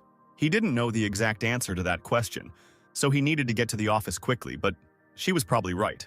The news reported that the rift crisis exceeded 2,000. Yoji asked if he should go straight to the rift instead of the office, as it would obviously be faster that way, after which I decided to ask if maybe he should go to the rift. It was a very attractive idea. Jun thought about it for a couple of seconds. But still, this option will only complicate everything. The hero headed out and ordered Yoji to protect Jill since he couldn't stay home. She turned to him and gave him the most menacing look. June suggested that he figure out for himself what would happen to him if the house was destroyed or Jill was hurt when he returned home. He went out into the corridor and said to be sure to lock the door. As soon as the hero found himself outside, his phone started ringing again. June picked up the phone and was quite surprised that it was Emily calling him. Emily was very worried and asked him for a favor. He stopped. He was not prepared for this outcome of today's events. She continued. He probably already knew about the rift on Mount Vumian. The monsters are expected to emerge from the rift within 2 hours, and the hunters plan to enter and stop the tide. Jonathan is usually the team commander-in-chief for S-rank rifts, but right now he is exploring another rift with the Behemoth Guild, and it will take him 3 weeks to return. By order of President Adrian, Gale received the position of commander of this expedition. They had only 11 teams and 7 leaders, all S-rank hunters. If everyone focused on the mission, it would be possible to clear the rift. But after these words, Emily hesitated. All the hunters are depressed and expect more problems than even Masalis had. And finally, she told him what she wanted to ask of him. June needed time to think. He hung up and sat down on the nearest bench. After sitting there for about 10 minutes, he was finally ready to move on and make a difficult decision. He exhaled heavily, as if gathering courage, and called Nate and said that he would not be able to come to work. The colleague replied that he understood him and would pass everything on to the boss. Jun found it strange that he didn't ask any questions, so he added that as soon as he finished his business, he would come to the office. Emily's words echoed in her head. She knew he had reasons to hide his true powers, but she was only asking for one favor. She wanted Jun to be the commander-in-chief in this battle to protect her comrades. At this moment, everyone at headquarters was terribly tense. Gale stood against the wall.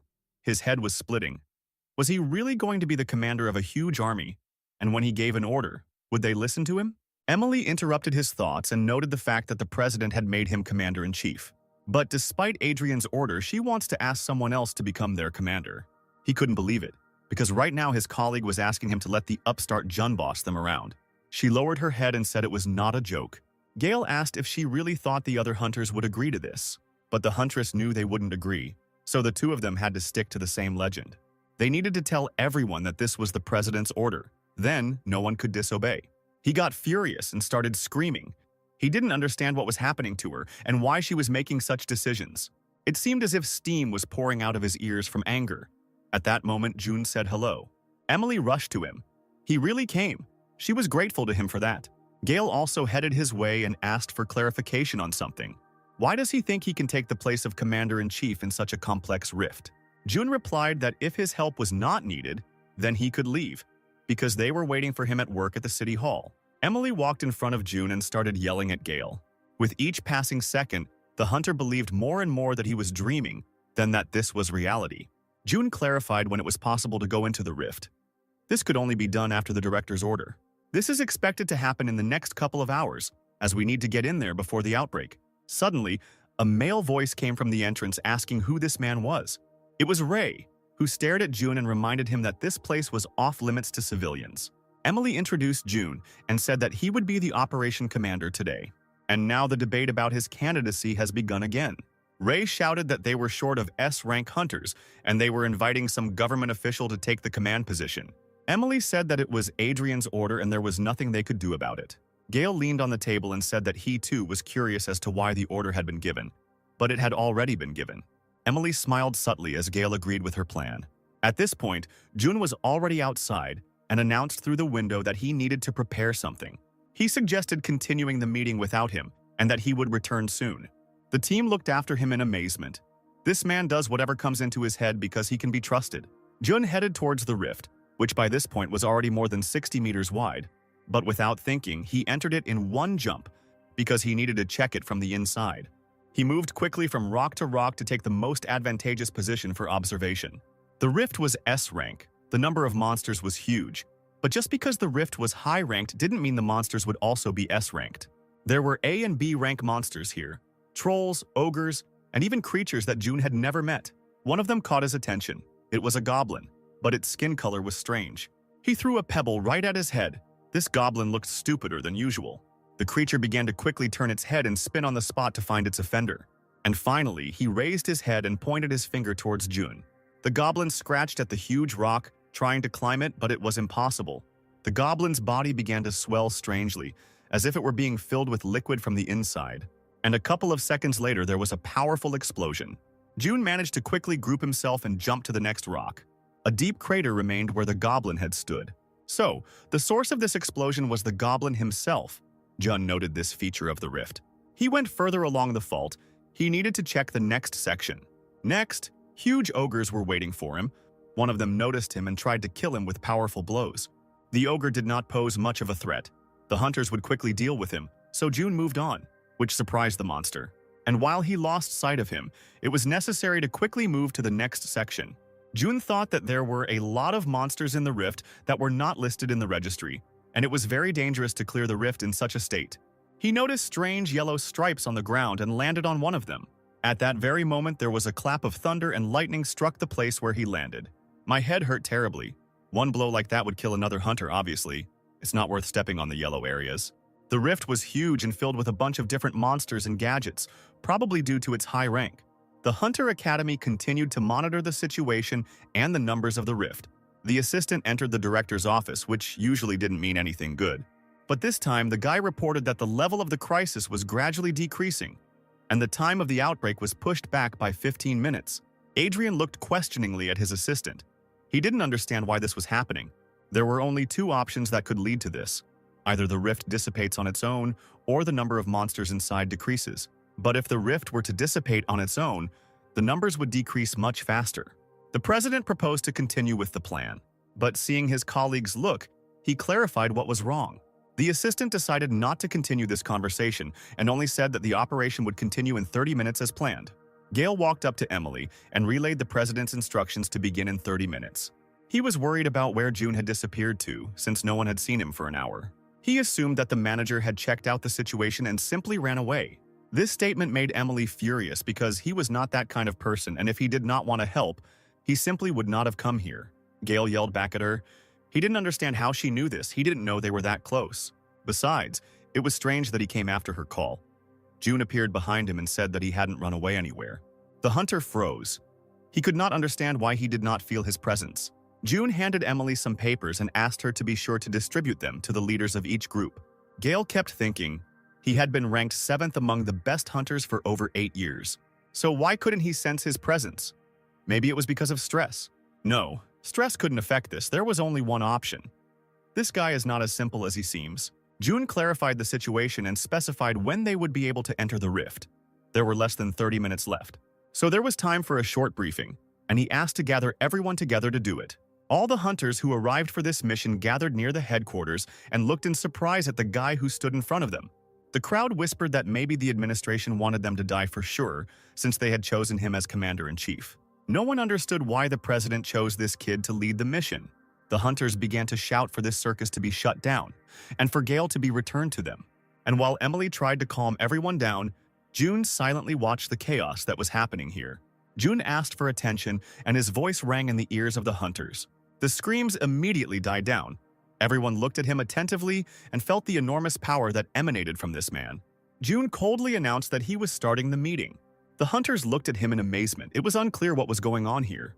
And Sam from the Icarus Guild had his defensive skills activate on their own. June continued and thanked everyone for finally paying attention to him. He turned to Emily and asked her to distribute the printouts he had brought to the leaders of each team. She went into the crowd and began to carry out his task. The hero said that what they were about to receive was a map of the area inside the rift.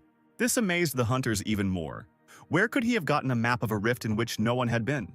The map was divided into 9 parts from A1 to A9.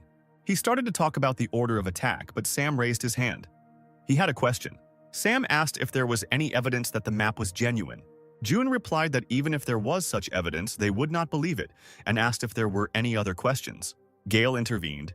June had to answer this question, after which he clarified that whether to believe him or not was their concern, not his. In addition, the hunter had many questions regarding his identity.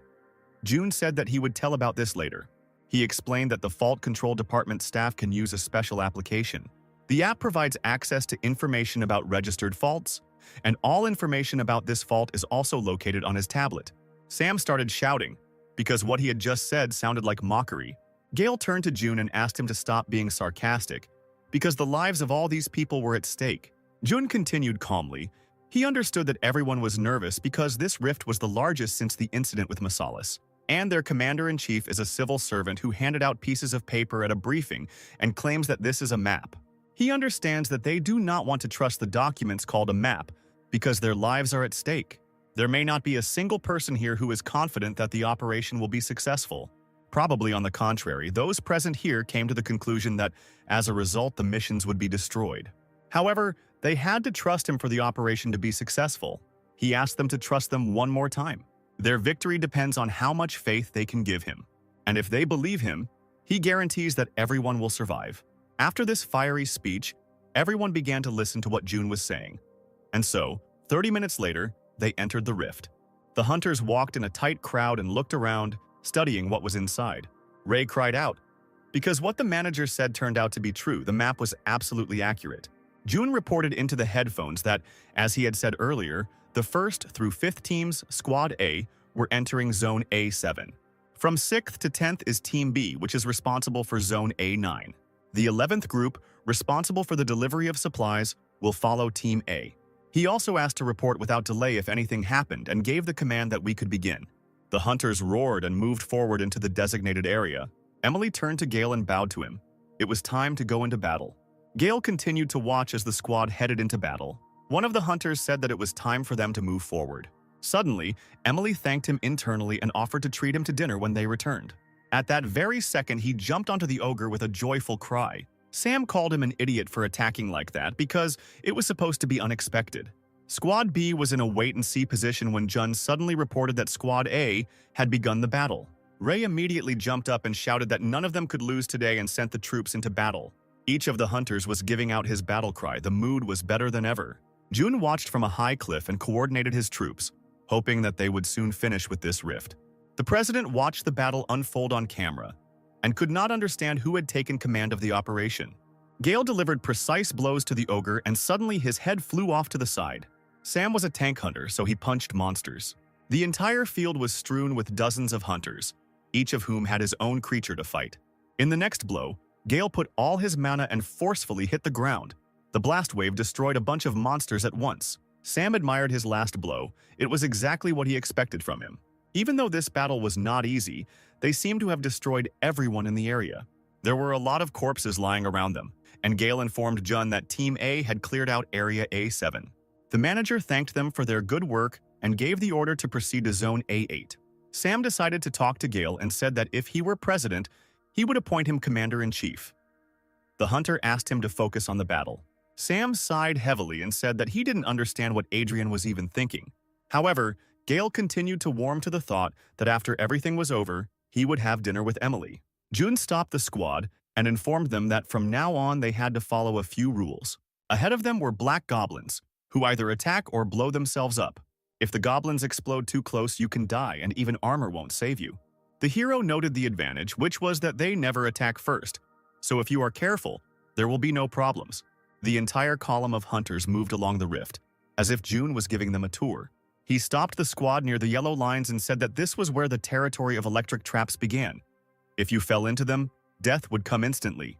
Sam asked if it was really an electric trap and if anyone had stepped on it. June said there was no need to step on it, picked up a pebble from the ground and threw it right at the yellow line. The moment the stone landed, there was a powerful electrical discharge and everything around lit up. The hunters made sure that whoever gets inside will die with a 100% probability. Even with an S rank, death is inevitable. June reported that the main problem was not the electric traps and goblins, and the one who was waiting for them ahead was a one-eyed giant of rank S who would kill anyone with one blow.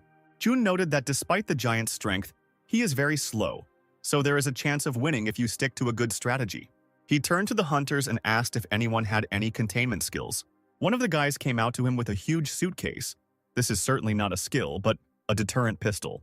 The gun fired a net that would hold back the giant for a while. He asked how many of these guns they had with them. The hunter said that there were only 6, but that was enough. The hunters, led by Jun, stood right behind the huge giant. And so, the hunt for him began. Group A must attack from the front. Group B will enter from the left, right sides, and from behind. Snipers will prevent the giant from aiming at the hunters, and also eliminate the monsters that come running to the noise. June noted that there were traps everywhere except the right side, so this was the most advantageous position for snipers, and their main target was the goblin detonators. He announced that he would personally command all units except the group with mesh pistols. All instructions were accepted, and the hunters began their coordinated work. It seems that the giant was even surprised by such courage of the hunters. But with his speed, he didn't have much time to think, so the monster swung his weapon. The snipers also got to work, and while there were no other enemies nearby, they also fired at the one-eyed man. Dozens of blows flew at the giant. They did not cause him any significant damage, but distracted him for a while. Gale made precise, powerful attacks and shouted to his squad to keep going. The monster received another wave of blows, but it was difficult for him to respond, as the blows came from different sides. Sam flew straight at the giant and delivered a flurry of fist punches. This seemed to anger the monster the most, and he turned his eyes to Sam. He chuckled nervously, asked his opponent if he had overdone it, and waved his hand. The monster waved his hand and Sam flew into the air.